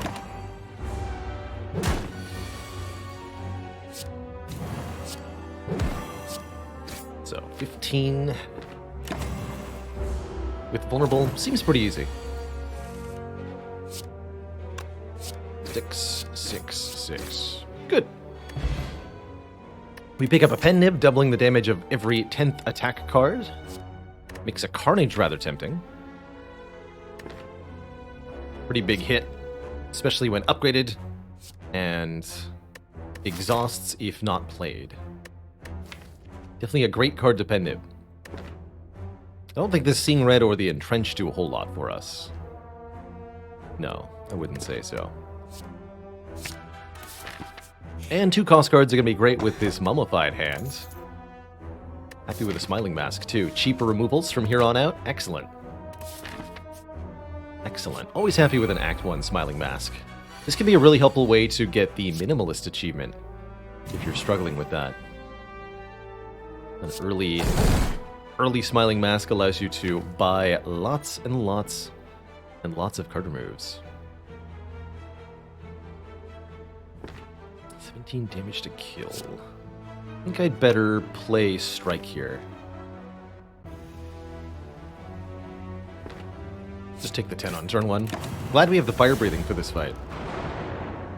Going to help quite a bit.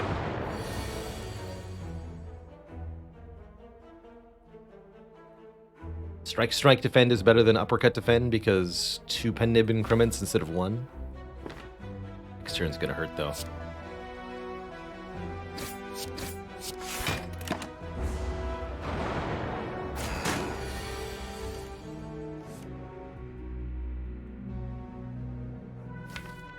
We want to kill this one before it attacks us next turn. With this hand, we can play both strikes. And then with our remaining energy, the Fire Breathing will guaranteed make the bash free. So we can guaranteed play all 3 cards there. We do secure the kill.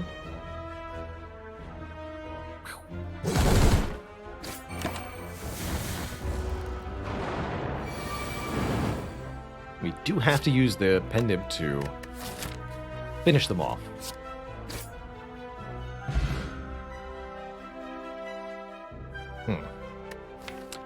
Bottled fire breathing.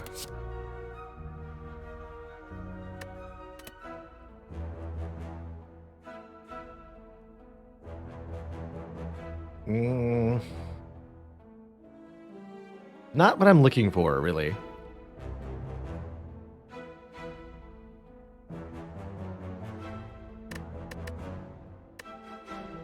That's right, once it's bottled, it can no longer be removed by most things. I think you're still allowed to remove it with the empty cage and the astrolabe. Into Mark of Pain? I think maybe, sure. It's good against Slime Boss. Kind of. Not even really. It means the Ascender's Bane will at least always do damage. But for the most part, it's going to make us more vulnerable on turn 1 to enemy attacks. So I don't really know. What I do think is that I shouldn't ignore a True Grit when I'm offered it in Act 1 anymore. These are invaluable to have later on.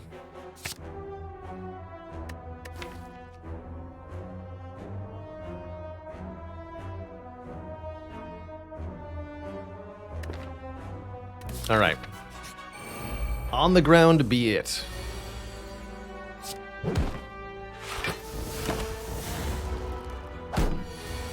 Thankfully, after an Elite Snipe, we get 1 or more easy pool fights here. So we're able to regain some health with the Burning Blood. Even with the Mummy Hand? Yes, even with the Mummy Hand. This Flex has been pretty sad so far. I'm not even that big a fan of Flex Plus. Plus Heavy Blade. It's the sad truth of it. So with Pendant, I probably want to upgrade this Carnage. We could consider upgrading the True Grit too. I guess I can get both of those done. Leaving Flex. Fire Breathing definitely doesn't need an upgrade at the moment. It's not useful most of the time. But I would very much like to upgrade the True Grit, and very much like to potentially see Flex upgraded. Although without any strength scaling cards, it's really not worth upgrading. So let's do Carnage first. And then True Grit as our next upgrade. We'll also take the Golden Idol.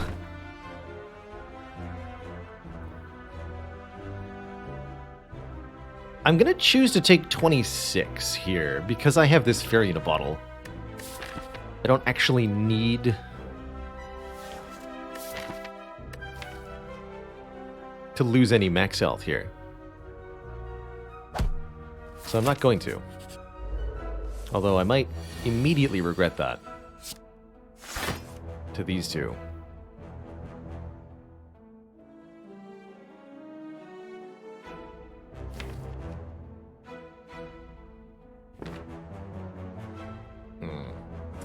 I don't know that I want to gamble on Fire Breathing here. I think I should just play the Uppercut, and I should hit the Cultist, because the Cultist needs to die quickly here, or I'm doomed.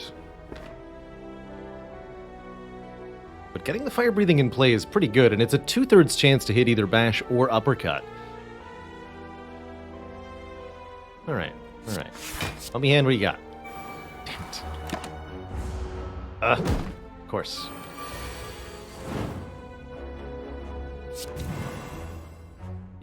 Yes. So now I'm unable to kill because of that. How foolish. That's fine, though. We're still within acceptable parameters, it looks like. I can actually just kill the Cultist next turn. Although if I prevent the Frail, I can also just block. Yeah, I'll do it this way.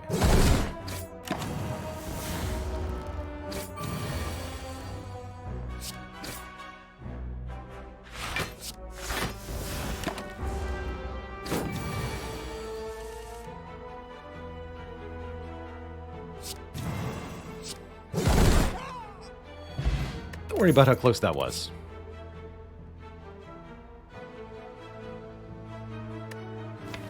Don't even stress it. You're all pretty stinky. Generally speaking, not a fan of Havoc. I guess it's not that bad in a deck with a number of 2-cost cards, but Havoc being in your deck makes it so much less likely that you want to take many other Ironclad cards like Second Wind, Beanfire, a lot of important stuff like that. That's okay, I wasn't looking for a card from this anyway.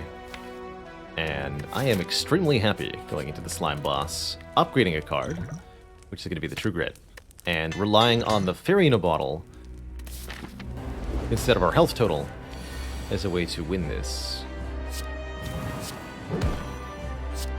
Also, I might have a heck of a Carnage next turn, if I can draw it. Oof. Unfortunate. I think I need to do the damage over not doing the damage. Could have also attacked the potion there. Probably do that next turn. Or we may choose to use the fairy here.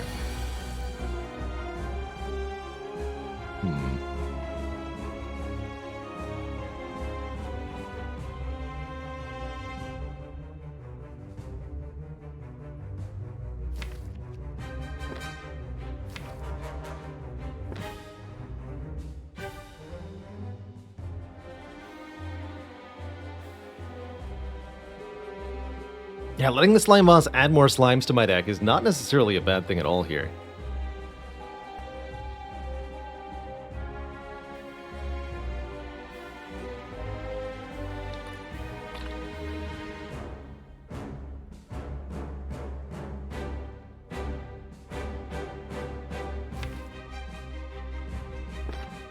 Let's see, 92 minus 13. 79. Okay, in that case, what I want to do, I think, is the following. We play Fire Breathing. Defend, defend. Yes, you heard me. Play nothing there. Don't draw any status because we're a genius. Just weaken the Slime Boss, but don't split him. Draw a new hand of cards, none of which are attack cards. Here we'll use the attack potion. This is our most damaging. 40. That's pretty good. Get rid of that defense. Keep the slimed.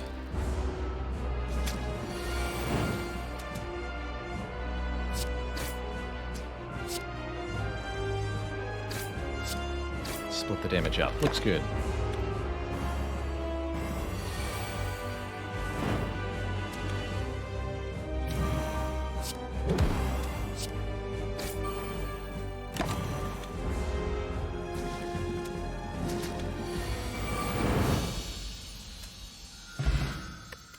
GG. And we're through it actually with a fair more health than we went into the combat with. Quite a bit more. We get a Heart of Iron, so our potion situation's not too bad. Excuse me. And we have Penib on 9. About as well set up as we could be for the next act. Of these cards, man, pretty good options here. Penib and Reaper go really well together. And I do have a way to gain strength. Immolate is really good damage, combos very well with the Penib, and gives us a burn to use with our Fire Breathing. Or Offering is just immediate card draw. I mean, they're all great, but how do we choose just one? Personally, I'm thinking this Immolate is a great answer to Act 2, particularly if we can get an extra energy, so that we can play two cost cards during a turn.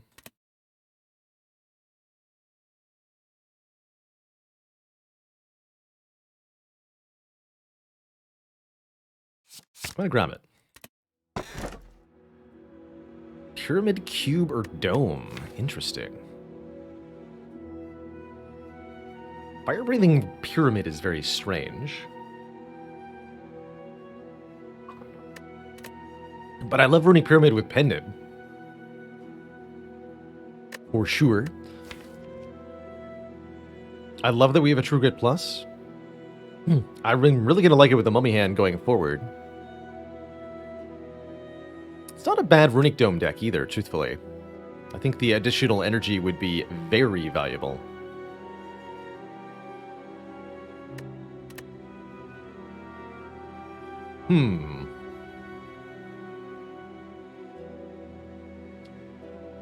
Tough call. Really tough call.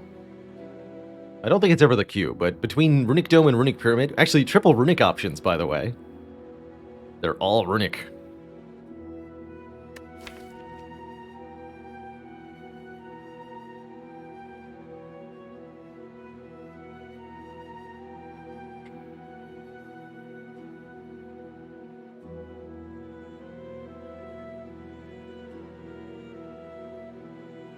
Does kind of feel like Runic Dome is the better pick.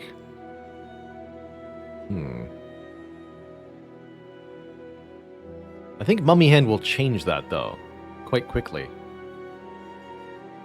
And I'm heavily incentivized to go to shops. And I'm in a mood to take a pyramid, so I'll take a pyramid here. And we'll see what we can do with it.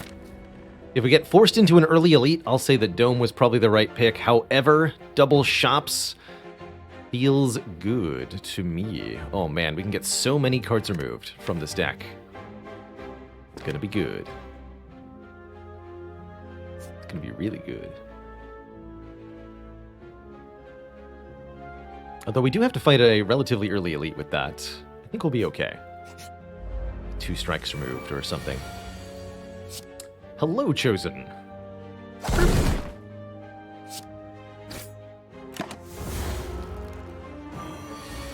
What Runic Pyramid fundamentally does, allow us to retain our hand every single turn, ensures that we can get the cards that are most impactful on the turn that we need them. Which is a big deal. Many a time. Oh yeah, Liquid Memories already makes this first elite no problem. Good. And I think now that we have a Runic Pyramid, this Seeing Red, which trades 1 card draw for +1 energy or upgraded +2, looks a lot better than it did before. It's no bloodletting, but it does help with energy. I'll take it. Ooh. Membership card, Smiling Mask, Anti-Synergy. Great Sadness. This shop definitely makes me sad I did not take Reaper as our rare card. Just casually buy Akabeko's Spot Weakness and Pummel. That's pretty hype.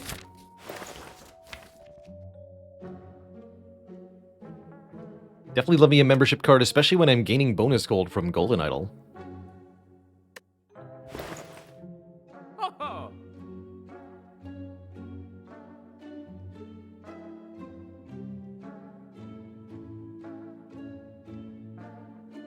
Does membership card essentially negate the Smiling Mask?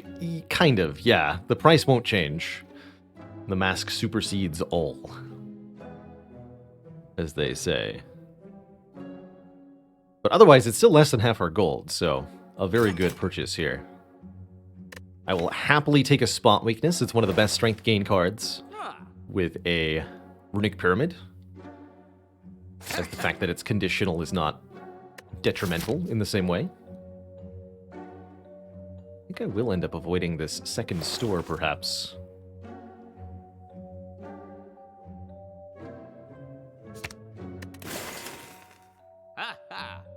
I do stream while standing sometimes. Earlier today, I'll probably go back to standing for the next run, too.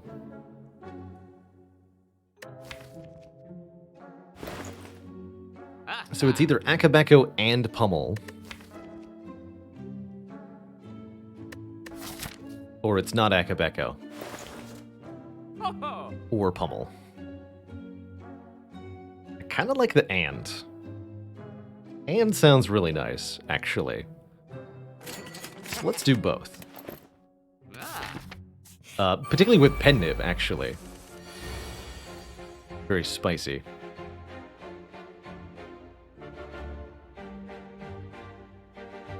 Rest in peace is this flex card. Or I can go uppercut True Grit. That's the other option. Alright, fine, we'll do that. Use a defend instead. Be a weird time to use the Heart of Iron. Not necessarily the wrong time, just a weird time.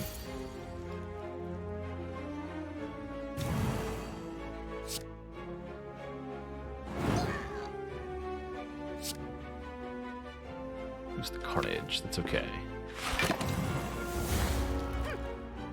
He may attack on turn 3, or he may not. Really up to him. He chooses yes.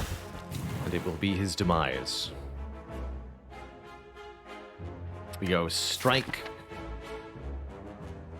Plus pummel. Ooh, but I want to go into another combat. It's very important that I manipulate the pen nib to the correct number. With Akabeko in particular, as the combination of the two is more powerful than you could possibly imagine. I think Anger is acceptable with Runic Pyramid, just a zero-cost attack. No second shop. I don't have enough money to do anything at this second store. Even remove a card. Even with Smiling Mask. So I really don't want to go there.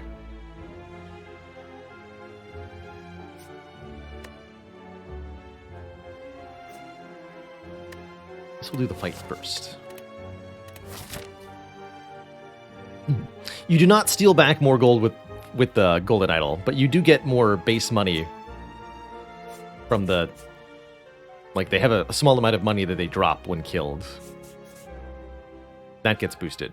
But the money you steal back is not increased.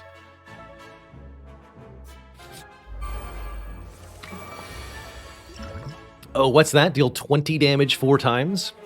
Don't mind if I do, Akabeko Pummel. With pen nib. Burp.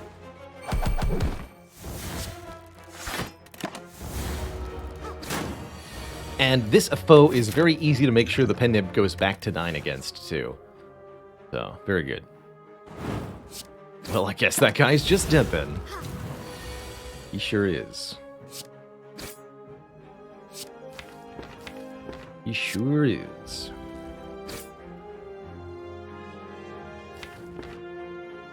Let's get rid of this card.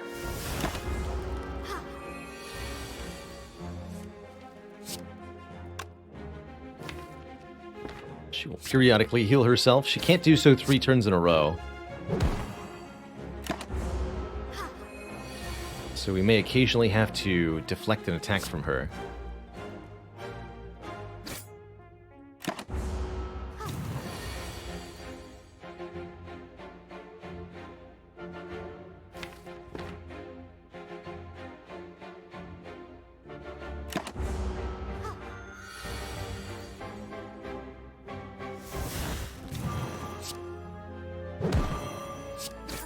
Good.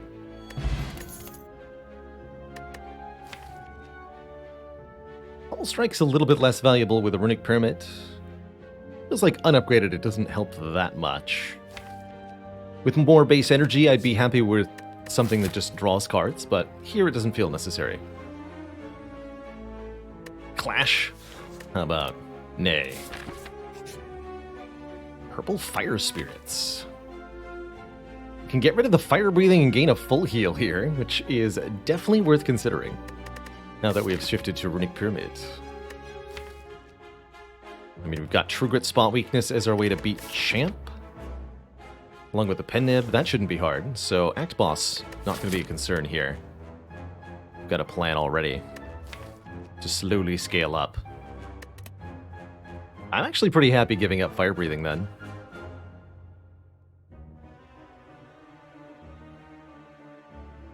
But it was helpful for Slime Boss, so good job, fire breathing. Is it excessive to upgrade Pummel? I don't think so. I think it's hilariously appropriate.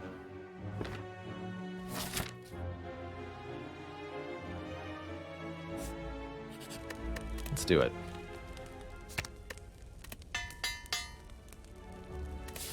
Alright, Elite. Ooh, alright, fair enough, fair enough. That is not the draw we wanted, unfortunately. But it is reasonably good enough. I was hoping we'd see either Immolate or Pummel. We got neither. It may be correct to not play any cards this turn. Well, play Defense Spot Weakness, but don't play any attacks this turn. Try to draw Immolate to kill them all instantly next turn. But it's probably better to kill the Red Slaver with Uppercut Strike and figure it out from there. I can Liquid Memories Immolate later when, if necessary. But we just need to reduce the number of combatants here.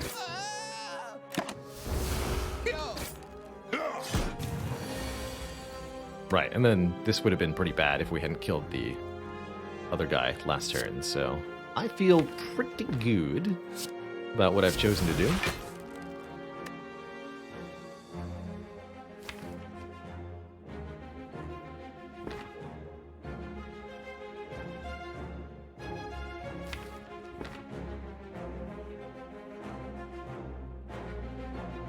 Here's where I think the Liquid Memories can reasonably come in, and I can just finish another one with double Carnage here. This guy.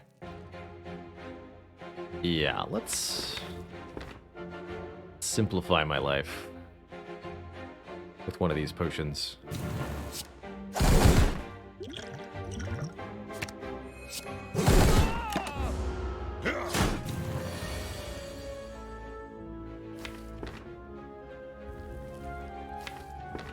Bash Pummel next turn will assuredly kill. We don't have to worry about the wounds piling up here or anything like that.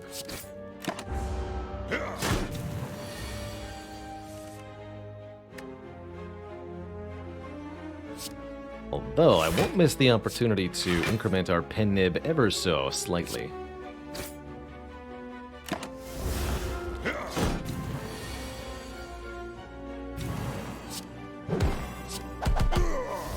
Didn't get it to 9, but we did get a Preserved Insect, making further elites easier to kill. Honestly, I'm thinking we go this way.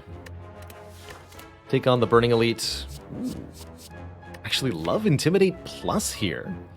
AoE Weaken at 0 cost. Stacks with the Uppercut.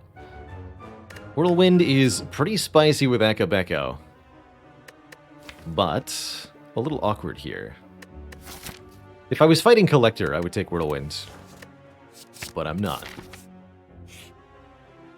We do get a Secret Merchant.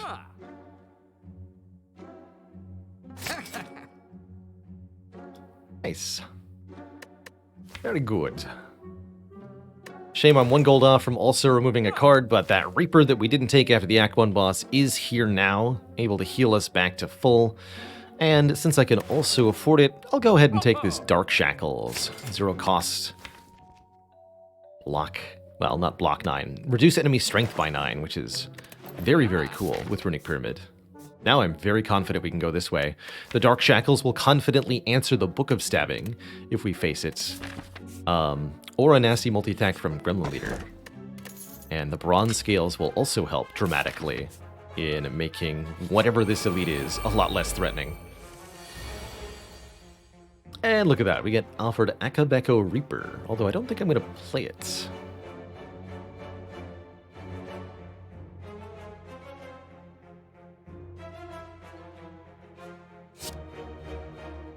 Can heal later in the fight. Let's do the following.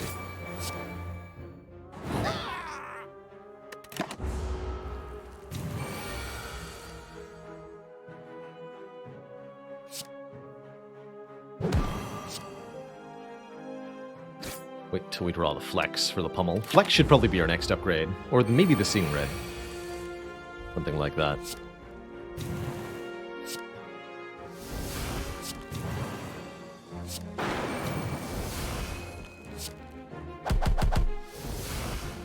So that was our Burning Elite in Act 2. Now we have an Ink Bottle drawing us cards whenever we play 10. And we're offered another source of strength via this Inflame, although I think I'd rather just upgrade the existing strength cards that we have and not add further unupgraded strength gain cards. So we'll be skipping that. Even with Mummy Hand? Yes, even with Mummy Hand.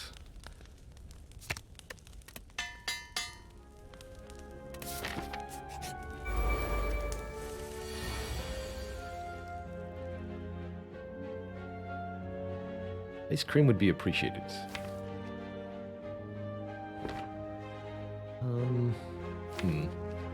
Guess I'll play it. But I'm not happy about it.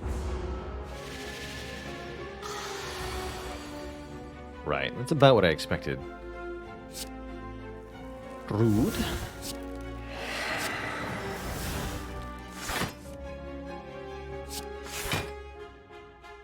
Get rid of the 3-cost strike. I'm never going to be able to play that. At least 3-cost carnage will get rid of itself here. Come on, Pummel. Yay! Good job, Pummel. You did it. But I didn't do it. So there might be some problems.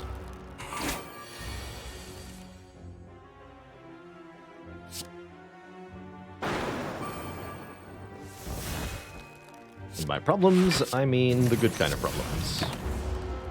Where our pen nib is now set up perfectly for this elite. We get offered a Shrug Plus from the card reward, which I'm super gonna take. No reason not to, right? 11 block for 1 energy is about as good as you can reasonably do. And I'll take this Duke Pot over the Flex Pot. Small slavers, meet your doom! Easy. We get Fruit Juice for 5 max health and the Wing Boots, allowing me to teleport around the map. What a combo. Also, Limit Break. Doubling our strength and really starting to send us to Crazy Town now. Oh yes. Limit Break Duke Pot. Alright, I'm gonna lose the Forge thing then. And we'll keep the charges on the Wing Boots for now. Maybe we'll take a Black Star after Champ. This would be a really great Reaper if only I had taken any damage. For shame. It actually was still pretty good damage.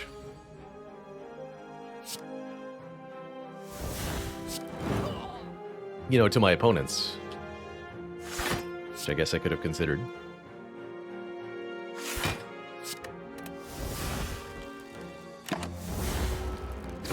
I like being able to hold the Intimidate for the exact turns I really need the weaken on, too. Very nice. 6 times 5, wait! You live! No! Get him, Broad Scales. But thou must. Okay, we're not exactly worried about health for Champ or anything.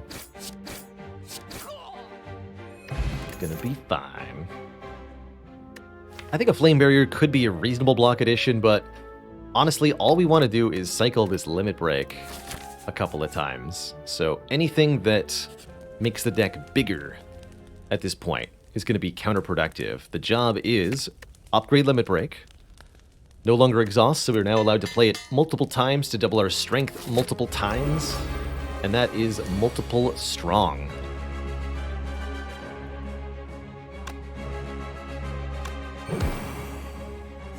It's good stuff. We'll use the True Grit to exhaust cards that aren't Limit Break, allowing us to draw and play Limit Break more frequently. Although I might get bonked a couple times along the way. Hope this helps.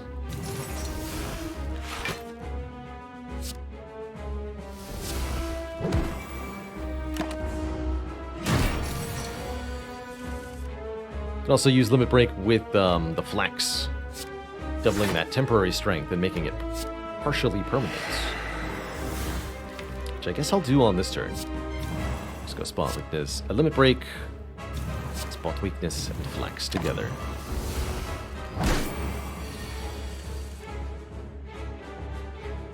We'll let Carnage go. That's not a card that... It's a card that's not Limit Break, so it must be gone. Currently 36 by 5 damage. Pretty good.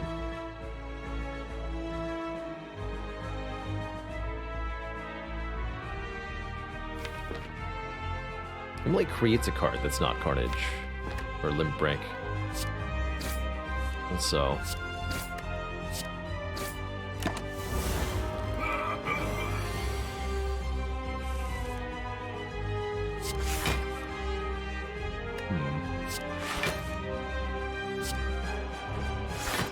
bit of the old hand clog here. Runic Pyramid classic, but not necessarily a problem for a deck such as this one. No. Bone. If I hit him again, he's going to go below half. Not quite ready to do that.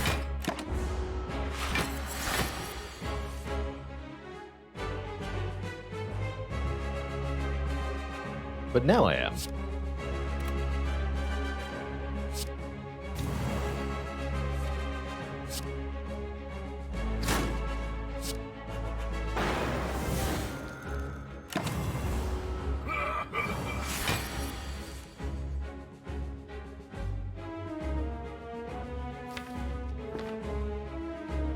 Next turn we uppercut pummel, so this turn we strike. Strike. Get rid of the card.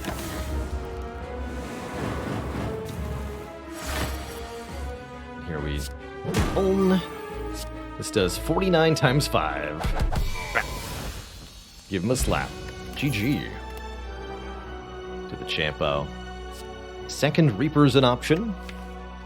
Could take Barricade to allow us to accumulate block, but there's not a whole lot of need to do that with Runic Pyramid, because you can simply retain the block cards until you actually need to block. So I don't tend to think that retaining your block is that valuable when you can simply retain the block cards. Barring a few specific interactions, like Entrench and such. But we don't need Barricade and Trench because we have Limit Break Reaper. That's basically the same thing. I don't think we need any of these. I mean, maybe the second Reaper is pretty good, but we don't need any of them. Actually, second Reaper is pretty good. I'll take a second Reaper. That allows me to... Oh, man. Not again! That allows me to take damage early in the fight in order to get the strength up.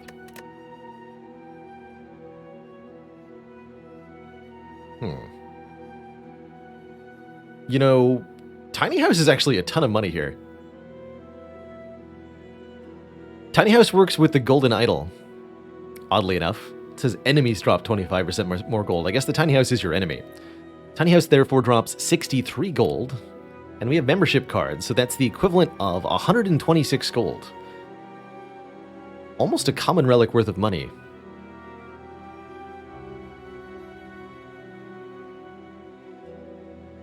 It's kind of cute. 5 max health is no slouch either. Random upgrade's not bad. But I think it's more probably a Pandora's box here. We get to transform 7 pretty bad cards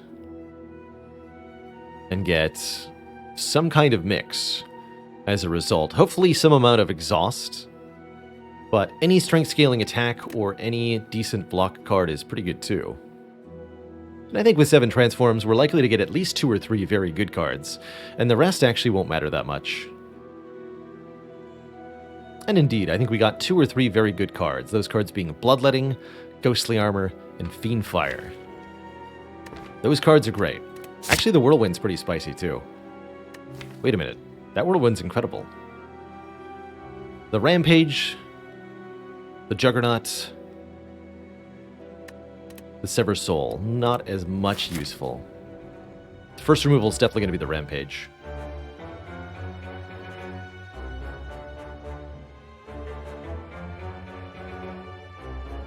Eventually a 3 Elite Acts.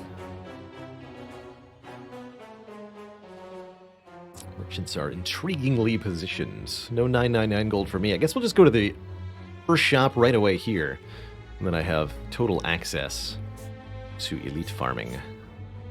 And we'll go 1, 2, 3 at a minimum. Maybe we'll get a bonus rare relic from an event. Wait, we have wing boots. That's right. Hold on. Wait, everything changes. Wait, 2.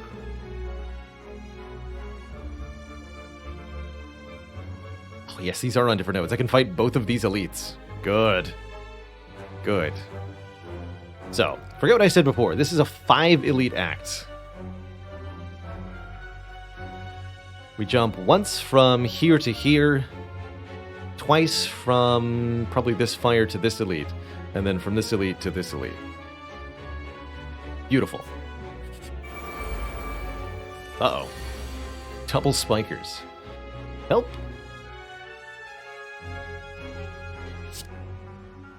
But my face?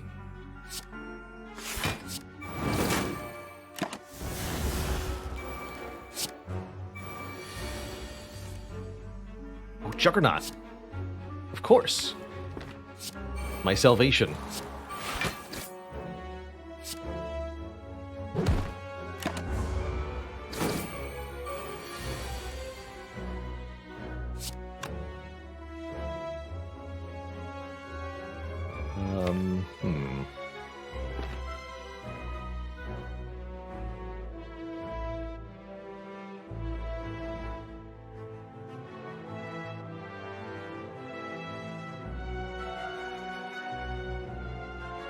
Now what?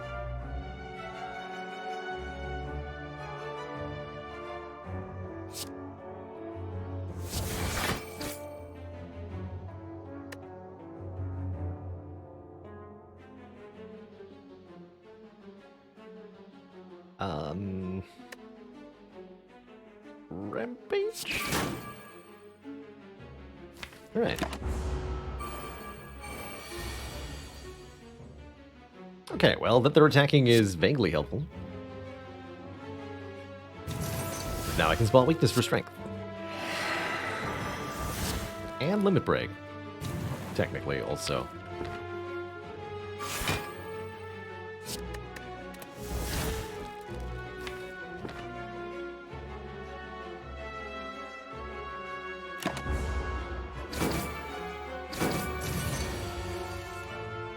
I can't heal for more than they have health.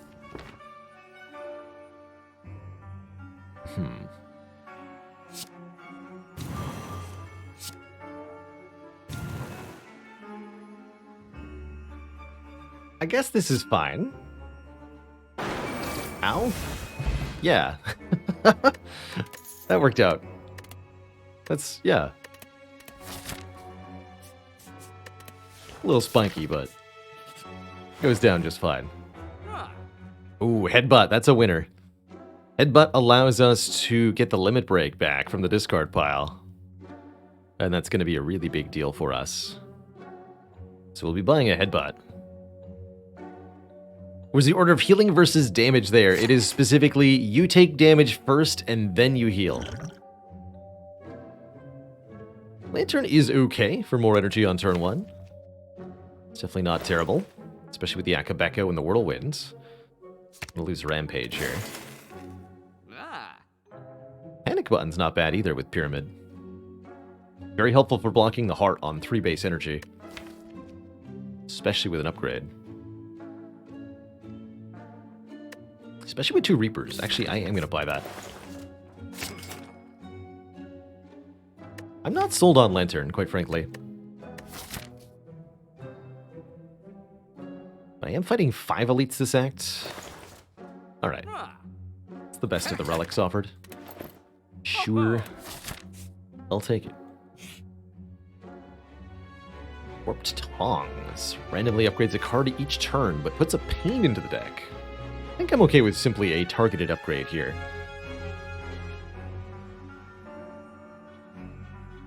Is Metallicize good with Juggernaut? Yes. However, I don't think the Juggernaut is an important part of the deck. And we might actually end up removing it. Is Handrill not a good relic? No. Handrill, unfortunately, is just too conditional in what it does to really ever actually help. Even in the fights where it seems like it would help, it really doesn't. The best use case for the hand drill is the champ, personally. So if you're looking to help yourself against that fight specifically, it can be worth it. But for the most part, no. Not at all. How to improve hand drill to make it good?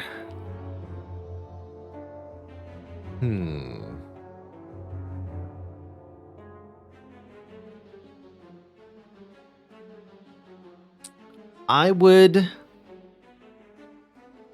make it like a happy flower kind of deal. Every 3 turns, apply 1 vulnerable to all enemies.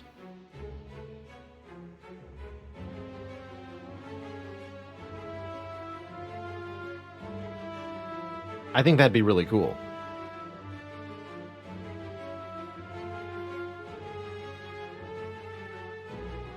And then it's better than marbles in the same way that Lantern is better than, or that Happy Flower is better than Lantern, sure.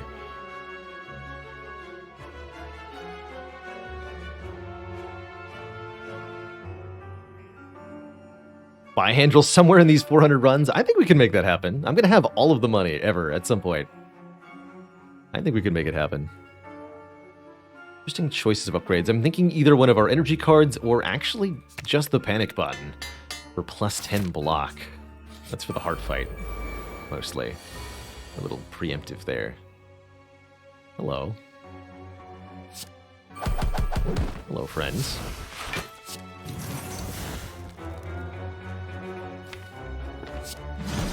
There's no reason not to use that.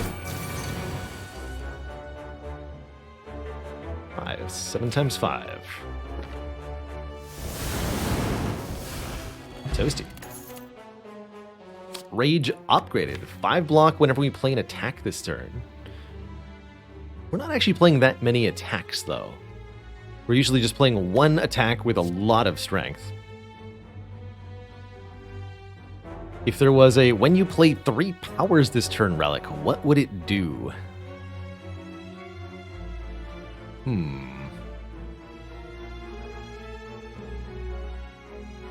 I want it to gain you a bunch of strength or something.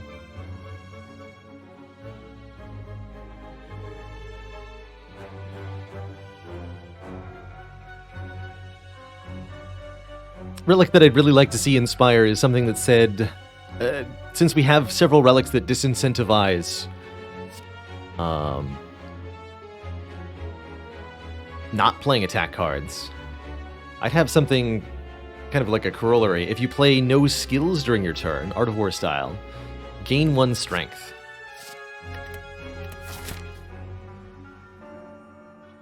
Kind of like a shuriken's best friend. Ooh, Transient is definitely a fight where Panic Button might be helpful. TBH.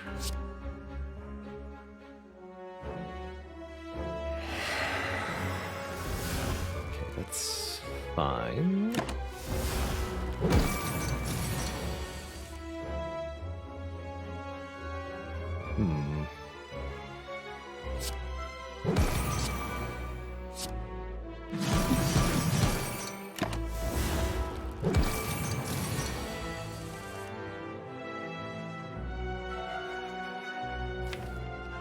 Okay, let's go as follows. Spot weakness, limit break, headbutt the limit break. Probably block the rest with panic button this turn.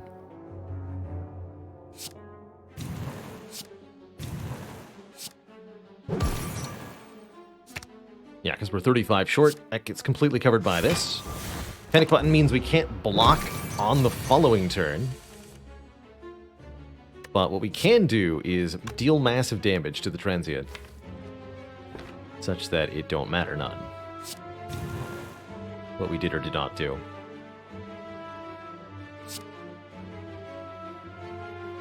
I'll also sneak this Juggernaut into play, just because I can.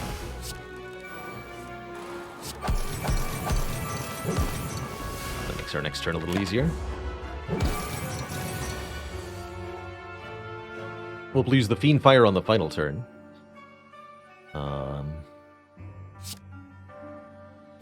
Or perhaps on this turn?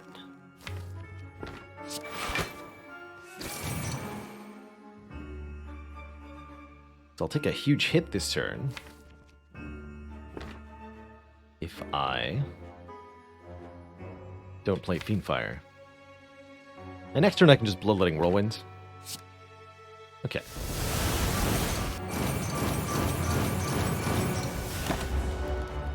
Lose the whole hand for that turn. Didn't get the Whirlwind, but still not a problem.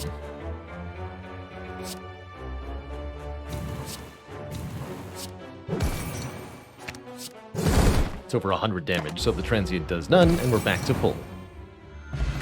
Okay, now we'll drink the fruit juice, because we have potions. A little bit more card draw is not a bad deal. Battle Trance is not worthless, especially with Fiend Fire. Second spot weakness, well worth considering, too. Not about this Iron Wave.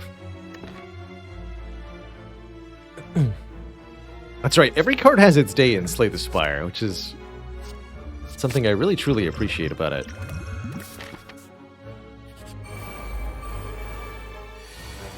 There's no bad cards or good cards, only cards that are bad right now. Cards that are good right now.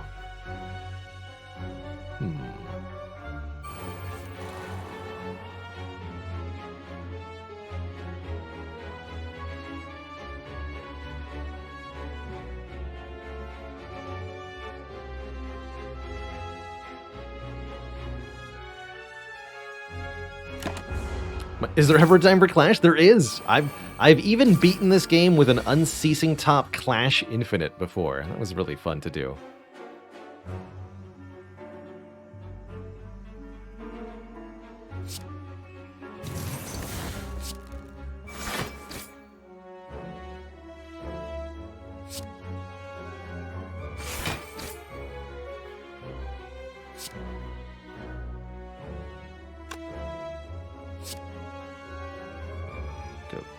Ghostly Armor, Panic Button. Gonna block all this.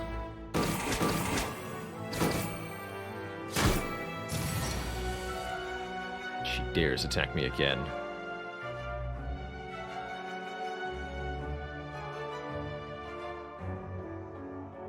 How dare she?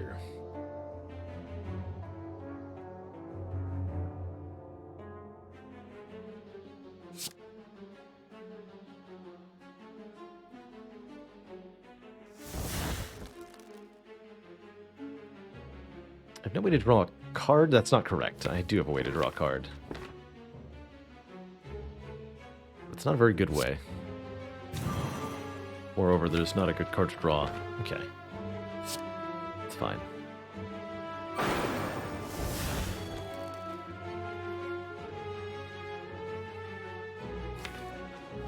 I have no block this turn. That's correct.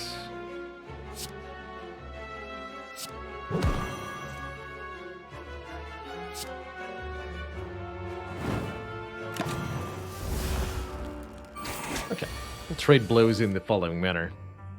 And we can get our health back with this Reaper once we get some strength, which is right now.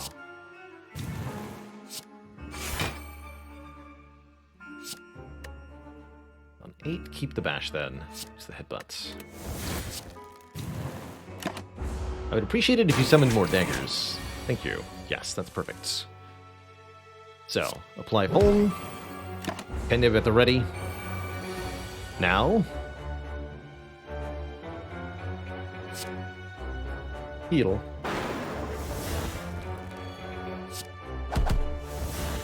A beautiful fire. You get 300 gold multiplied by 2 with membership card. Equals loads of stacks of money. Of dollars. Maybe that means we want to go to this shop rather than this elite. We'll think about that. But first, we've got more elites to fight.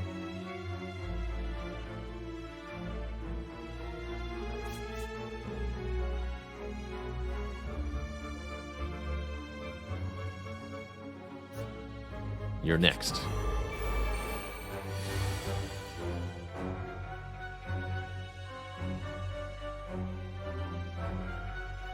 Fletmy says, is the active block goes up that triggers Juggernaut, or an effect that adds a number of block that triggers Juggernaut? An effect that adds a number of block. I believe...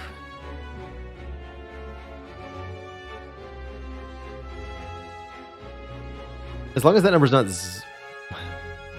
I think if you're at 999 block, you still activate Juggernaut when you play a block card. That's what I'm trying to figure out. But if you play Entrench with zero block, I don't think that activates Juggernaut. Now I need to test some of this. Heck. Not the cards I want to exhaust. Whatever.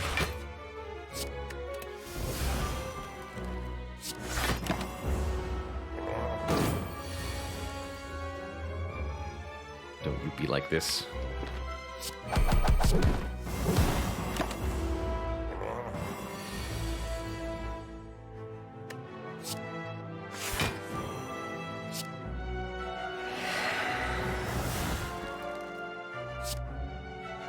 To get cards out of the deck. Smash. True good on top. It's already time for the big hits, which I do not appreciate. Giant head. You hear me? No bueno. Guess the Gambler's Brew could definitely salvation me at this point, although we did get our spot weakness into hand, as desired. So this is starting to look a little bit more appropriate here.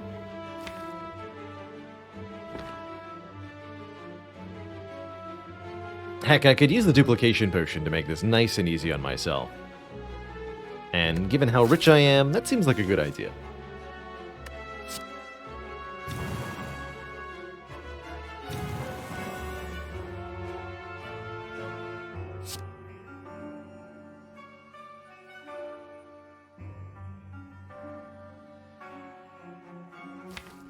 Actually, hold on. I've changed my mind. Things have gone awry, too.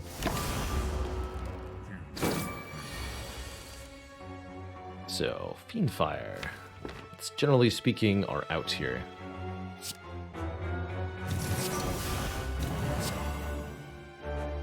Especially if I can pin it in any way, shape, or form. Currently, 33 times 8 is close to, but not quite a kill.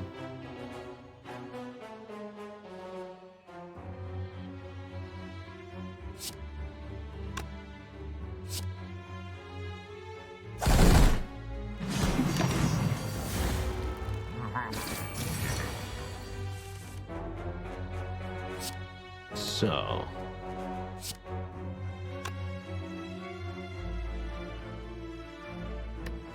how about now?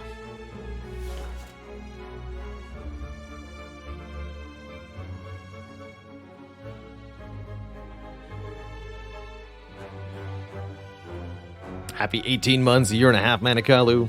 Not looking to share my IRL name in any way, shape, or form with the stream. That is something I do try to keep private and personal, so hopefully you'll understand that I'll decline that one.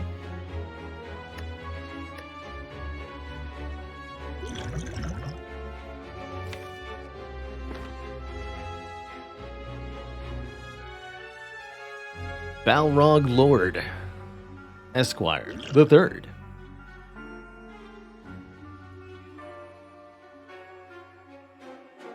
Actually, wait. It is...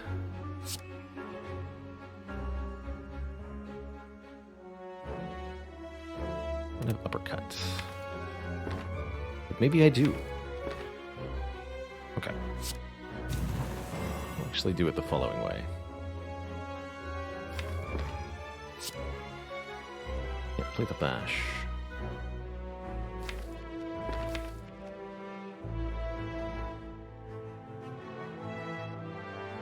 Bloodletting,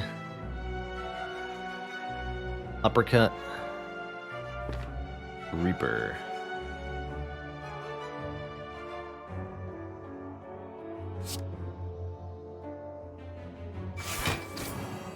Oh, our bloodletting now also an option.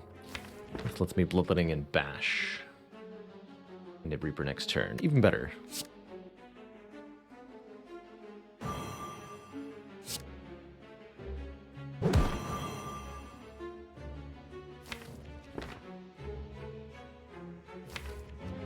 Okay, can limit break one more time. Okay, that's the way to do it. We go terrifyingly low health, but then, suddenly, everything was fine. Oh, we also find a Body Slam, one of the best attack cards with Pyramid in general. Incredible with this Panic Button Plus. Just for blapping something really hard.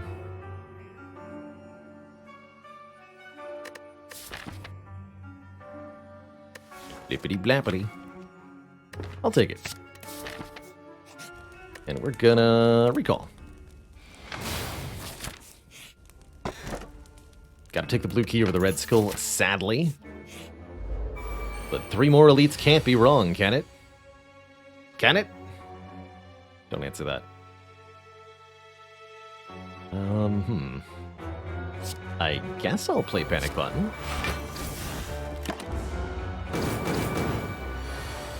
Yeah, that worked out.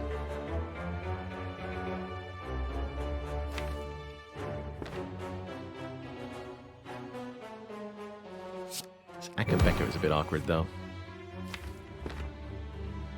Don't want to headbutt the bash, do I?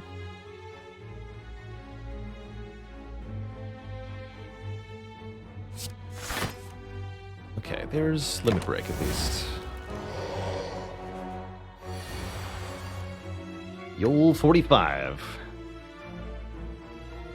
So, can I just kill you outright? Because that would be my optimal solution.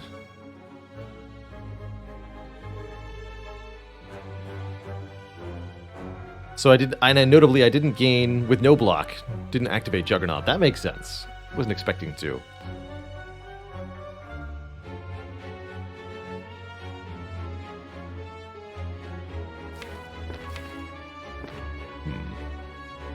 This is so close to being a kill.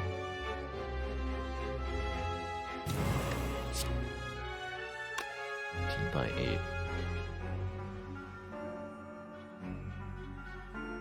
If I do pot the limit break here, I think we get it.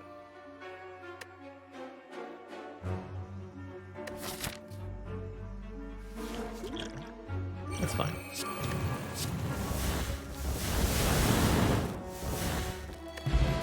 Magic Flower makes us heal for more, and we got a Flex Potion immediately.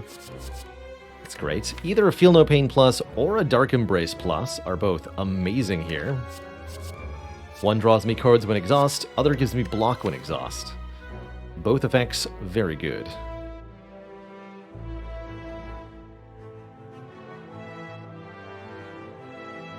Leaning more towards the card draw, actually. Let's go Dark Embrace here. Really lean into our Reaper healing.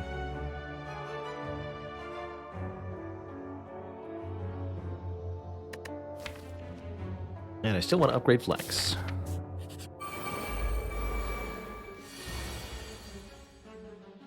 Get him.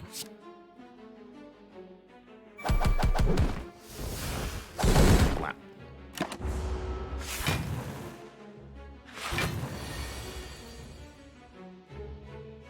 Moderate, ouch.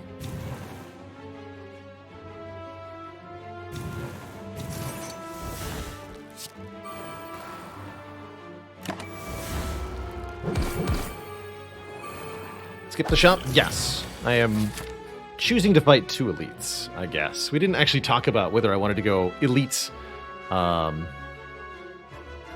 shop, but I decided on elite. Was that correct? I'm not sure. But it's where we are now. I think we'll be fine either way. And I mostly wanted to kick butt in 2 more elite combats with this deck, because I'm having a really good time doing that.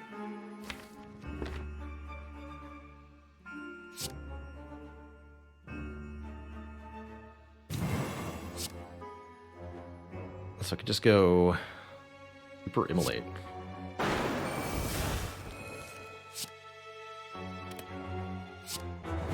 Just absolutely kabonger, everybody.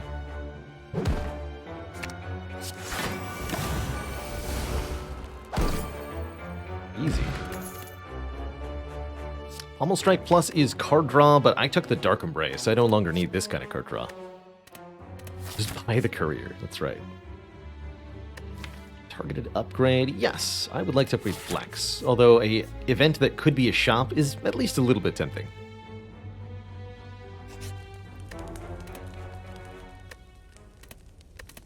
But we will upgrade this.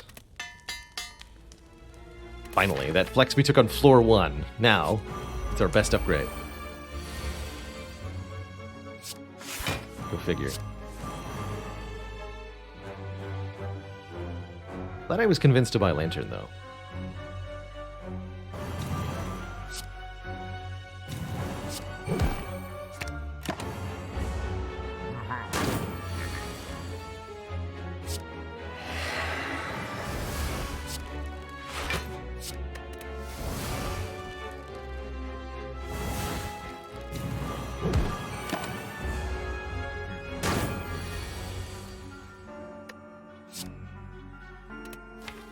So I can just, nice.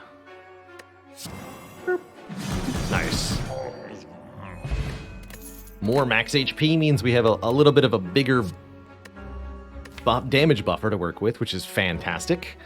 I think Shockwave is similarly great, getting us area weak and vulnerable. I'll take it. And finally, one more Repto fight. But this time, it's personal.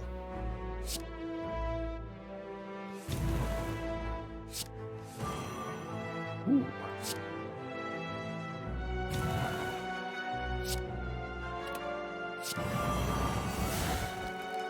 Could kill them now. Let's kill them all next turn instead. Actually, if I kill them now, Repto might resummon more of them even. So yeah, let's do it. Give them the Kerblam. But now these ones don't die? Oh, yes, they do. Don't you worry, they sure do. 25 times 5. That's just a kill. Or no, it's times 4. That is still a kill. Toxic Egg upgrades all skills we take. Really like another True Grit Plus, but I also love another Pummel Plus. Zakamari, thank you so much for the 2 months and keeping it cozy.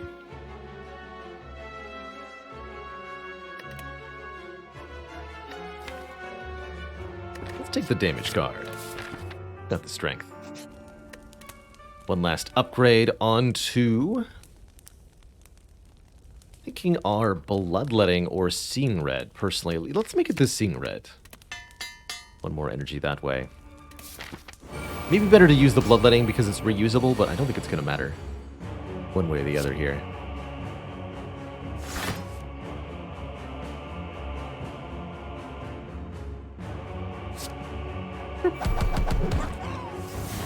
Got him. I'll actually let the Carnage go on purpose here. It is a card that is not Limit Break, so I don't want it. Okay, we'll just go ahead and use Dark Shackles right now, thank you. Gonna be like that. I'm gonna take you out. This is an acceptable subsection of cards to destroy, although we'll keep the Body Slam around.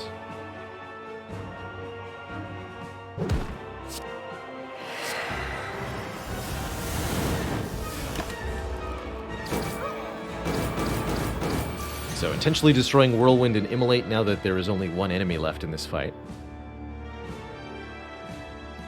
And keeping one of our Reapers intact, although I did lose one there.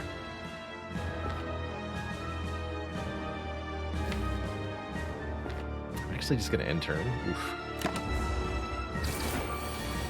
Don't want to destroy any of those cards with True Grit.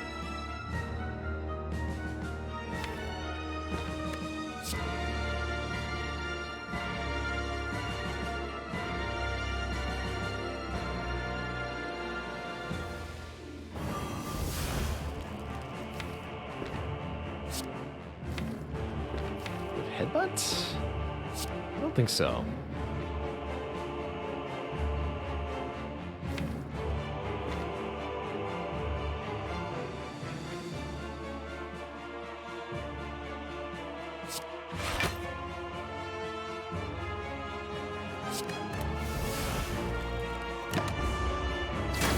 Anything else seemed important.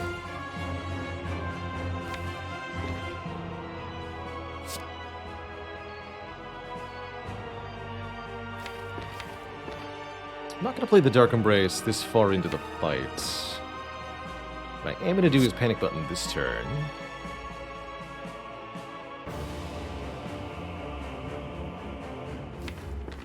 Actually, wait, no, I lied. I am going to play Dark Embrace. I completely, absolutely, and utterly lied to you.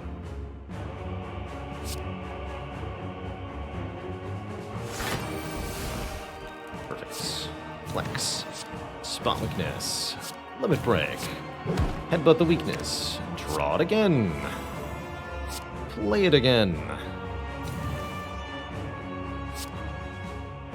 This is almost a kill.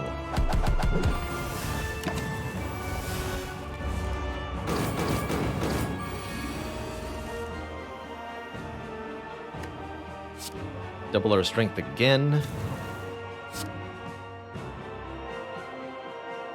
Put the limit break on top one more time.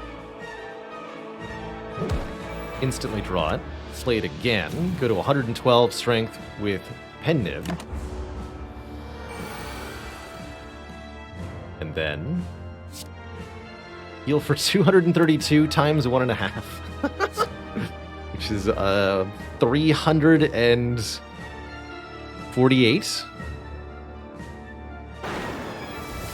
Yeah. Get him. Alright.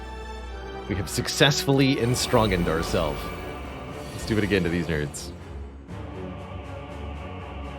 Is that enough of a heal? I don't know. I don't think there was. Like, almost enough. Almost, but not quite.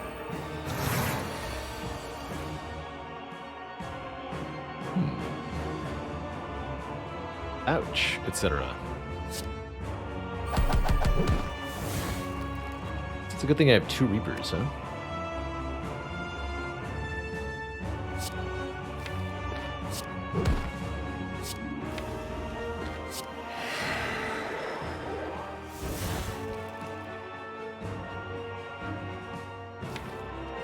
Instantly redraw the Shrug.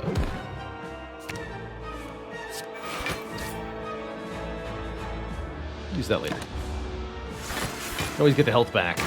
But you can see that we're actually kind of required to face tank to get through the early stages of some of these fights. It's not easy. Yin. Iron. Sleazy.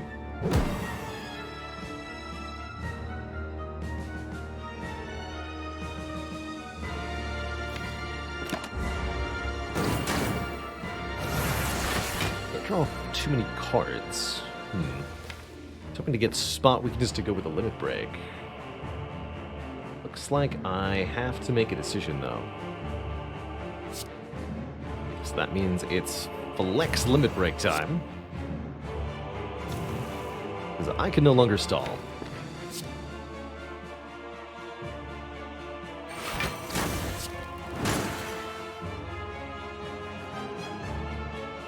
I'll play this Reaper too.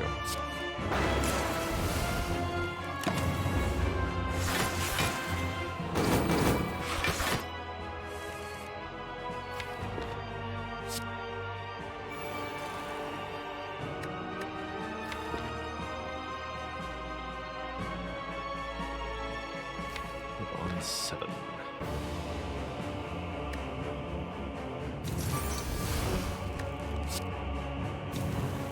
Put that back later.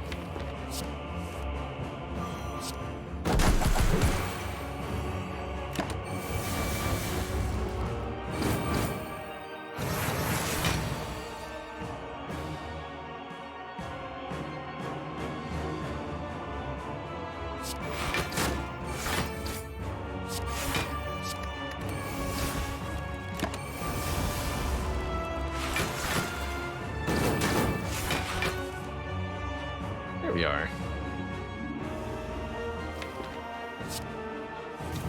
12 strength. 24 strength.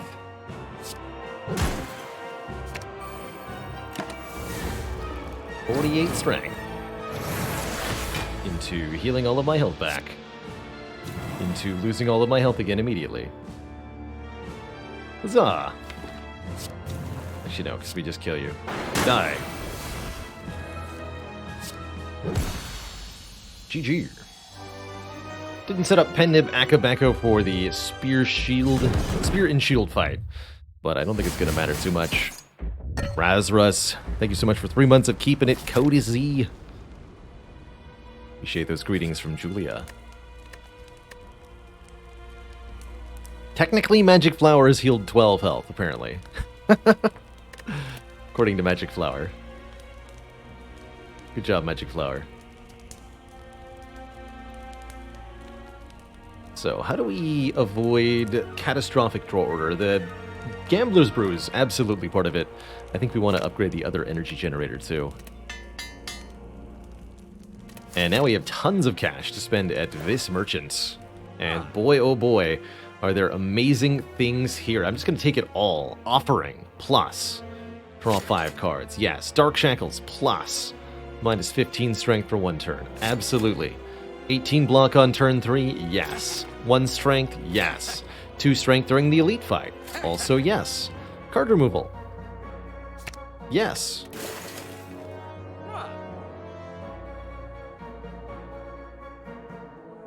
How about a True Grit? Yeah. Inflame? With Mummy Hands?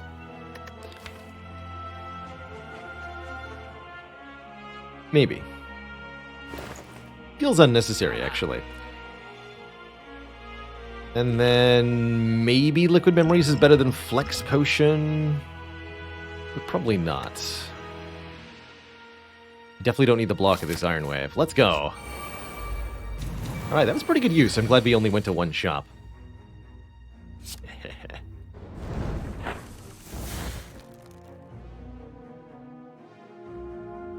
The heck of a body slam.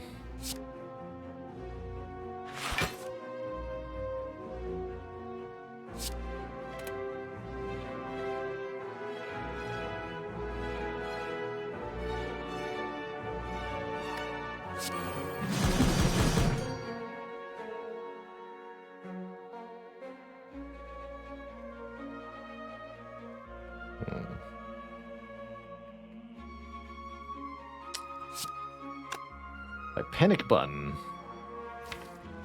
Kill it. But then I get hit big damage next turn. Actually, no, I just play the Fiendfire and win next turn. Okay, that's even easier then. Could also just almost kill this, not quite, with the body slam. We'll do it this way. Yeah, now we just play the Fiendfire. Don't worry about any kind of healing back to full, because we just win outright before we even do any strength shenanigans. See you later, nerds. Tungsten Rod is beautiful for the heart fight, reducing damage taken by 1. And we could take either a Sentinel or a Bloodletting for a little bit more energy during that fight. I, for one, think the Sentinel's great.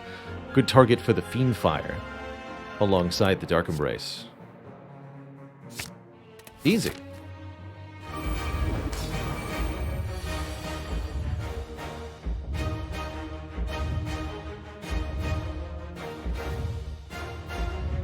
Alright, this is not the greatest turn 1.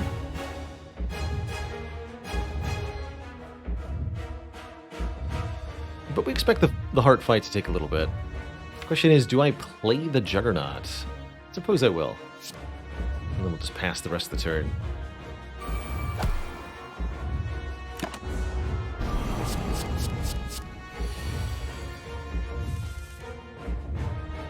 Big attack for 67 is first.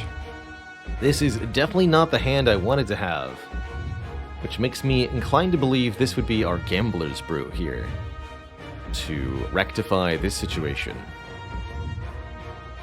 Do I keep anything? Headbutt?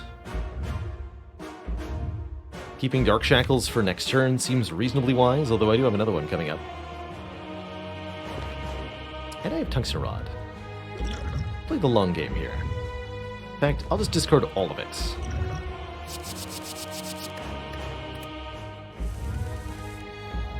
Perfect.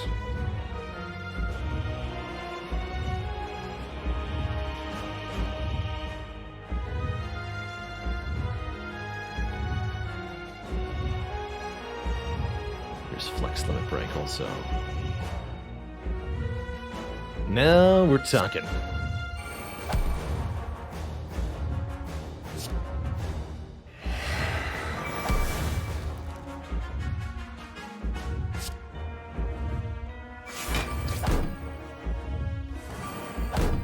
Through the void.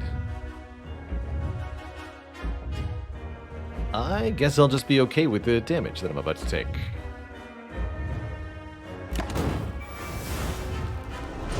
And then we'll use this turn to start accumulating the strength. Flex potion. Flex card. Spot weakness. Limit break. Damage. Get this out of my hands.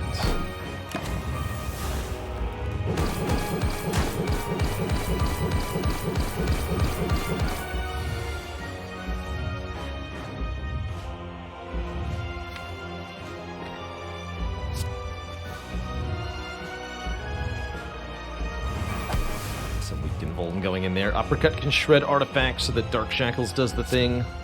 Let's just hit hard again. I don't need the Reapers yet. Nor this offering quite yet. The attack is first. Perfect. We know the solution to that. It's the uppercut.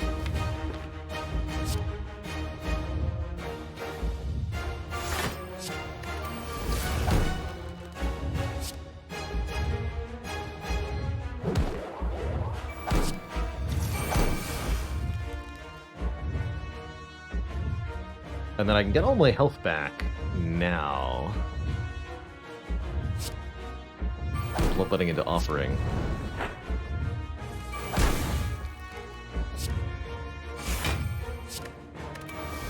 Have a really big turn here.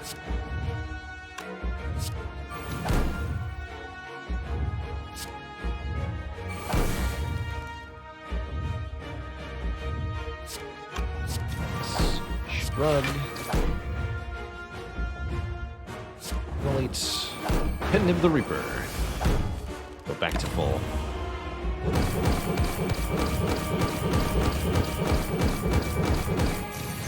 This turn we can now block with the panic button. Easy peasy like.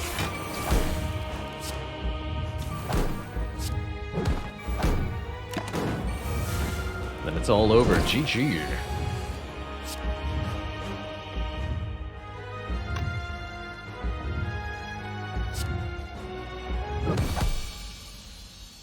Take one at the end. It's all ogre. GG.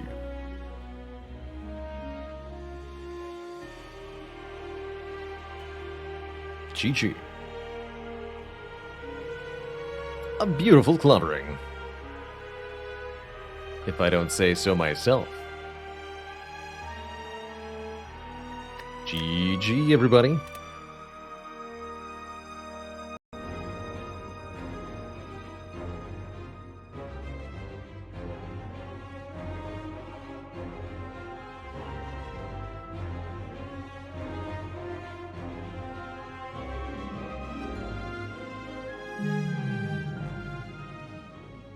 Has it been done?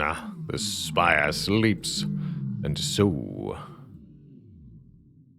shall I. GG.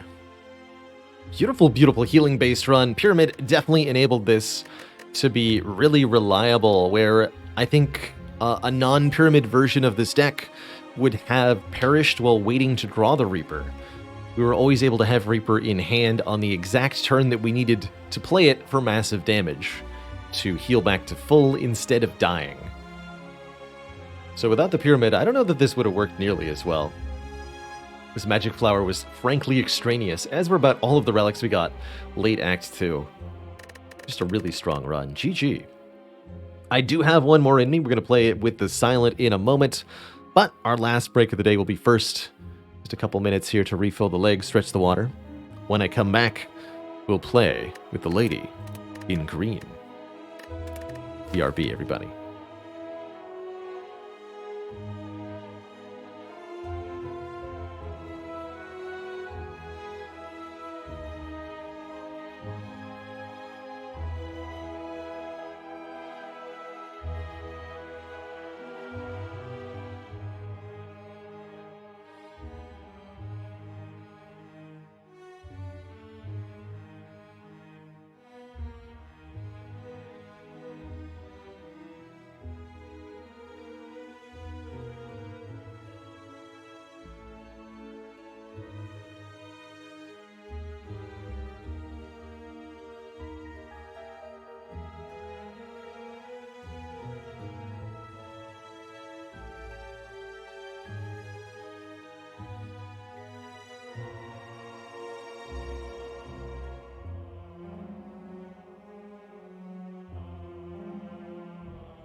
we return to play. How many backstabs will this silent run get? That is my question to us all. How many? Ooh, rare colorless stars. One of my favorites. And I think silent in particular benefits.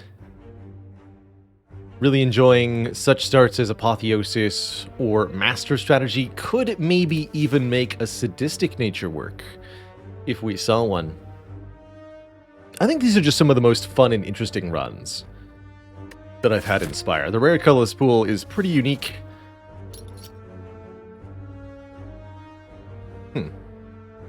Fairly mundane choices here. Would I ever do a Niao start tier list? I think I would. I think that would be a cool thing to do.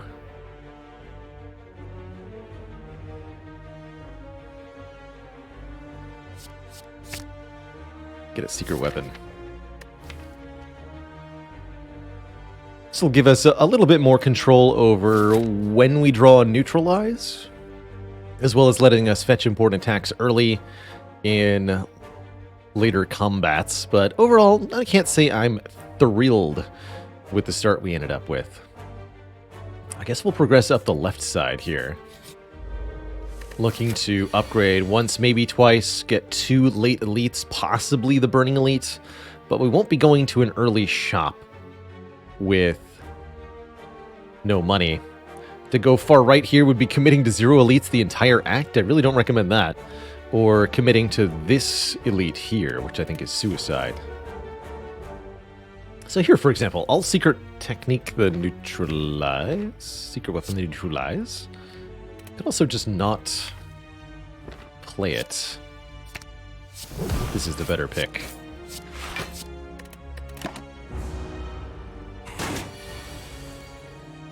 Oof.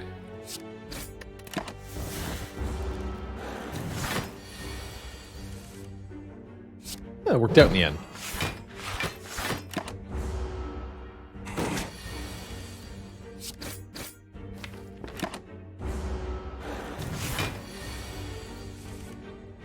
Scratch that. It did not work out in the end. And everything is bad. Oh no.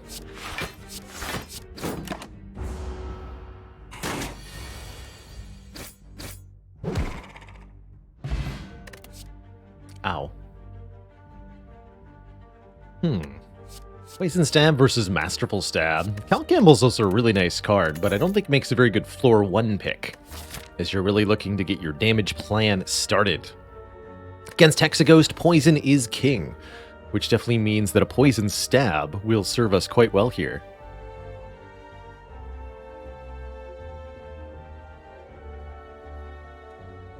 Frogan always takes Campbell floor 1 and regrets it. I believe it. You gotta take the damage card. It's just how it is. And a remove transform upgrade. Interesting. Secret Poison Stab's also something we can fetch with the secret weapon. Maybe that was an argument for Masterful Stab, but I really don't like Masterful Stab going into this particular boss very much. Could take an additional upgrade here. I'm rather inclined to transform a Strike and see what happens this early in the run. Strike's not that much damage, and there's a lot better we can get. Plus, Silence always begging for removals. And a Transform is kind of like it. We end up turning our Strike into a Terror, which is just a very good upgrade. Amazing. 99 turns of Vuln is hype. And I feel very good about that outcome. That might let us go towards the Burning Elite, perhaps. Perhaps. I'll also opt for the extra combat here.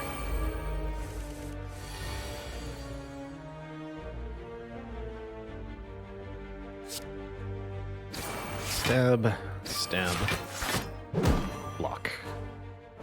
That way we inflict as much health damage as possible on each and negate all the damage. Good.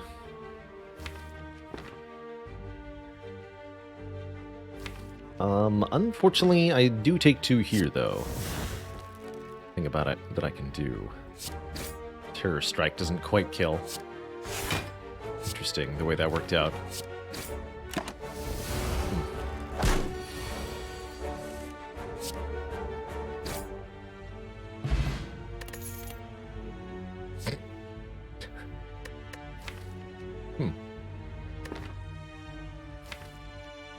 Sucker Punch actually not bad. Given that we're down 1 strike, we wouldn't mind another attack card, and the secondary effect of Weaken is pretty valuable. Generally speaking, Silent likes to get her Weaken from cards like Leg Sweep and Malaise, but you don't always find those, and sometimes when I arrive at the late game, I'm really glad I had the Sucker Punch. We'll bring this one along. Or I could take a very early Piercing Wail, which is actually quite reasonable.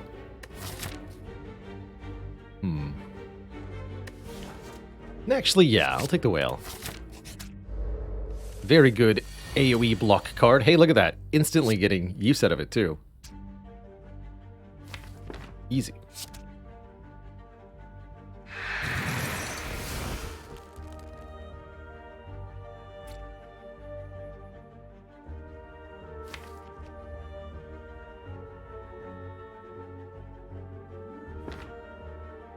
And then I want to get Poison Stab?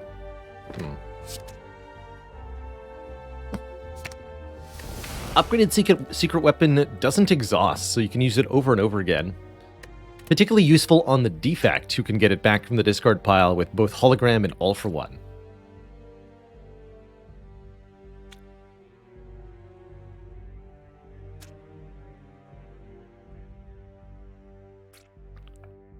Guess I'll do it this way.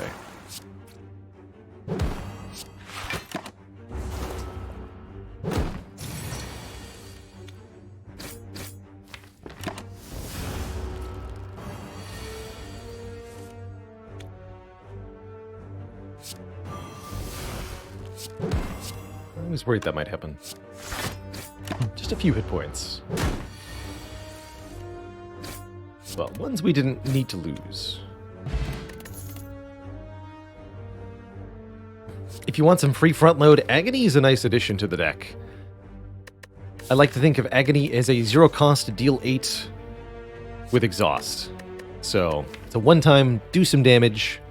Gets a lot better if you've got relics. Has a decent upgrade. The fact that it duplicates itself is mostly something you shouldn't worry about. And it's rarely worth avoiding playing.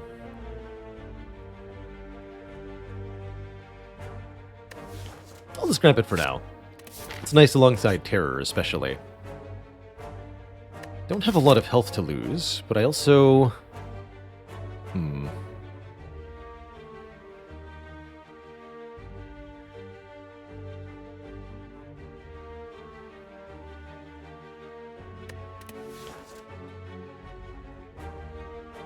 Literally all of my money?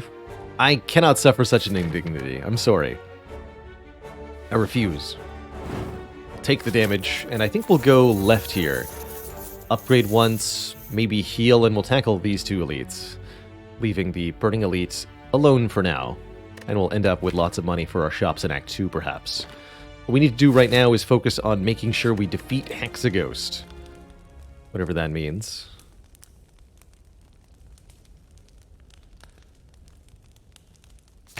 And currently that means upgrading Poison Stab. Be a bit more poison. And I think it also means paying Cleric for a heal here, so that I can upgrade a second time as we go to fight these elites.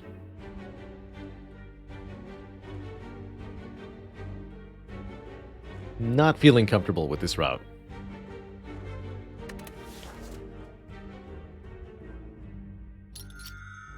$45 health is a lot more to work with. Our upgrade will probably be on Terror to make that free. Comes a 0 cost card, which is very useful later. But we're still looking to add some basic cards to increase our oomph a little bit. Didn't get any potions from the first 3 fights either, which is going to make this first elite a little bit daunting. The second one should be a lot more manageable.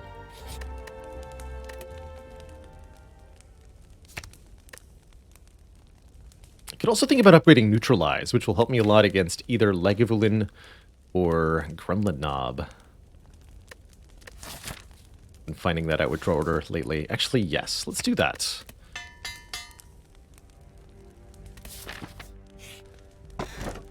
And I'm very happy with Bag of Marbles.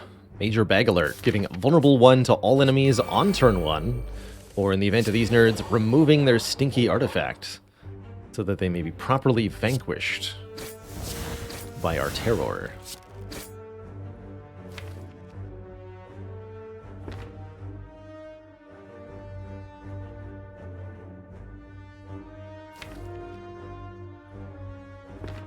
Pretty unlikely that I'll do 21 next turn, yeah? It's more likely that I just block. So we'll plan on doing this the long way.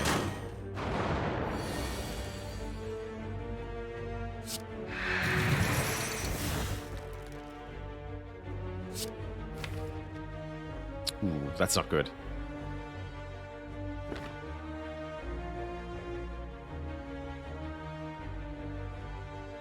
This will be 4 plus 3 plus 2 over the next 3 turns, which is 9. 17.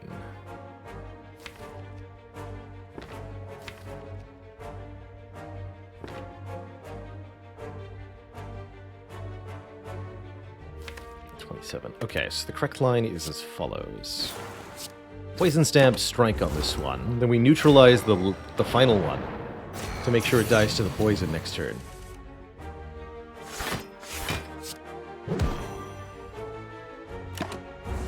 Exactly dead here. That said, we're in a pretty sorry state. Oh, maybe not that sorry. Let's get that Poison Stab right now, please.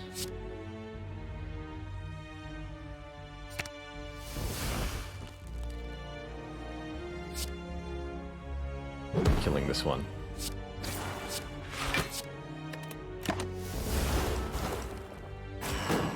It's a beautiful drop pile. Yeah. Something like that.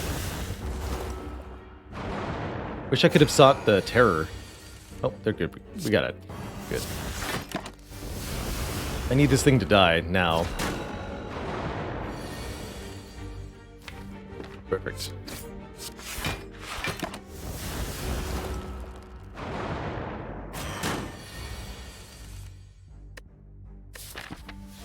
Not quite perfect. We're gonna have very little health going into that next elite fight. Thought we'd do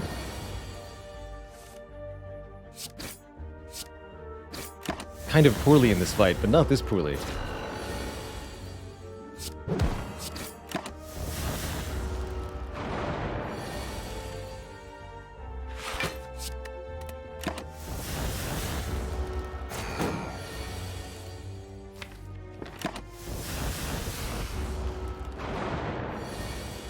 Oof.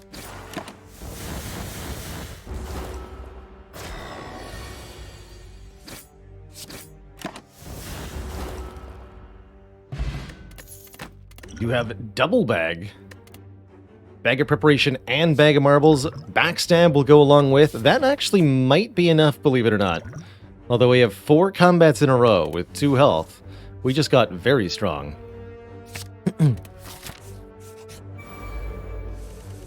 We just got very, very, very strong.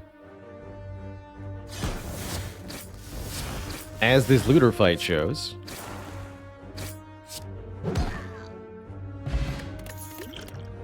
You know, maybe it ain't all bad. Although, how the heck do I beat Hexaghost? Don't worry about that. Just beat this elite.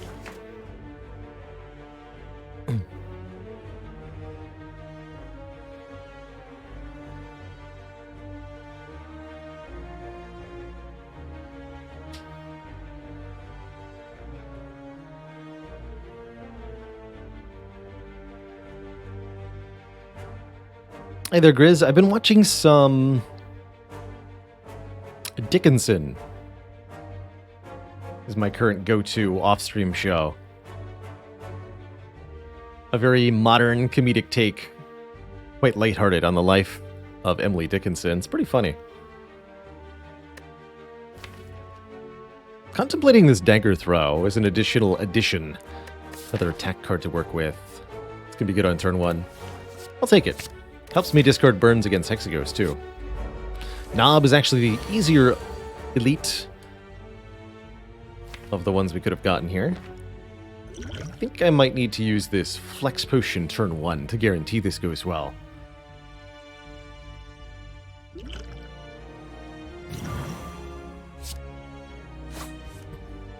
Perfect.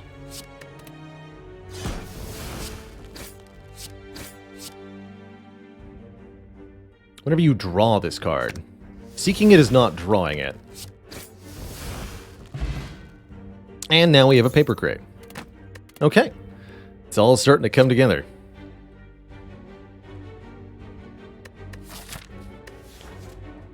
These cards are not that helpful. Actually, wait, Catalyst. Yes. Yes. Welcome. Poison. I need a way to scale my damage over time against the Hexaghost, and that's definitely going to be a very helpful way to do it.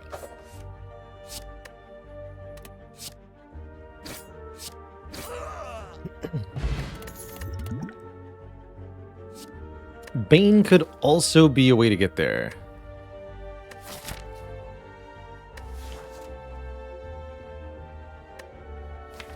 If I upgrade it, especially. Terror Bane super slaps. 30 damage against a poison target. And I do have a Blessing of the Forge. Although I think having the Blessing actually speaks against taking this Bane. Doesn't feel necessary. I'm probably not going to upgrade at the fire, for the record, unless something really crazy happens, like I find a regen potion. I think that'd be very, brave. So I'll skip this Bane. We'll take our last regular combat. It's the red man this time.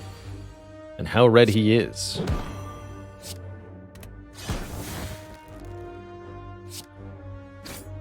Let's go Terror Survivor. Or is it better to just strike for 9, bring him to 12? Yeah.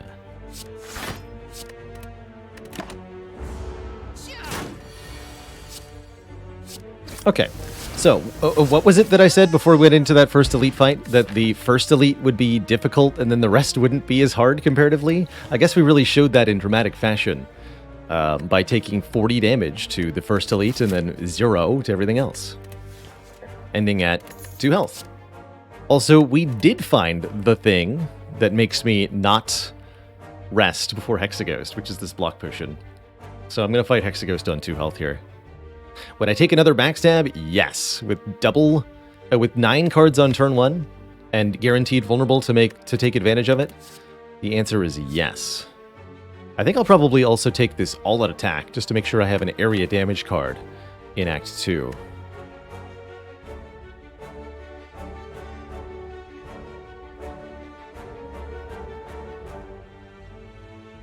So what am I upgrading before Hexaghost? Don't forget to take 1 to get the Shrug It Off achievement. That's right. That's right. Feels like a little preemptive to upgrade the Catalyst.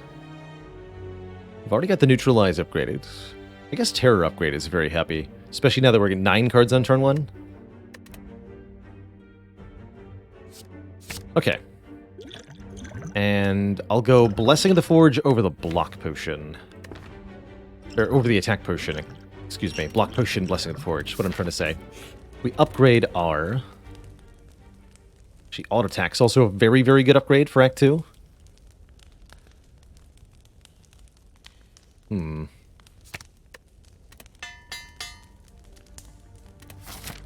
I'll probably use the Blessing of the Forge to upgrade the Catalyst. But only if Hexaghost has a decent amount of poison. Although upgrading this entire hand looks really good. Every defend gets upgraded, essentially. Pretty spicy. Yeah, let's upgrade this hand. Here.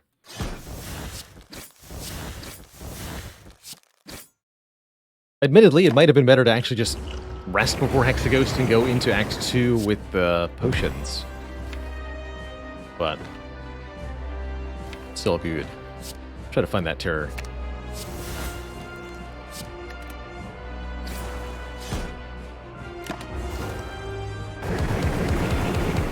So 0 damage attack from Hexaghost on that turn. The turn 2 attack from this boss is dependent on your current health. By going in with low health, we don't take no damage.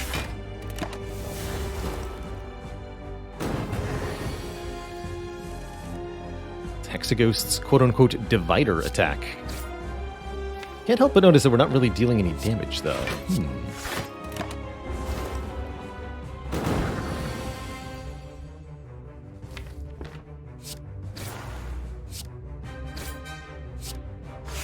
Oh, we're doing some.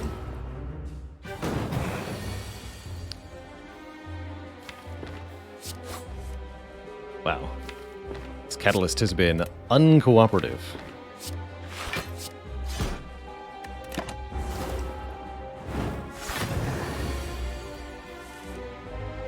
Yeah, very uncooperative. Oh well.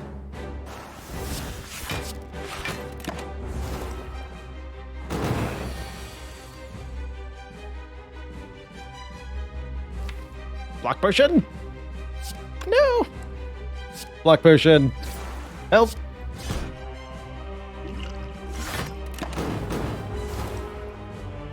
And now, piercing wail. No? Uh-oh. Top card? Come on. Dang. So close, but we're dead. This one did not get there with that draw order. Just a little bit shy of a kill, just a little bit shy of a block. Slightly different draw either way. We would have lived, but we don't. So, we're dead.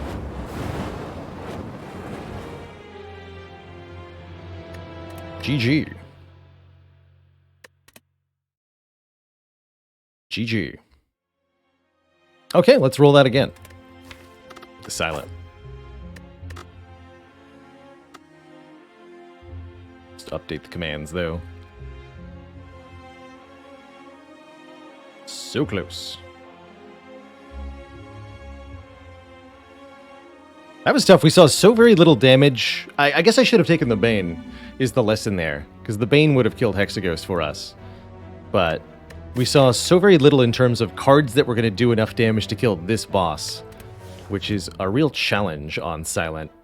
I'm going to redo this start. We're going to take another Lose All Gold for a rare colorless card into Hexaghost. And see what happens.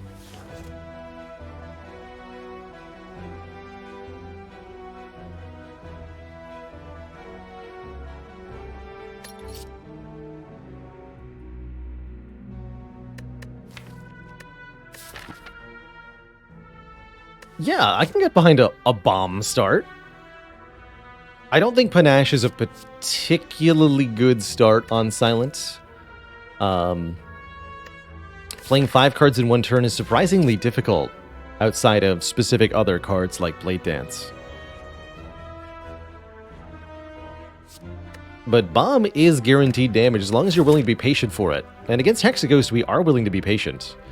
It's also surprisingly good against certain elites in Act 1, and notably is a lot better if you can draw it on turn 1, which Silence is naturally inclined to do.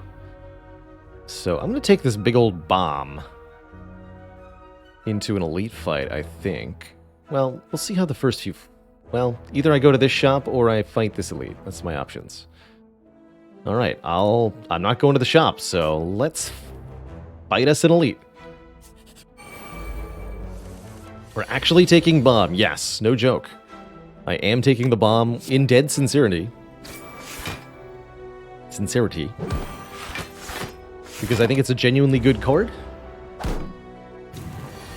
If used well.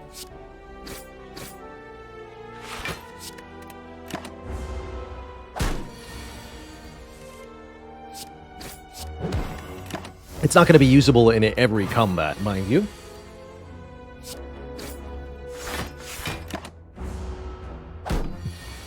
But upgraded, it does 50 damage, and that is a lot of damage.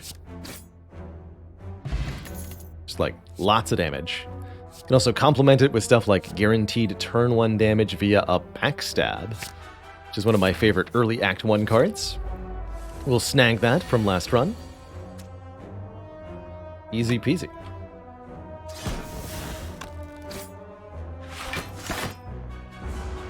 What if it was ever correct to double strike this one? No, it would have been shorts, right? Yeah.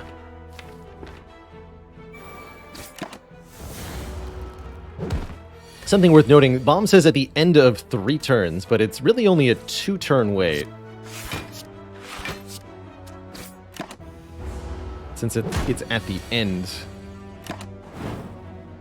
of that second turn, after playing it, essentially. Another way of saying that, you have to block 2 turns of enemy actions before it goes off. Not 3. Do we take a slice? Not with the backstab, but a quick slash. Quick slash is takeable, but not exactly a card I'm usually happy with.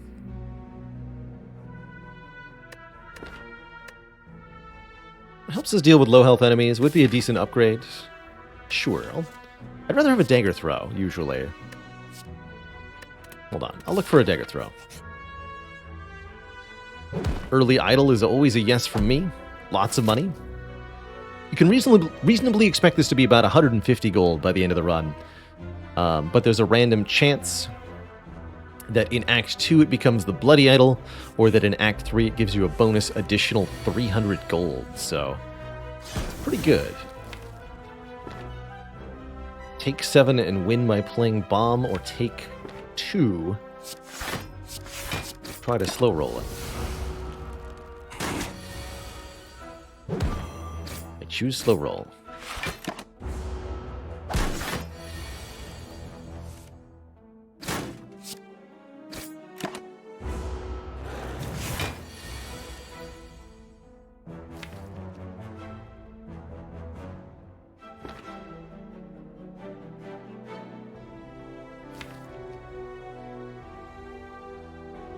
I think this is fine.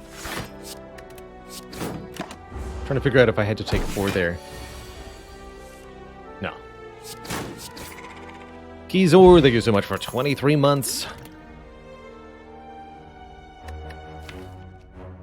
Piercing Wail's back. I like Piercing Wail as a way to stall for Bomb, but it's going to be really awkward in Act 1 elite fights. Calculated Gamble can help us find the bomb, and that feels pretty dang good. Actually, with Calculated Gamble, our odds of drawing Bomb on turn 1 are very high. Give me that. And I think Bomb will have to be the first upgrade, too. Of course, we have yet to actually play the Bomb, but don't worry about that. Bomb's time is coming.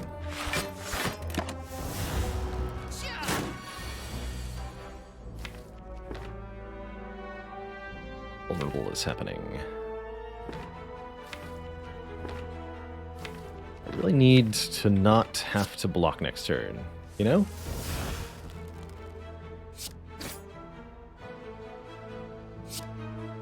So let's take 4 here to give ourselves a vague chance. Might even be an optimal Essence of Seal moment. But I hope not. Easy. Really glad I played that last strike. Oof. All these Piercing Wails. Alright, fine, I'll take this one. But don't expect me to like it. We're gonna upgrade Da Bomb here.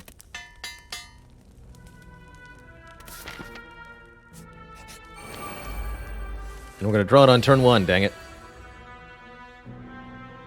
Swear to heck. Yes! Glorious success. And I can perfectly full block. You'd love to see it. Check this out. Boop. Boop. The Blockination.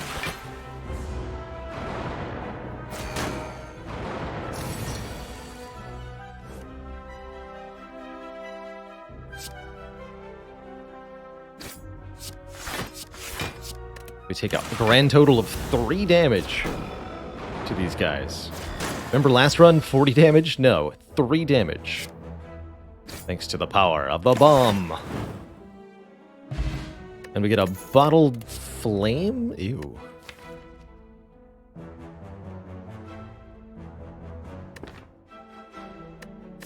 And another piercing wail. What is up today? Okay. Probably nothing. We could maybe take dagger spray and bottle it.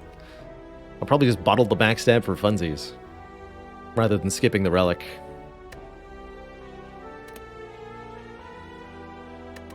Yeah. That means we can't lose the backstab to falling, I think is the only relevant change that happens there. We could have bottled our neutralize, but... eh.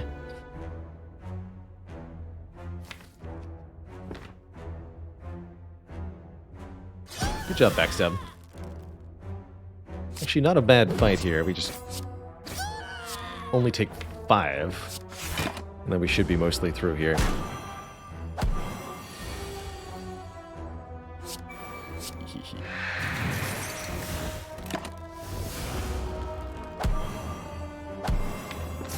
Just block cards for days.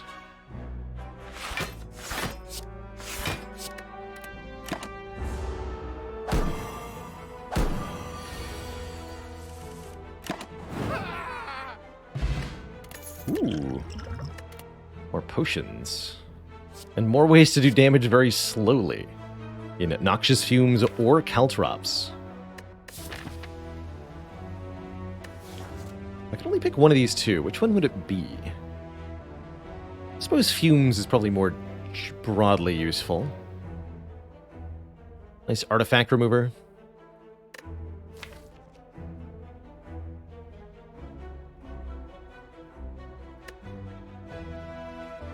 I'm going to do a little bit of thinking about how we're going to deal with threats like slavers in Act 2. Alt attack could be a part of that. But I think I'll take a Noxious Fumes here. Since we're already kind of looking to sort of stall and wait for damage a little bit, this will augment that.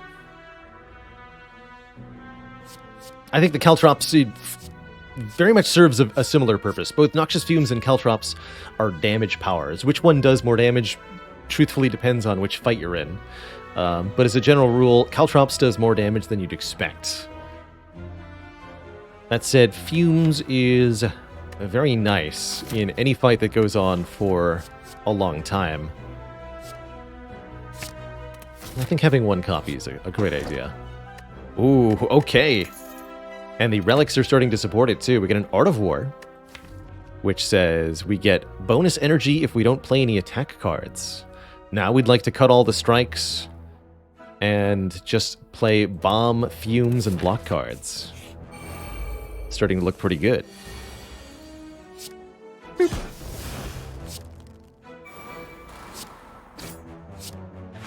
With these potions, I'm definitely going for another elite, even if there is a chance that it's Gremlin Knob. Especially if it could be Gremlin Knob.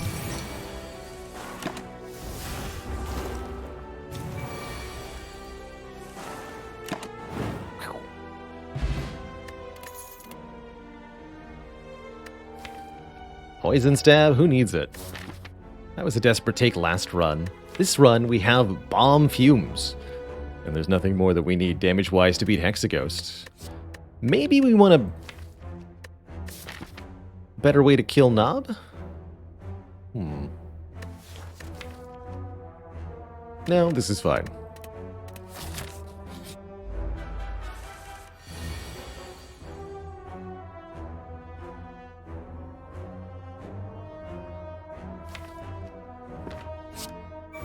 We're gonna intentionally not play Backstab just for Art of War here. Can help me here.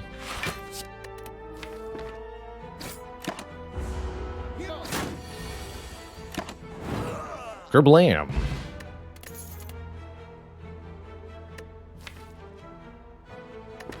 Expertise is interesting, but I really need that pick to be after any potential Gremlin Knobs.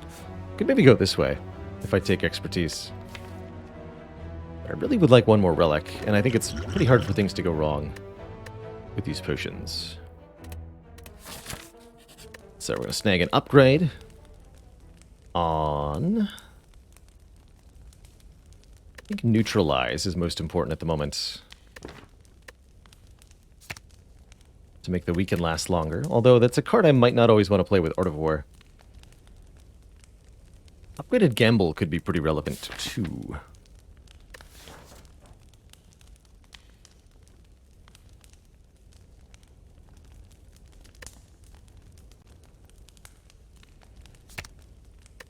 And then we'll upgrade Fumes before Hexaghost. Move Transform Upgrade, nice. Do I simply remove a strike, or do I transform one?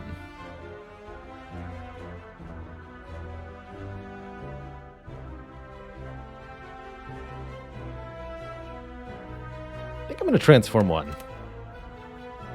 There's a lot of other cards that could help me. Such as... Bane! That's actually quite a bit better than the strike was. With the Fumes. Maybe incentivizes us to get another poison card. And we do face a Knob. I'm going to go all out on the resource burn here. We didn't see Bomb or Gamble turn 1. So at a minimum, I'm going to Colorless Potion. Which I think will take the Hand of Greed. For 20 damage right now. And I'll also drink the Entropic Brew. Upgrade the Hand of Greed. And all of this. And the Attack Potion.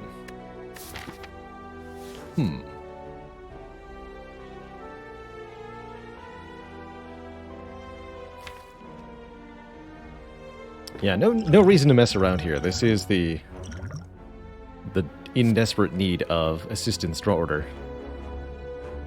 So we will do as follows.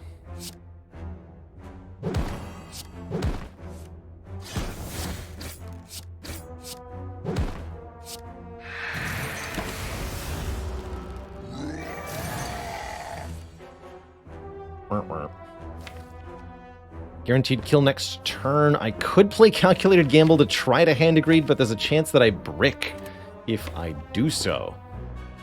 That seems like a bad play. Yeah, let's just take the guaranteed win, hey? Lose 3 health. So, playing Gamble could result in money, but could result in, like, bomb, defend, defend, defend. So no. Okay. We have no potions, but now... Grand Finale. How about another Gamble? Now we have the damage cards that we need to get through the Hexaghost fight, which is upgraded Fumes and Bomb, as well as the ability to somewhat reliably get those in play early in the fights. Here's the Fumes.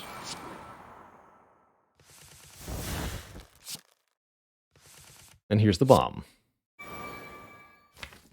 Beautiful.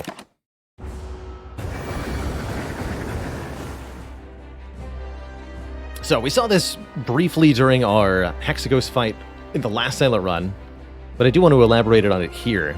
The amount of damage that this boss does on turn 2 is dependent on your health at the start of this turn. For every 12 full health you have, it does another 1/6. So if we had 36 or higher health, this would be a 4/6. And if we had less than 24 health, it would be a 2/6. Changes depending on your health. That can make resting right before Hexaghost a bit of a waste of your time. I think I'll discard this strike, even though I have energy to play it, so that I can get rid of the Cinder's Bane here.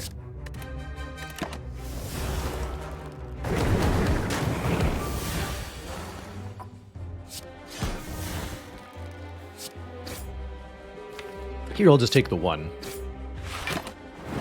Hexaghost is very much a damage race. And we're going to need all the help we can get from Bomb and Fumes to make it happen. Here, I'll play Piercing Wail, partially because it perfectly blocks, partially because if I don't redraw the Piercing Wail, I can find the Bomb one more time before the fight ends, which we need to do. I'll probably even use the Calculated Gamble to draw towards it right now. even though we're drawing a pretty decent block hand. We have to get bomb in play.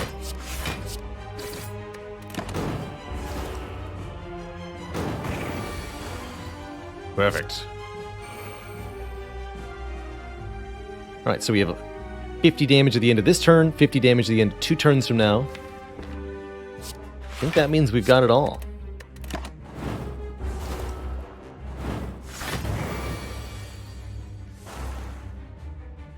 Ouch.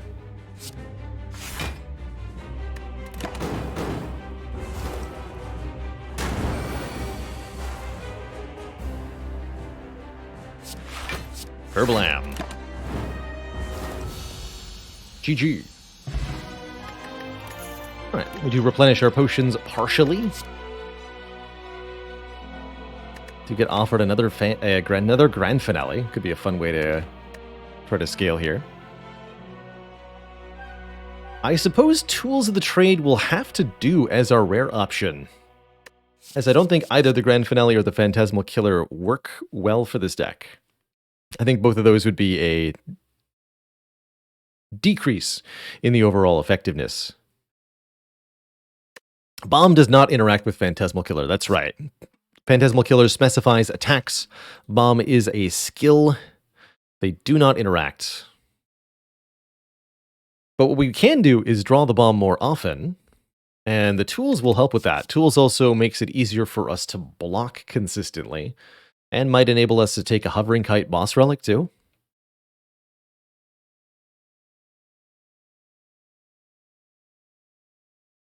Let's grab that tools. Oh, Snecko-Eye. Snecko-Eye with bomb. How intriguing.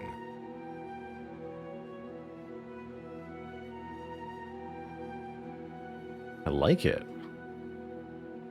Snecko is definitely one of the cool ways to make bomb very effective.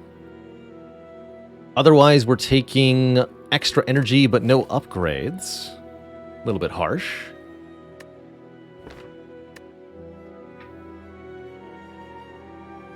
Or we're taking Tiny House. I think the Snecko-Eye is fantastic.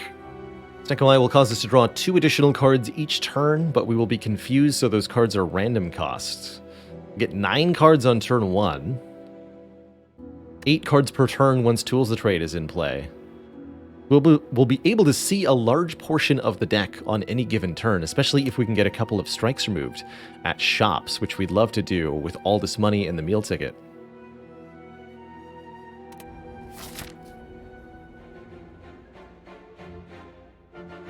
So I'm happy with this Snecko-Eye. I think we're ill-positioned to take an early elite. Looks like the game says we don't really get a whole lot of choice in the matter. Yes, there is one path that doesn't do it, but then there's no shop. So if we want to go to a shop, we have to fight an elite shortly after, and I think that's fine, because we'll leave the shop with full potions and a generous heal. And then from there we can figure out what we want to do. It means taking a lot of events early, not bad with the Golden Idol. We could end up with the Bloody Idol for healing. What other paths might be reasonable here? Card rewards are pretty good when you've got Snecko-Eye, because you want to see high-impact, high-cost cards to add to the deck. This deck, in and of itself, isn't that great with the Snecko-Eye, but as we add more cards, it's going to get better and better and better. Especially if we can find something like Wraith Form or Nightmare, Leg Sweeps, anything like that.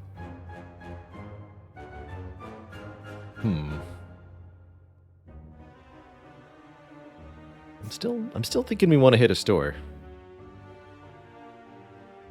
Certainly careening into elite fights without going to a shop is not a good idea. And just taking a ton of combats doesn't feel like it's going to work out that well either. The more combats we take, the likelier it is that Snecko-Eye hurts us somewhere in there. Bird nerds. Fear my free bomb. On turn 1. Yes, fear it.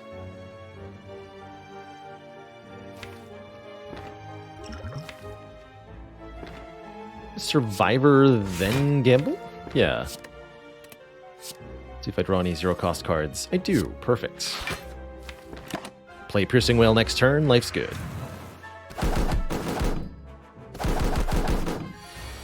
Oop, not quite. Correction. Life is almost good. Oh, life is still good.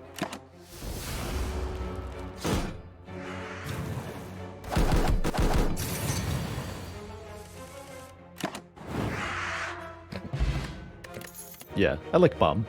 Bomb makes me smile.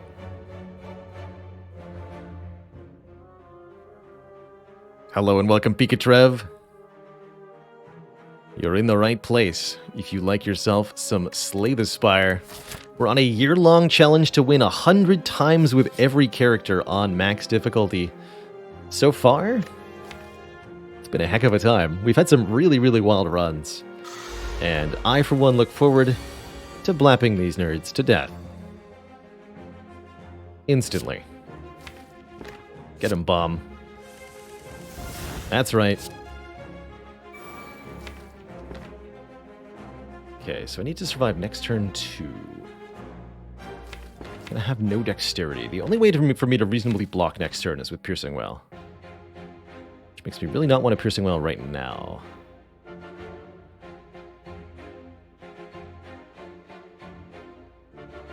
Okay, let's gamble then.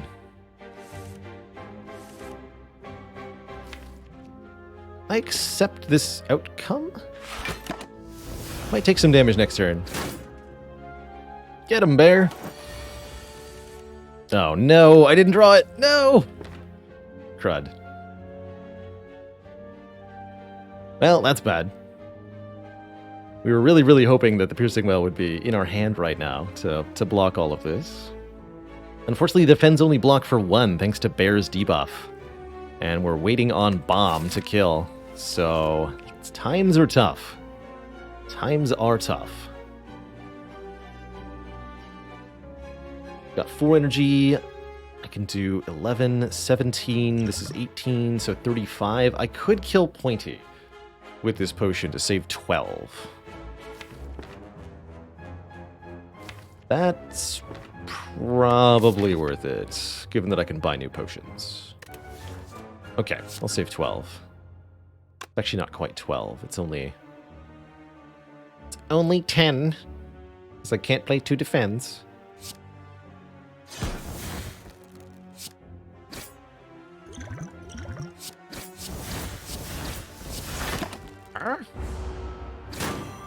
Some rare colorless cards I like on the silent. Number 1, Apotheosis. That's the big one.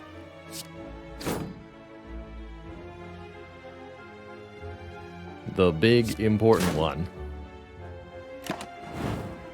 But Master Strategy is also lovely.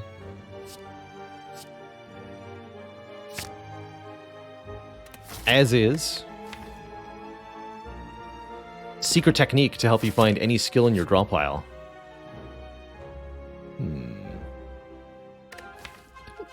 I think I want to bloat the deck further. We're planning on removing strikes currently. Sadistic Nature can be really fun. I agree. I agree completely. Alright, help me shop. Oh, help me Purple Fire Spirits.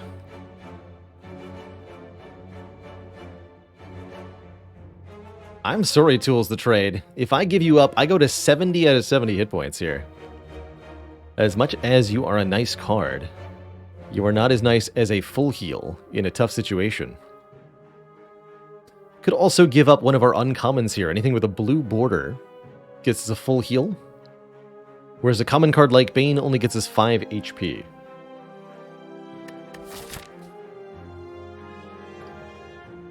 Any consideration for the left path? No.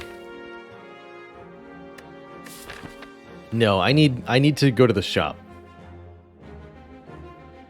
Although we don't benefit from the meal ticket, it's true.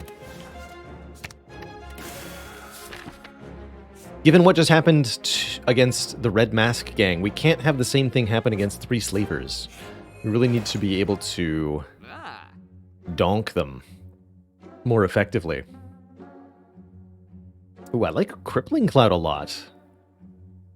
Poison-based area damage option.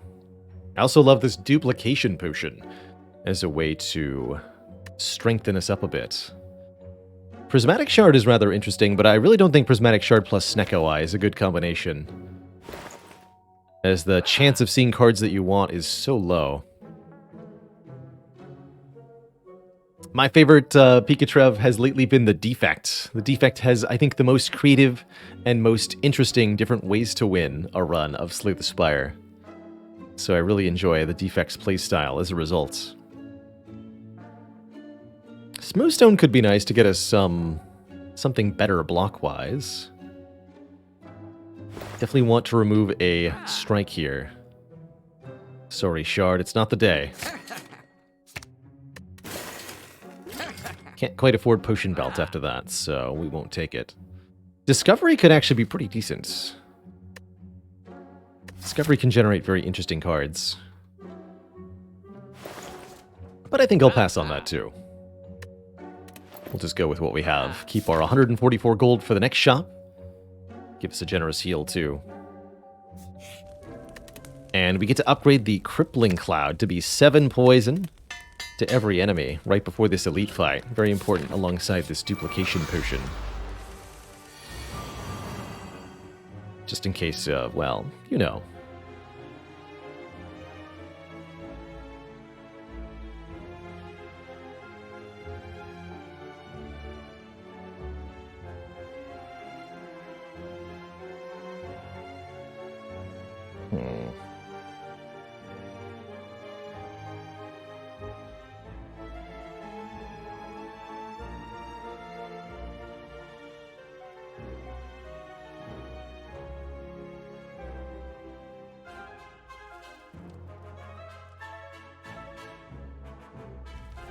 Kind of an awkward turn, actually. Almost makes me want to play a calculated gamble.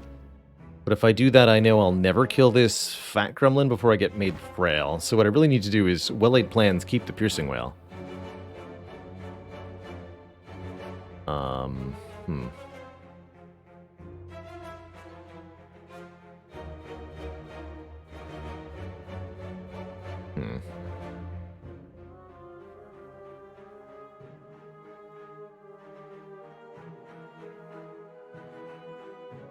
If I do pot the Crippling Cloud, neither gremlin dies.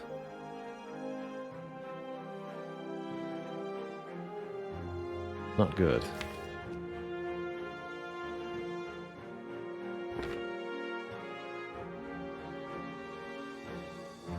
Maybe it's backstab the fat gremlin and then gamble, or even backstab well-laid plans gamble. But if I don't keep this piercing whale, I think I'm in trouble.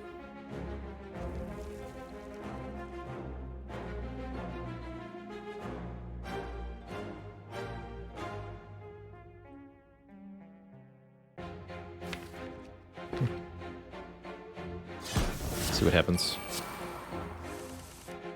Oh, good. That's very good. Q weak for next turn. Keep the bomb? Keep the bomb. Actually, no. Try to redraw the bomb?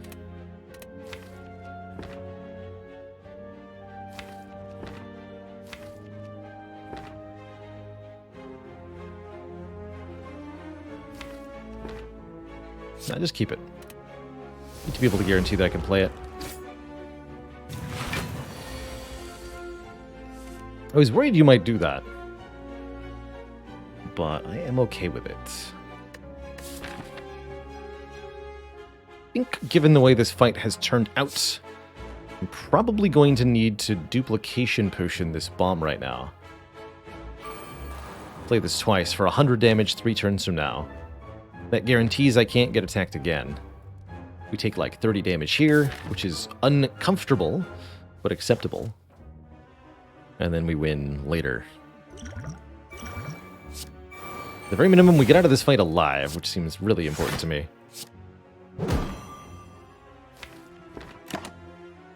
Cards are all bad. Keep this one.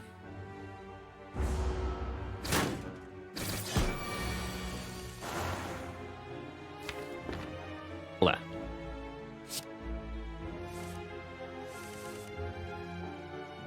Slight improvement, but not much.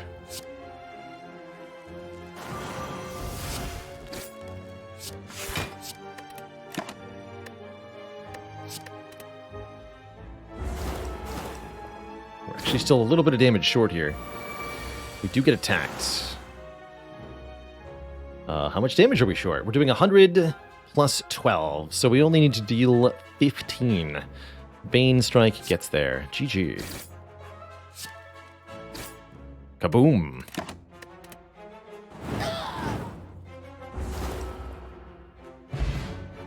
We get ourselves a Toy Ornithopter, healing us 5 at the end of fights, and a Liquid Memories, very good with the Bomb.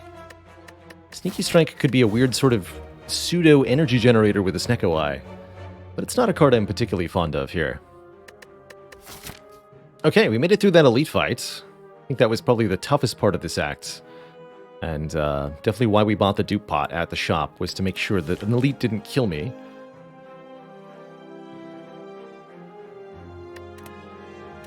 Did I say 5 at the end of fights? Heal me 5 when I use a potion. Excuse me.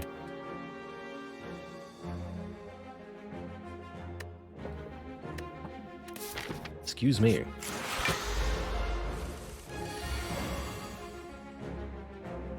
Alright, well, this is certainly a turn. I guess I'll go defend Crippling Cloud Fumes here. Keep the weak up for a few turns. Get Artivore Energy next turn. Don't play the strike. Not the best we can reasonably do here. And if we're lucky, that'll be all the damage I take this fight.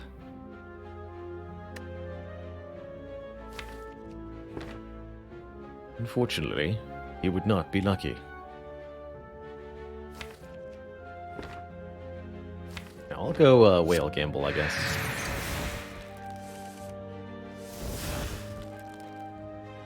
Okay.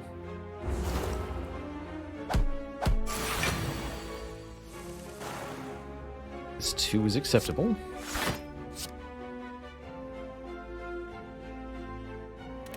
In fact, I'll even take 1 to play the plans.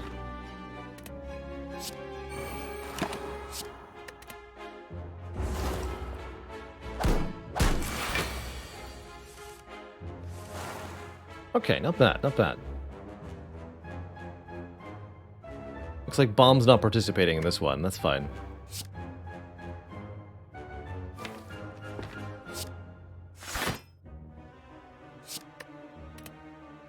Keep the zero-cost gamble.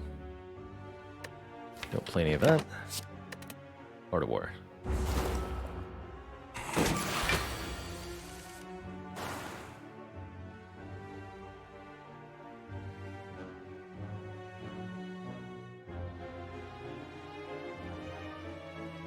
Bane Strike Backstab is a kill? Poison off deals, yes. It's enough to kill.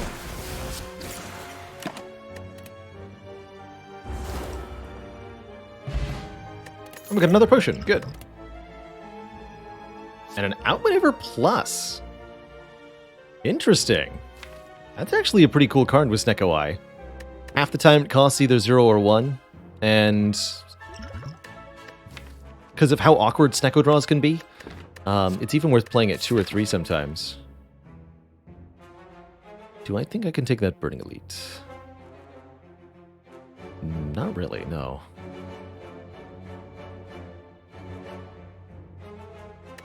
Any upgrades that are imperative here? Well-laid plans, yes.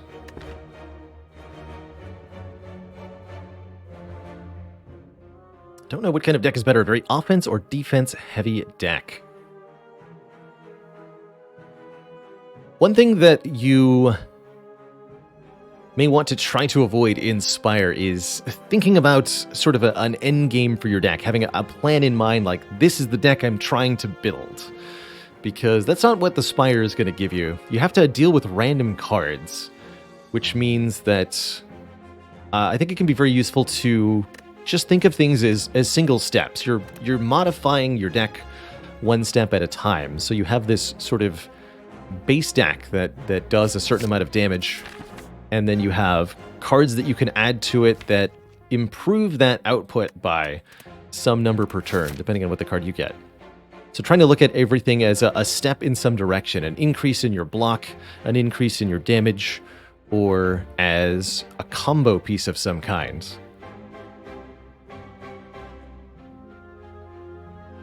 That said, if you're just starting out, I think one of the easiest ways to learn Spire is to play Ironclad, remove all your defend cards, add a bunch of damage cards, add a bunch of strength gaining cards, and play that. And if you're on the lowest difficulty, that'll work out surprisingly well without a whole lot of focus on blocking, just focusing on killing the enemies and getting them down. Although you might have the disadvantage of not learning what the enemies do if you do this. So, potato, potato, right? Alright, I'm going this way. Gurya? This is not a Gurya deck. Gurya lets us exchange rest sites for strength. And Art of War says, don't play attacks. They just aren't meant for each other. Alright, let's try that again. There we go. Perfect.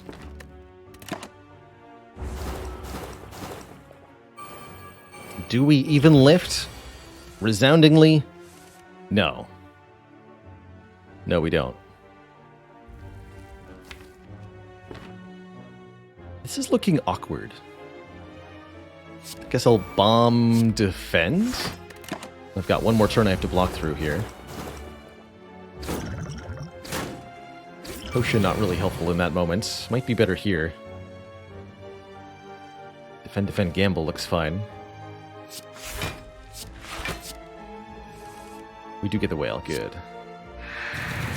Okay, so that means we now win the fight without further damage. I could choose to expend a potion to try to heal 5. And that might be a good idea.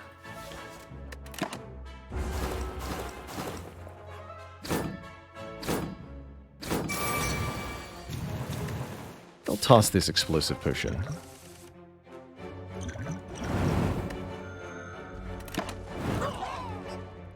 Aha! Good. Ooh. 8 block, draw 2. I really like a backflip here with Art of War. It's a block card, but not just that, an upgraded block card, which is much, much, much better.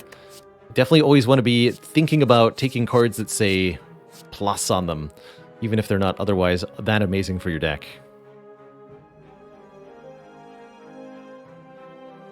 Adapting to what you're given is absolutely the name of the game with Slay the Spire.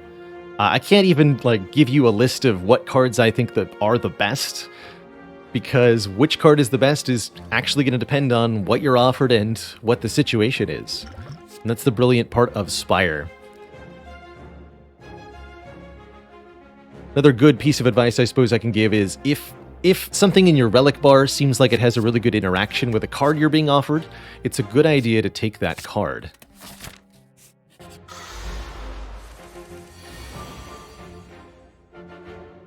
Alright, we did get bomb on turn 1. Beautiful. Beautiful. And we don't care about being confused, because we are already confused. Foolish neck.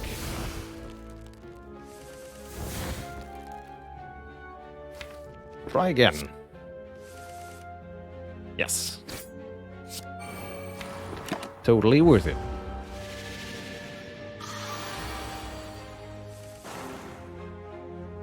Not even a bad turn. Could play Cloud or Defend. Take 3.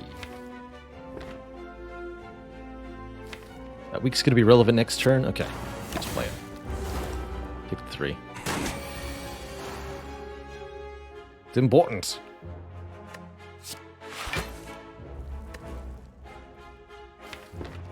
Get him, bomb.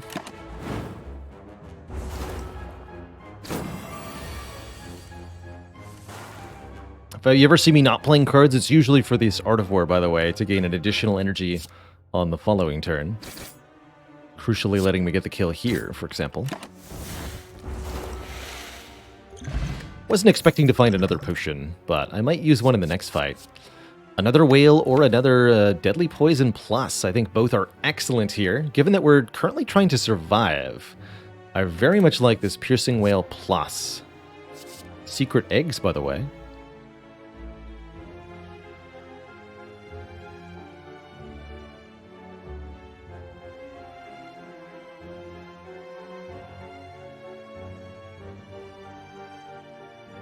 See you around, Pika Trev. Thanks for dropping by. Best of luck on your Spire slaying adventures. Go get 'em, champ.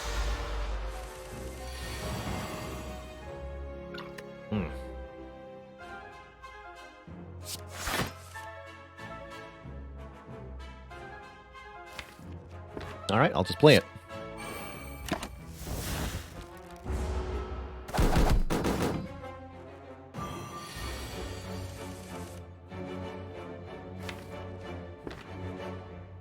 Get Dazed added to the draw pile for every non-attack card I play this turn, which is going to be at least Crippling Cloud. I think it should be Fumes, too. That way, if I need to block more, I have Liquid Memories available, as we're drawing exactly these 7 cards next turn. With 4 energy to spend. Chosen might only be attacking for 6 by 2, though.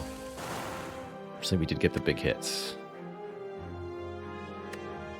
So I could use either the Liquid Memories or the Blessing of the Forge to negate some of this damage and heal for 5. I think that's probably a good idea. Let's use the Blessing of the Forge here. Heal for 5. Attack. And full block. Bomb gets him. And then Fumes gets him. Did not find another potion, though. One more Piercing Whale for the road?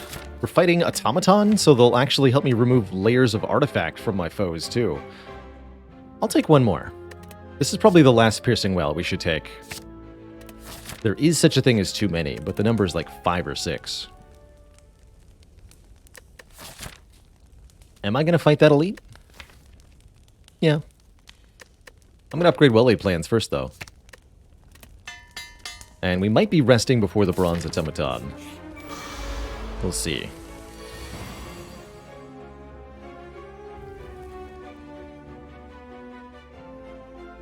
Not being able to play Fumes on turn 1 is definitely a little annoying in this fight. But we have several Piercing Whales, so we can take this fight a little slowly if we need to.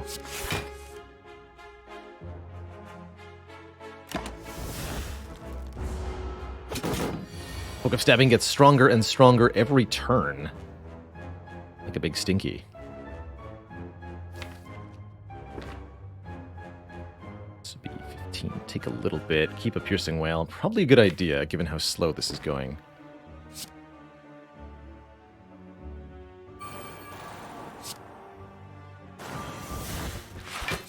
Could Liquid Memories that to block? I don't think it's a good idea, though. Would prevent 2 wounds. That might be relevant, crucially. But I think I need this Liquid Memories for Bronze Automaton. Just keep the neutralize so I don't draw it again. You don't want to retain important cards that are, like, unplayably expensive. Ugh. Speaking of. That's really trouble for us.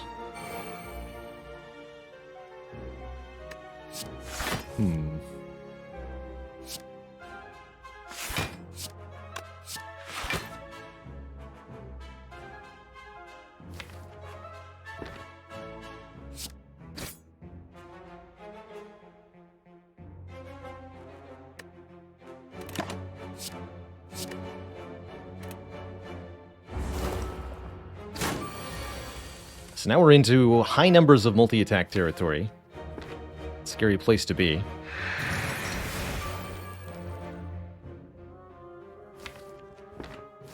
I can't accept a hit. I can't take these hits, because each one of these 1x5 is going to add 1 wound to our deck. This is the painful stabs property of the book of stabbing. So I can't afford to play Fumes again. Very terrifying. That means I'm going to gamble.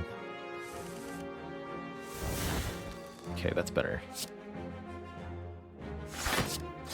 Backstab, play the Bane, keep these two.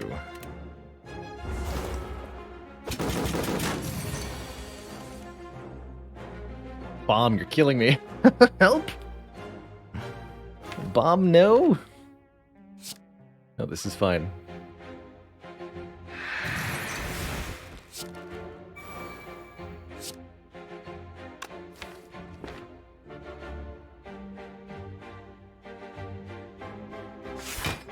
The bomb and the backflip. But the good news is, with so many piercing whales, we actually just block this thing. It's fine.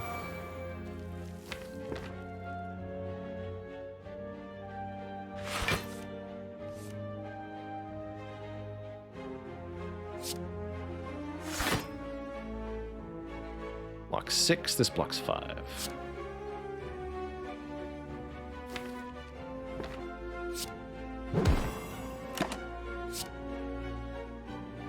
These are all 3 costs. What the heck? Hello?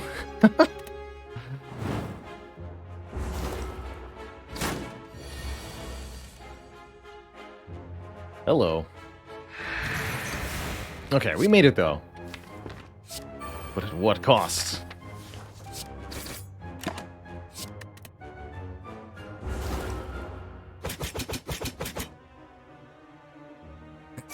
Casually 8 wounds added to the discard pile. Yikes. Outmaneuver, save me. No. Oh, thanks, Mom. And Rico Pillow. Perfect timing. I was about to sleep. Welcome. Venom doesn't seem any good. These are all bad. Alright, sleepy time. Get 21 plus 15 health, bringing us to a sum total of 46. I expect to use liquid memories on the bomb during the bronze automaton fight here. At least get to play fumes early. Gamble the backstab or get rid of it? Let's gamble it. Teutonic Knight, thank you so much for 10 months of support. Heck it. Double, heck it. Perfect.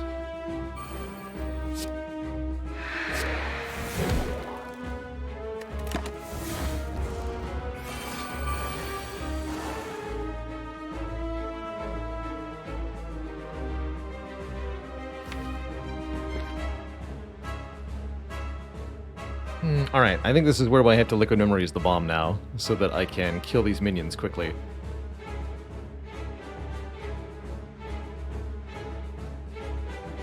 Yeah, this Snecko Eye has definitely been costing me energy on average, but it's been giving me card draw, and that's very important for drawing bomb over and over again.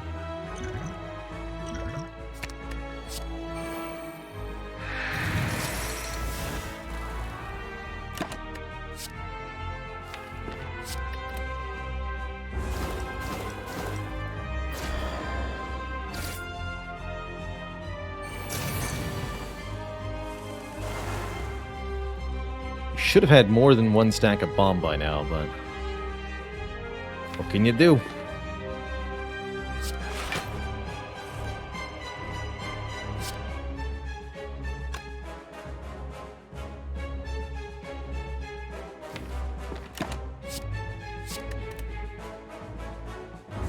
Oh wait, you're stealing bomb?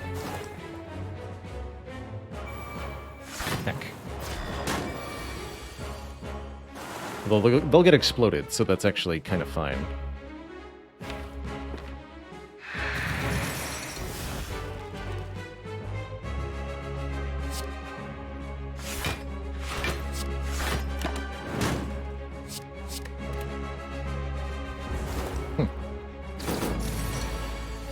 Just in card ordering there.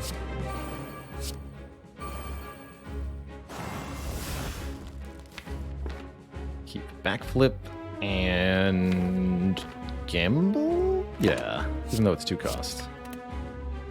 As we get 7 energy this turn, thanks to zero-cost outmaneuver, which has been consistently glorious. Thank you, zero-cost outmaneuver. And I'll just tank a bunch to the face. Sounds reasonable to me.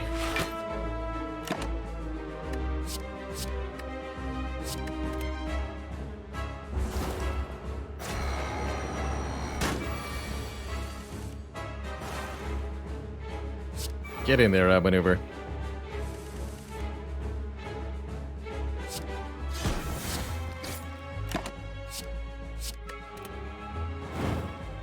Snecko Eye is trying very hard to kill me, but it's not going to work. Because outmaneuver is a deity.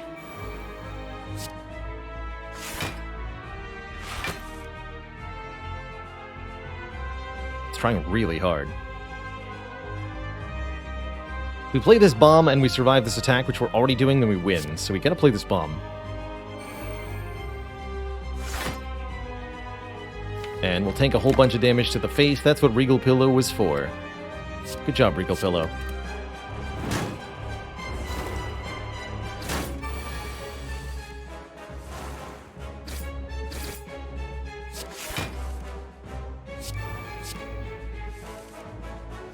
Man, really hard to kill me. Bomb was 2 or 3 cost every single time.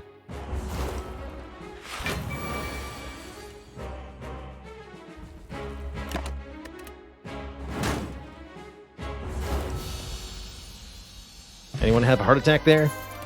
Anyone? Hey, Wraithform is here. Here's a real block card for you. How about we just be invincible for a couple of turns?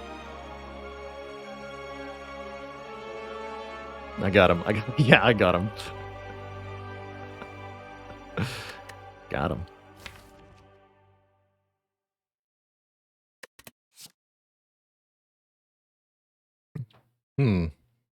Super Koopa, thank you so much for the 11 months.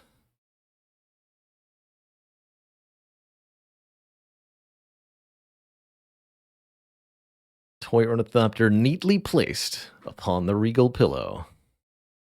Let's ring the golden bottle flame while keeping up the art of war. Prepping Snecko meal tickets while wearing the red mask. Beautiful.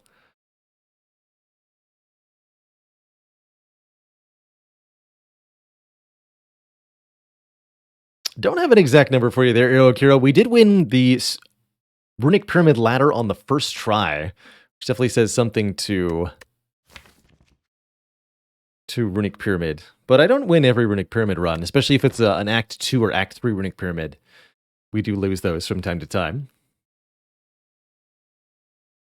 Corpse Explosion's not actually bad here as another way to get some poison. But I'm taking this Wraith form. Multiple turns of intangibility is it. And I definitely like additional energy with Snecko Eye. As you've seen how expensive our cards are on average, well, if we take additional energy, might not be a problem. We do have some healing in the form of the Toy Ornithopter and the Meal Ticket, both of which make the Coffee Dripper a lot less scary. I think we'll probably take a lot less damage in Act 2 anyway. Good job, Regal Pillow. You did your job. You did your job. And here's a 15 hit point heal to exactly full. Can't take it, though, because I have to go here. At least Regal Meal Ticket will do something, unlike the last run. Dang it, last run.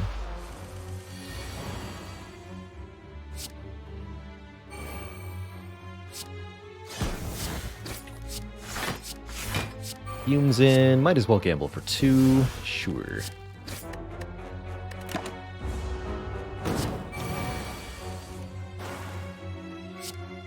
Wraithform just makes it so easy to wait out Bomb here.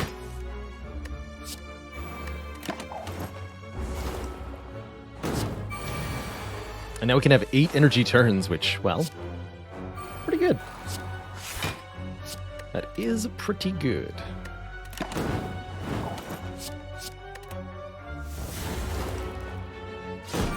Although notably, this enemy is still alive. Okay, we got it. Just barely, though. Really need an upgrade on that Wraith Form stat.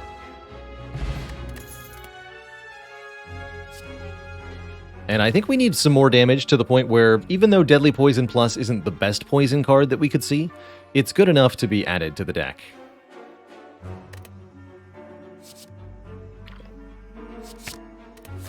Beating the late game bosses in Spire with poison usually means stacking poison to 40 or 50 or more, so anything that gets us closer to that is going to be really helpful.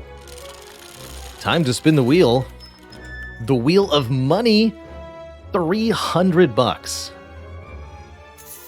get added to us. The prize from winning the wheel is actually 100 multiplied by the current act. It's pretty cool, but I won't be able to spend that money until after we beat our Burning Elite. Heck. Zero cost outmaneuver saves the day. And I'm just going to keep the backflip and this Piercing Wail Plus. Do the negative outcomes get worse too? No, thankfully. Just the money outcome is the only one that changes.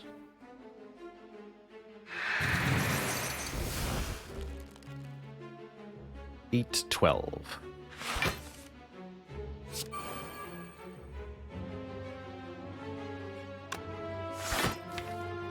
Cost Piercing Wail. Just gamble towards the Wraith Form, which of course is 3 costs. Doesn't matter though.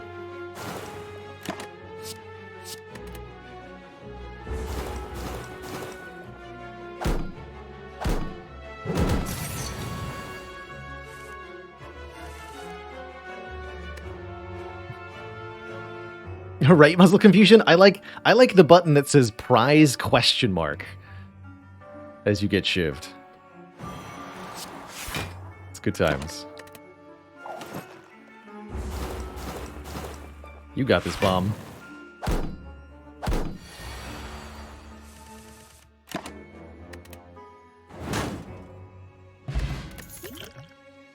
That's the better poison card, this Bouncing Flask.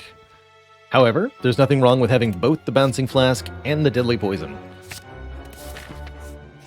So we'll take that one too. So Outmaneuver is really trying its heart out. I'm a bit worried about next turn. Actually, I'm hugely worried about next turn. Let me rephrase that.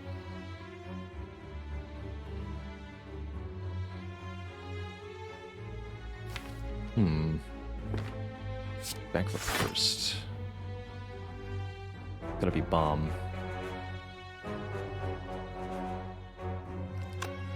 That or I like Blessing of the Forge Wraith Form.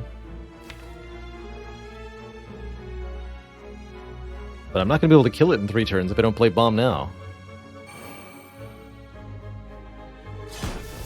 Good week for next turn at least. I expect we're taking like 30 damage here. Ah, only 20. Easy game. Oh, and then next turn we're also taking another 20.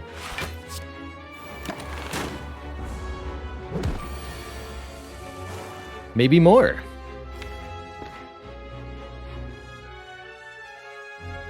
Maybe I'll just die instantly to this enemy.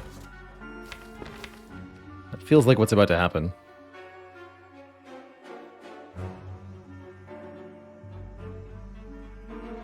Heck. Draw what, 6 new cards and like just desperately hope for Wraith Form? It's really the only reasonable choice. I hate it. Oh good. There's some block.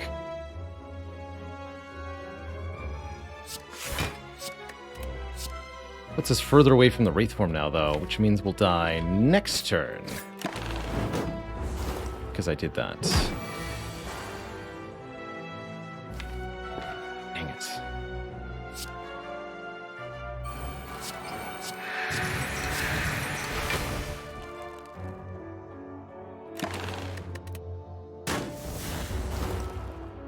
Absolutely brutal fight.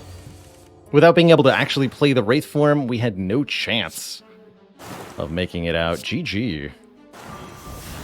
This run falls flat rather suddenly.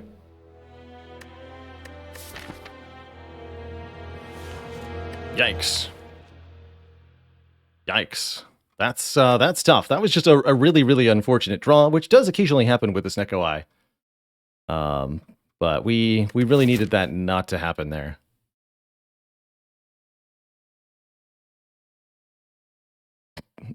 Yikes. Sometimes you are the Snecko. Sometimes you are the Snecky. That's right. And certainly we got snecked. That's okay. I think that was our best chance getting out of Act 1, was taking the Snecko Eye. The bomb worked really, really well throughout the first 2 acts of the game, but being unable to do any damage to Spire growth here because of the way that the card draw turned out, oof, that was not good. That was not good. Wish we could have arrived at the shop, but that was the consequence of leaving the Burning Act for later, too. This was just a really tough seed overall. Not able to fight many elites, not able to get a whole lot done. GG. Tough stuff. Oh well. I guess we'll have to go back at it with the Silent tomorrow when we resume the stream, but for today, that's gonna be it. The end of our lovely, lovely stream.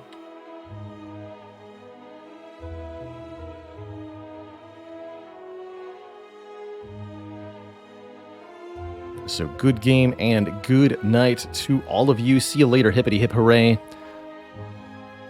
Ave Machina. Super Mike Man. Ripple Nipple. Hootis Brutus. Phaedron. Famas. Azoth. Lerox the 5th. Bye do Demo. Fancy Carlito. Hey there, JDK. Congrats on that Hades win.